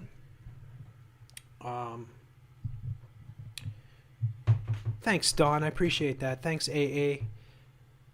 Space Cow. I agree. This is the best chat ever. You guys are amazing. Thanks, Sarah Connor. Nice to see all you guys. Puff Puff, Crystal K, Uncle Monster, Boney M, Blue, Isabel, Sarah Connor, 4658, Unknown Echoes, Nono Jenkins, Don, everyone, Greg Silverado. There's Dan. Nice to see you, Dan. Melissa, nice to see you. I said Melissa. Melissa. Dawn, nice to see you. Hearts for everyone. Jeff, can you adopt me? Thank you. Thank you, Otis. Thanks, Boohoo. Thanks, everyone. Thanks so much for all the compliments. I never know. Sometimes I'm like, oh, maybe people are pissed off at what I'm saying. I do have a lot of black listeners, so I hope the black listeners understand that I had to address all the white stuff today, because it was just getting too far. So I love the nerd voice you do. I'm gonna do a lot of voices. I think to fully melt brains, we should go through the BuzzFeed questionnaire. Yeah, exactly. Just a gal says, or all this precisely promoting racism, black people being used to further this agenda, they are falling for it. They don't care about blacks. It's a trap. I agree, Just a gal. Good point. Thank you, Dan. Appreciate that. Oh, nice to see you from Slovenia there, Gamesino. What if white businesses claim to be black owned? Does that count? Yeah, exactly. You could do that. Jeff C., you got love from Sedona, Arizona. Awesome. Great. I hope you guys are hanging in there out in the desert. Hey, Jeff. Great job. Thanks, Greg. Appreciate that. Thanks, Joshua, Otis, and everyone. HD, Don. There's innovation. After these places disband the police, then they bring in the UN troops or military. Yeah, exactly. That's a great point. There's always going to be a solution, and the solution is probably going to be something like that. Much love, Crystal, and Wonderland Water. I'm getting tired. Doing a fine job. Oh, thank you, Drop of Truth. Appreciate that. Just jumped ahead there. Thanks, Puff Puff and Steven and everyone, Corey. Yeah, it's get to the chopper. Yeah, I talk a lot about, I've talked a lot about racism and I always lamented. It always bothers me to see blacks being treated poorly, especially by police and stuff like that. But I think it's really shifted over the past few years, and it's really bad where it's going now. And I think now when you look around, you see that white people really don't have anything anymore. It's like, and I thought it's very telling today to show all the black communities, and in many ways that's a privilege, because we have nothing like that. If you're listening to this, there's nothing like here.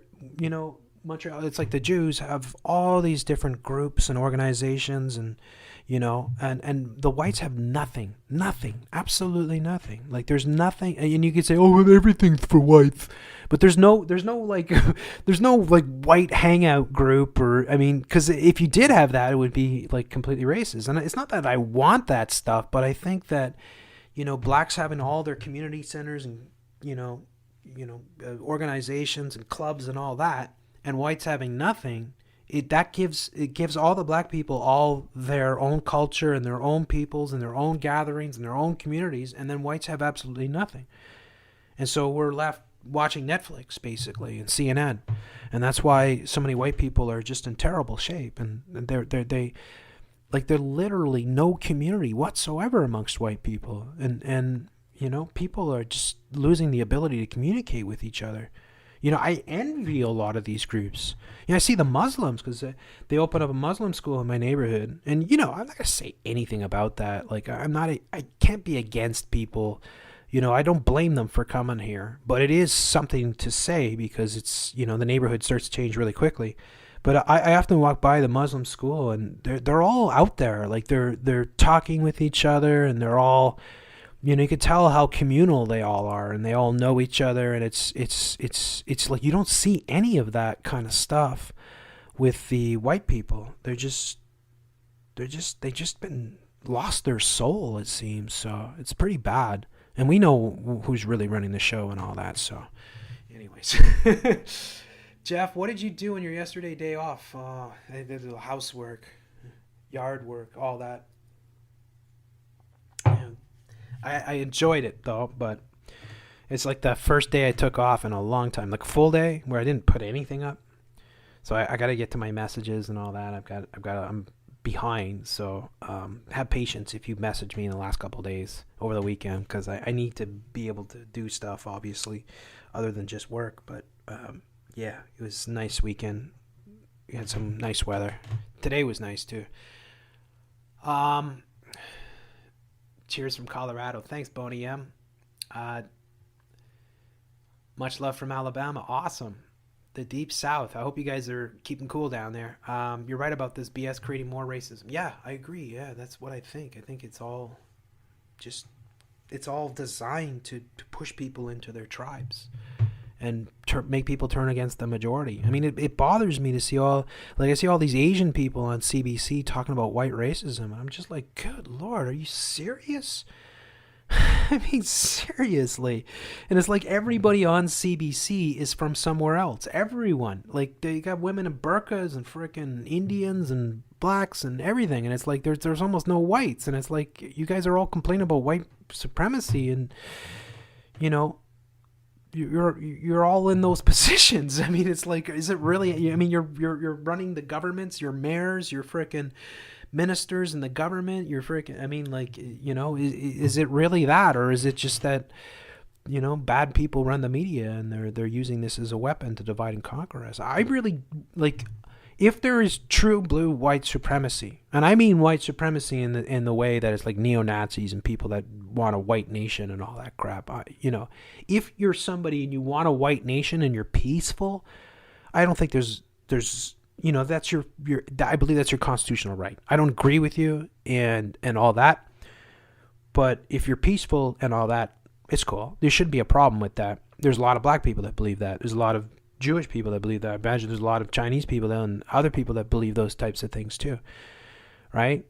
But as far as like there's a systemic problem of white supremacy, I honestly do not believe that for a nanosecond. Not here, is certainly not in Rainbow Unicorn Land. That is absolutely nonsense. I'm a minority in my neighborhood, right? Sort of thing. It's stupid to say that. It's not that, and people are tribal, so it's not like everyone's gonna bend over and lick your butthole just because you came off the boat, right? I mean, you got the French Canadians here, and the French Canadians, they're watching all their culture be overtaken by multiculturalism. So what are you gonna say? That's racist for them to be concerned about them losing their culture? I don't think so.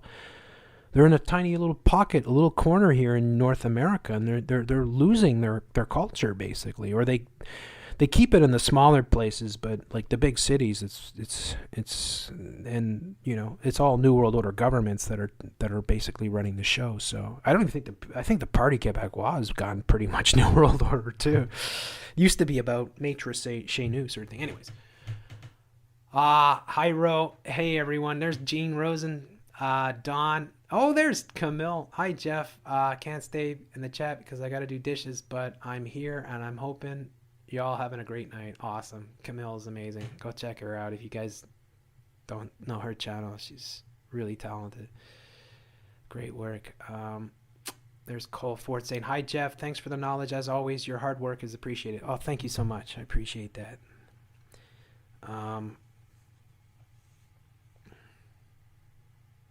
I used to live up north, and I love it here. Now people up north are a-holes. Where is is it up north in the United States, Man Bear Pig? The video of Karen that bent the knee saying that she felt sorry for her white privilege, probably staged, but it's just sad that people actually do believe that. Yeah, because they want people to emulate that behavior, innovation, or imagine. Innovation saying evolution is hogwash, but de-evolution is true, and you can see it affects every day when you look at the sheeple. Yeah, I agree. Totally, yeah. Look at the guys living in Alabama. Nice weather and shit. Yeah, it gets hot down there, though. It gets hot here, too, though, in the summertime.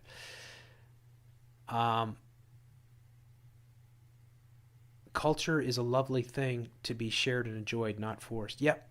Agree. I love culture. I look around the world, and that's what culture is to me. It's like stuff that takes generations to develop, and whether it's art or clothing or music,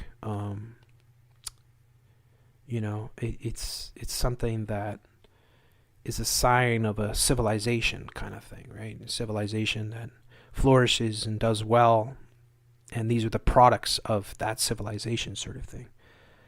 So, yeah, it's sad because I think about how whites don't have any culture. Our culture is like Homer Simpson in like Pizza Hut. It's like sad. I wonder why, of course, right? But it's like, and again, with Europe, you'd think, well, Europe, you think places like France, for instance, and I think of France, I think of, the berets and the frickin' guys with the accordions and the French loaves and the little cafes, right? And, the architecture and stuff like that. But that is all being kind of erased and replaced with multiculturalism. And it's sad because it's cool to have culture. It's cool. Like it would be wrong for us to go to India and change their culture and make it all white or something like that. Right? So yeah. You got to ask yourself that people are truly severely brainwashed to believe in that they have white privilege and to feel bad, or it's just political correctness. Yeah, I think they just been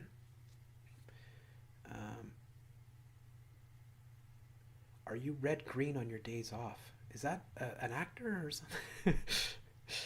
I don't know. I think I've heard of that person before. God bless you. Thank you so much, everyone. Yes, thank you. I really appreciate all that. If you found that your kid was consuming BTS, what would you burn it with fire? Can't burn your kid. You say, stand back, Timmy. Dad, what are you doing with the blowtorch? It's gonna be burned. I would burn it if I found my kids with that record. CD. whatever. Actually, records are a big thing now, so it's more likely a record these days. Anyways. Why are you so afraid of Islam? I noticed a lot of people since 9-inch 1 on 1-1, but that means I'm not afraid of Islam. I'm not afraid of anything. I don't know if you're meaning I'm afraid of criticizing Islam or anything like that. They got places for white people. You ever hear of country clubs and golf courses? Yeah, but that's you know, and you could say definitely, you know, the 50s, 60s and stuff like that. That would be the white thing, but it's not anymore. There's no way that you can be denied being a golf course or something like that. Maybe a private club and stuff like that, and I'm sure those still exist. But come on, I mean, like we're not. Most of us, 99% of us, are just basically just. We're nowhere near that, you know. So I'm not saying that those things don't exist, and they certainly did a lot in the past. You know, it's interesting because I studied Nazi Germany for a spell, and one of the interesting things about Nazi Germany is prior to Nazi Germany, the Germans were crazy about clubs. They had clubs for everything. Like one small town we were examining had like something like 200 clubs. It was like a town of like 10,000 people, and there's like 200 clubs in it. So it's like archery club and hunting club and frickin' shooting club and dog club, billiards club. I mean, it's just like every club, reading club. They were all into that stuff. It was mostly male clubs too, right? Like the women's had their things, but there was the men that really had all their clubs. And I think, you know, like I think about that a lot these days, because I think like that there's none of that anymore. Like not for us, not for white people. It's not, certainly not here. It's just, there are elite clubs though. We have like Club 292 or whatever it is. I don't know which one. Club 291 or something.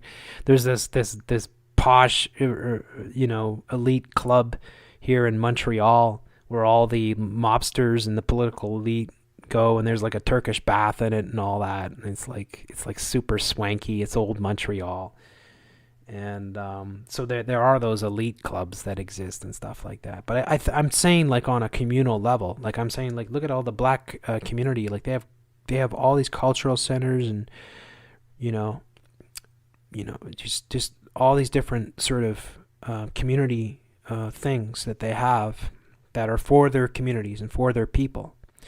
And there's none of that for white people, like zilch, zero. If there is, it's for everyone. It's not for white people. But other people are allowed to have those clubs. And I'm saying, like, that's one of the big problems is that, like, that's what I say about racism. Like, you're never going to, you know, it's always going to be, it's just normal for people to be tribal. So that's not something you're going to get rid of. But as far as racism goes, and if you want to like make everyone feel like they're accepted all the time, you have to do away with all the identifications. So like, and again, all these clubs that are exclusive to certain ethnicities and certain colors, that doesn't help the situation. That just creates more racism because you're segregating yourselves. And you're creating your own communities, but then you're saying everybody must accept us as everything. But then you would never accept, say, for white people to have the same type of communities. Like if white people were to form those types of communities, it would be called blatantly racist. And it's like, well, you call a spade a spade. If it's racist for white people, then why isn't it racist for black people? If black people can have all these clubs and communities, then why can't white people? Well, who controls the New World Order? That's why, right? Sort of thing. And so I understand that those communities can be very important for black folks because it can help them and give them opportunities and stuff like that. But it's like, you know, the people that push the New World Order and the cultural diversity and the open borders and the Kalergi and all that, they have their own very exclusive clubs. Very exclusive clubs. And there's no way that you or I or any of these people, including the blacks, get into those clubs. So, I mean, it is what it is, if you know what I'm saying. Like, it's it's pretty evil what's going on. So,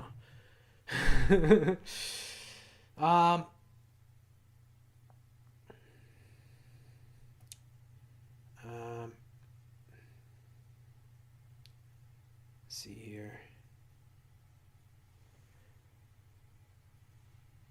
My golf story: went to golf range, missed every ball, rolled down with air, so because I missed them and I jumped up and down and grabbed them because they didn't count. Well, at least you had fun, subdue. That's what's important. It's the whole thing, though. Just have fun in life, you know. Don't take things too seriously. There was a Nazi Germany. Nazi is a word created by Ashkenazis. Well, yeah, National Socialism sort of thing. But it is ironic, though, isn't it, that there is that. Jeff isn't saying he hates anyone. No, of course not. I don't hate anyone. Well, I do hate our control. I hate, say it properly, I hate deceivers. I hate liars. I hate people that are manipulators. So I hate the New World Order with a passion. And I hate what they're doing to all of us. But I don't hate anyone. Absolutely not.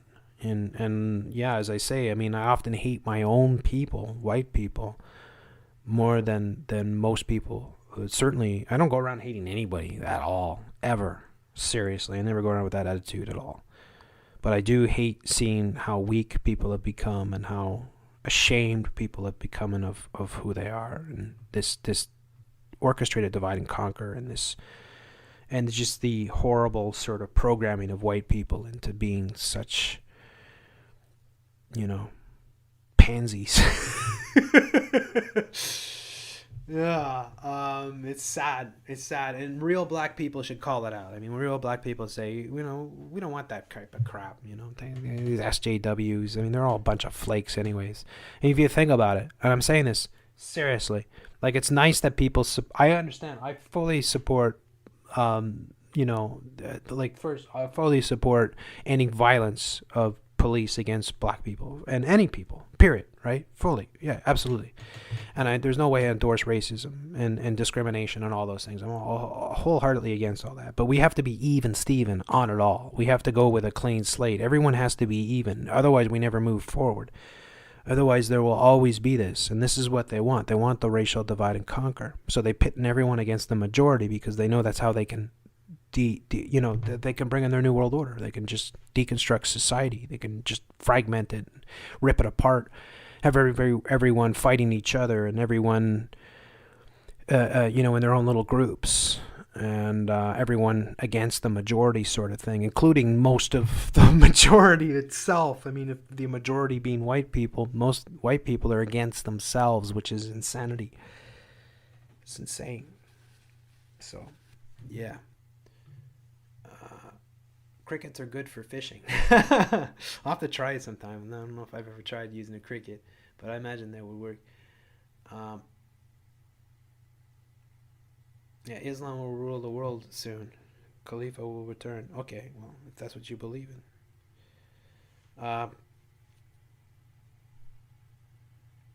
Yeah. COVID Denver murals. I haven't seen that. You're racist, Jeff. Yeah, whatever. White people have had their cultural identity erased through history. Yes. Yeah.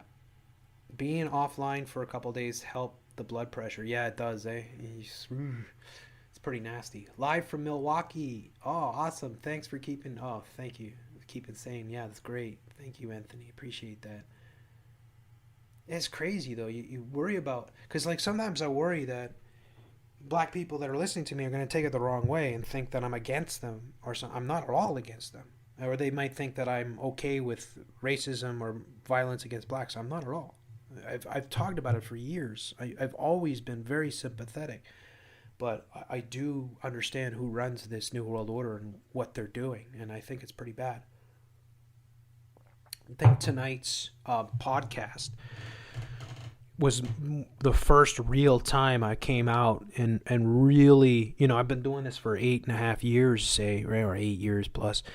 And I don't think I've ever really come out and defended white people like I did tonight, because I mean, I'm not even defending white people. I'm just saying the reality of the situation. I'm trying to just say to folks that, you know, it's not what they're claiming it is at all. Like, it's not true. It's not true. Yes, there is disparities. Yes, there are ghettos. Yes, there are, things that could be fixed and all that. But this whole white supremacy, white privilege is really, really, really evil, and it's not at all true. A lot of it is, there are some examples of it, but for the most part, most white people are not privileged at all. In fact, you could argue otherwise, especially today. And I gave great examples, and I've suffered it myself with affirmative action. They're always hiring minorities and women and, even gender, different genders, and certainly colored people over Caucasian males. Caucasian males are like in the worst situation right now in North America because we're the last people to get hired for a job with all the affirmative action and everything going on. So, it is what it is. It's not like I'm going to complain and you do what you do. You deal with the deck given to you sort of thing. You make the best of it. But you have to call out things honestly. And what honestly is going on is this is orchestrated divide and conquer. And white people are the target for sure. And it's got to stop because it's going to backfire eventually. White people, and then if it does backfire, it could push a lot of white people into being, into those extreme groups, and then it would create more division. It's already bad as it is. I'm saying too, at the same time, that most of us would get along very well if we didn't have the beast, right? If the beast wasn't there to pit us all against each other, if the beast wasn't churning out movies and television shows constantly, and putting out the media and, showing all this violence, much of it that they orchestrate themselves, showing all these killings, much of them which they orchestrate themselves in order to sell and push and pull this divide and conquer, then most of us would just be going about our business, doing our day-to-day lives. And in our interactions with each other, we would be doing really well. We would be, supporting one another and not giving into the tribalism and not giving into all this insanity and not hating each other and not developing these phobias or because like I say with traumatization, like I'll give you an example. Put the black thing aside and we'll say women, and we'll say look what the New World Order's done. Now we start with the civil rights, not the civil rights movement, but the whatchamacallit, the suffragette movement maybe in the 1920s, right? Now, like, it's a different world where you come from. You see, the reality is that women, their primary sort of function in the world is to give life. They really are. There's no doubt about it. We're all here because of mothers. All of us. Unless there's a few clones and a few, test tube babies listening sort of thing. We're all here because of mothers. And when you're, if you go back, prior to modern science, modern medicine, stuff like that, women had to give birth a lot. Like, you didn't have contraceptives, and you had a high mortality of infancy, or high infant mortality rate, or much higher than it is today. Not that every kid, or half the kids died or something like that. It could be in that way, but like people had a lot more babies in the past. So women, when you're having babies, you're like between the ages of, say, I know they would start early, 14 to say 30 or something like that. You're giving your body and all your energy is being depleted by raising children, and it's the hardest job there is, period, right? And the reality is that it's only recently that all this has changed, and it's only recently that women all of a sudden got the vote and all of a sudden became major players and inserted themselves into positions of power and became what's happened. But this has been orchestrated largely by the New World Order, and the New World Order purposely did this because they wanted to break up the family, stop people from having large families, depopulate. They wanted taxes twice as many people, all these different things. So it's much more complicated than saying that women suffered and women were, marginalized and all these things. No, it's just the natural way of how our civilization worked. that women were in that sort of role for such a long time, because we wouldn't be here if they weren't. And there's lots of wonderful, I don't think there's any greater joy for a woman really than being a mother and giving birth and things like that.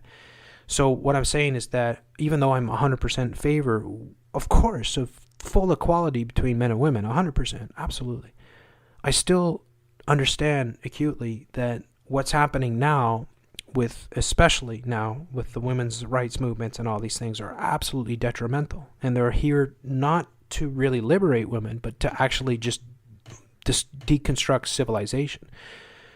Just like the Greta people and so many others in Black Lives Matter and Antifa. That these groups they'll never ever stop, and like the women's studies and all these things are very disingenuous, and they're very deconstructive to society. And this whole narrative is all designed to do this. It's all designed, like it's all divide and conquer.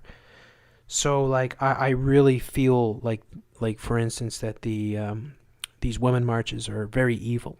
Like that there's nothing really good about them. That they're actually here to really help usher in the New World Order. And I feel the same about BLM and Antifa and all this, because I really feel like you're never going to stop. Like they'll never stop programming people into that victim status, as far as like they will use their shows, their movies, their everything. It's like the show The Watchmen, which had to show the Tulsa riots that happened 100 years before, and it just came out recently, of course, and it all set the table for what's happening right now. It's just one of many examples.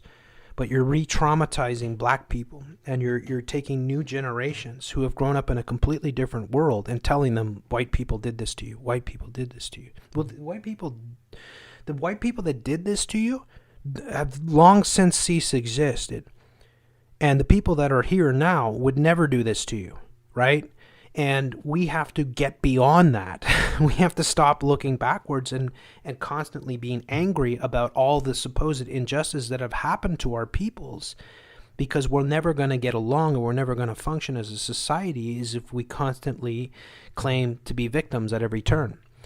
And so, like, I see how evil the media is, and that's why I, make fun of, well, I don't make fun of, but I really deplore all the feminist degrees and the gender studies and all these things, which I think are very toxic, and that creates the movements that we have that are orchestrating this new world order, that are orchestrating this collapse of the old world and bringing in the new, and that all these people have been fully brainwashed into thinking that they're fighting for liberty and justice, when really they're fighting for tyranny, and they don't even know it. They don't even know what they're actually bringing in, and they are bringing in the worst of the worst. If they are successful in their efforts, we're all in a lot of trouble, and they're in a lot of trouble. All of us are in trouble. So that's why it's tricky, because you want to be fair, and you want to say, yes, there was a lot of racism, there's horrible things that were done to the blacks. I know a lot of it, believe you me, I know American history very well. And there's a horrible racism, and there's horrible atrocities that were committed towards black people. But we are well beyond that, well beyond that. And now we need to really get over that completely and move together away from that.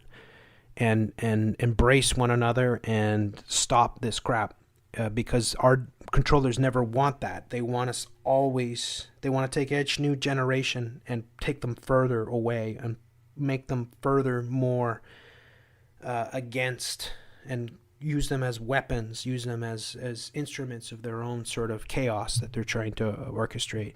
Very evil what's going on right now. Very deceptive. A lot of these people fully believe what they're doing, because they've been brought up with that indoctrination. It's in their education system, and it's in all their programming. And it's like they don't realize that they're under mind control. They think that they're liberated. They think that they're actually progressive, and that they're actually going to help society when they're going to destroy it. And they don't understand how much they actually benefit from all the hard work of all the peoples that have existed before them. They don't understand how much blood, sweat, and tears went into, say, the civil rights movement or many of the other things that have happened that have brought about the current day sort of situation. And they only get the slices that are designed to program them further. So, yeah, it's crazy. And yeah, we all matter, absolutely. We all have to say that. We all have to realize that what comes from the beast is here to bring in the beast. And the blacks have to realize that the more that they identify as black, the more that they segregate themselves, the more that they demand more justice, the more that they ostracize, or the more that they create the conditions that will bring about the collapse of what's coming in, sort of thing, or the more racism that will actually exist. That I honestly think we're at a point where we could just, like, within a generation, just wash it all away and have a complete, reset where it's all just, and I talk about this because when I went to school, there wasn't a ton of black people, but there was black people in pretty much every class. It was predominantly white, but there was Chinese, there was Indians, there was a lot of different ethnicities. But the thing is that there was no racism, like zilch. Like, nobody ever called anyone an N-I-double-G-E-R. I never heard it once, right? Same in elementary school. I mean, never saw any of that. And it's like, well, if the kids didn't have those things and the kids didn't engage in those things, then why is it all of a sudden when people get up to a little bit higher education, all of a sudden they're victims of everything, right? All of a sudden. And it's because it's our mind control. Our mind control. Like, kids would just get along. Kids will get along fine. There's no, you put kids, black kids, white kids, Chinese kids in a sandbox, they'll play together. There'll be no problems. They'll be best buddies. There's no problems with that. But as soon as we bring in all the beast, as soon as the how they politicize almost every element of everything, just like we showed with the restaurants and everything else. I mean, why are you politicizing restaurants, right? Like, why all of a sudden are you promoting black businesses? Like, in a time when all businesses are suffering, and then you're singling out these businesses. And it's like you're actually practicing the same racism that you claim to be against. Of course they are, because it's the beast themselves. So, anyways. I just keep going on. I'm going to close her up. It's almost midnight. I've been working my tail off. I hope you guys like the show. I really, really, it's always my favorite part of the show to get to the audience and take those questions and see all you good guys. Really appreciate all the support. If you do like the show and you want to support the show, please do come and sign up for my Patreon. Really helps a lot. Huge thanks to everybody on my Patreon. You guys are amazing. And thanks to everyone. I mean, even if you can't afford to help out the show, it's really cool that you're here taking part in the discussion. I really appreciate it. I'm hopefully getting Jeff Censored back tomorrow, so I may post a video there, but I'll probably be doing my live shows here on Supreme Lord Commander until Jeff Censored gets cleared, sort of thing. So that'll be the next couple of months, the next 2.5 months or so, more longer than that. It's like next almost 3 months, sort of thing. But I don't mind. It's good to have, move around a bit, get on other channels. I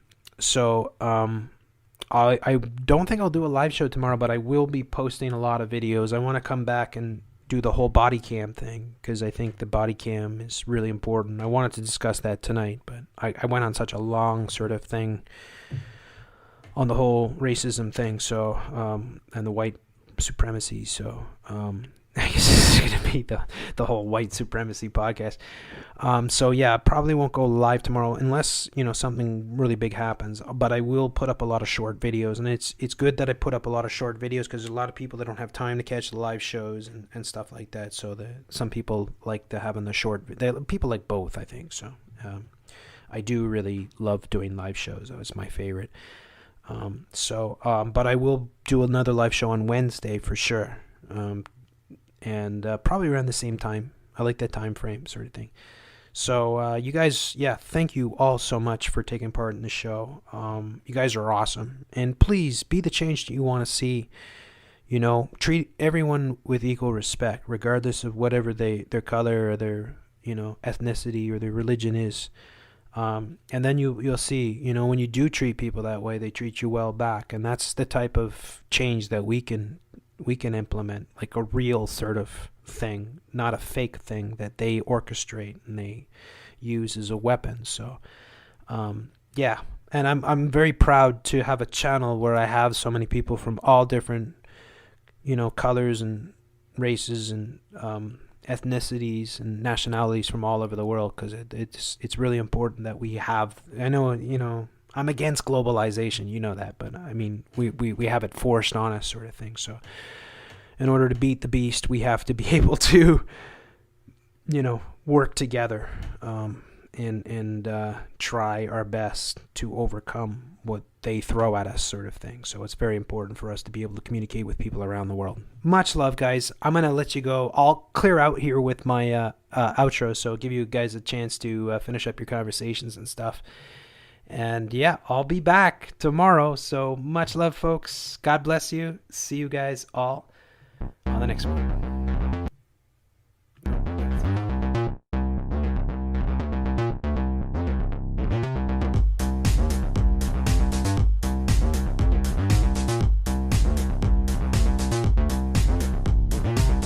Out of these troubled times, our fifth objective, a new world order can emerge, a new era, freer from the threat of terror, stronger in the pursuit of justice, and more secure in the quest for peace.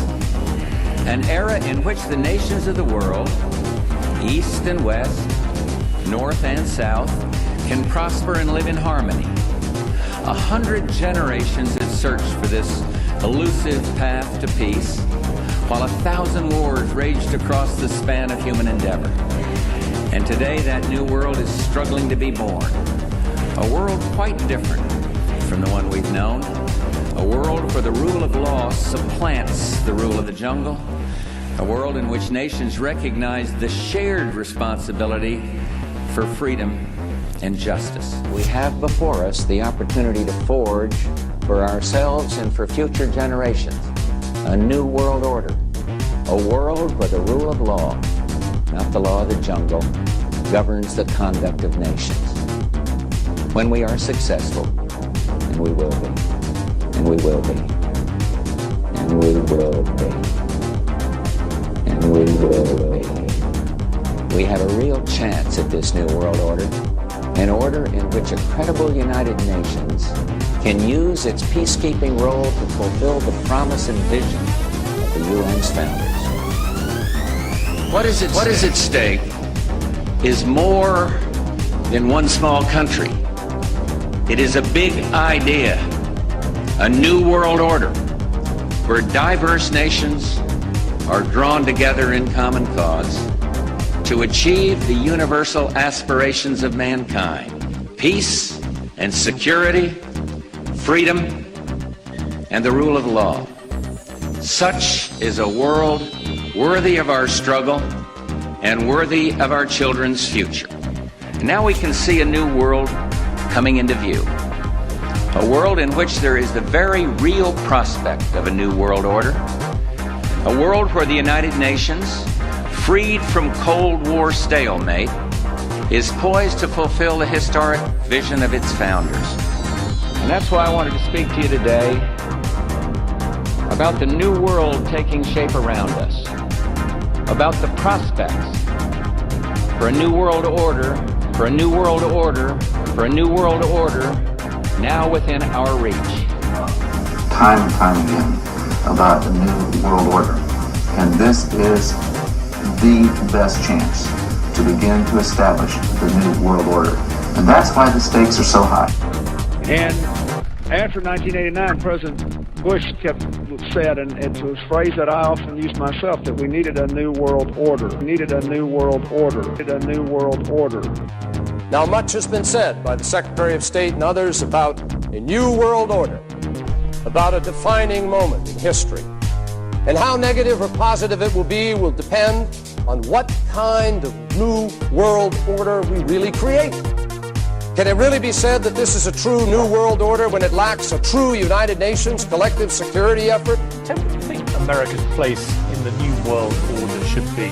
No, I think this would be the time, because you really need to bring China into the creation of a new world order. There's a need for a new world order. Henry Kissinger pointed out in his superb book on diplomacy. He said, "None of the most important countries which must build a new world order have had any experience with the multi-state system that is emerging. Never before has a new world order had to be assembled from so many different perceptions or on so global a scale." As I've told you before, because I love it so much, they also created the Great Seal of the United States.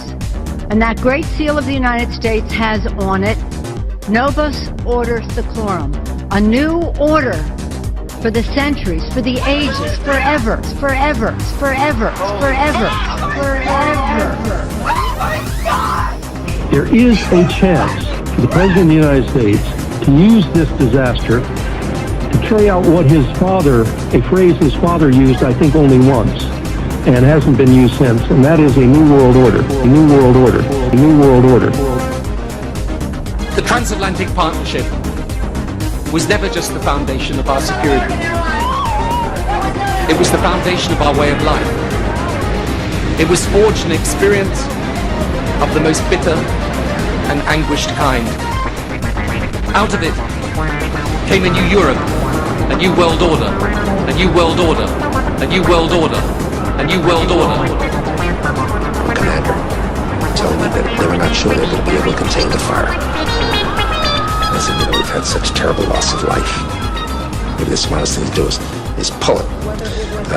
And they made that decision to pull, and then we watched the building collapse.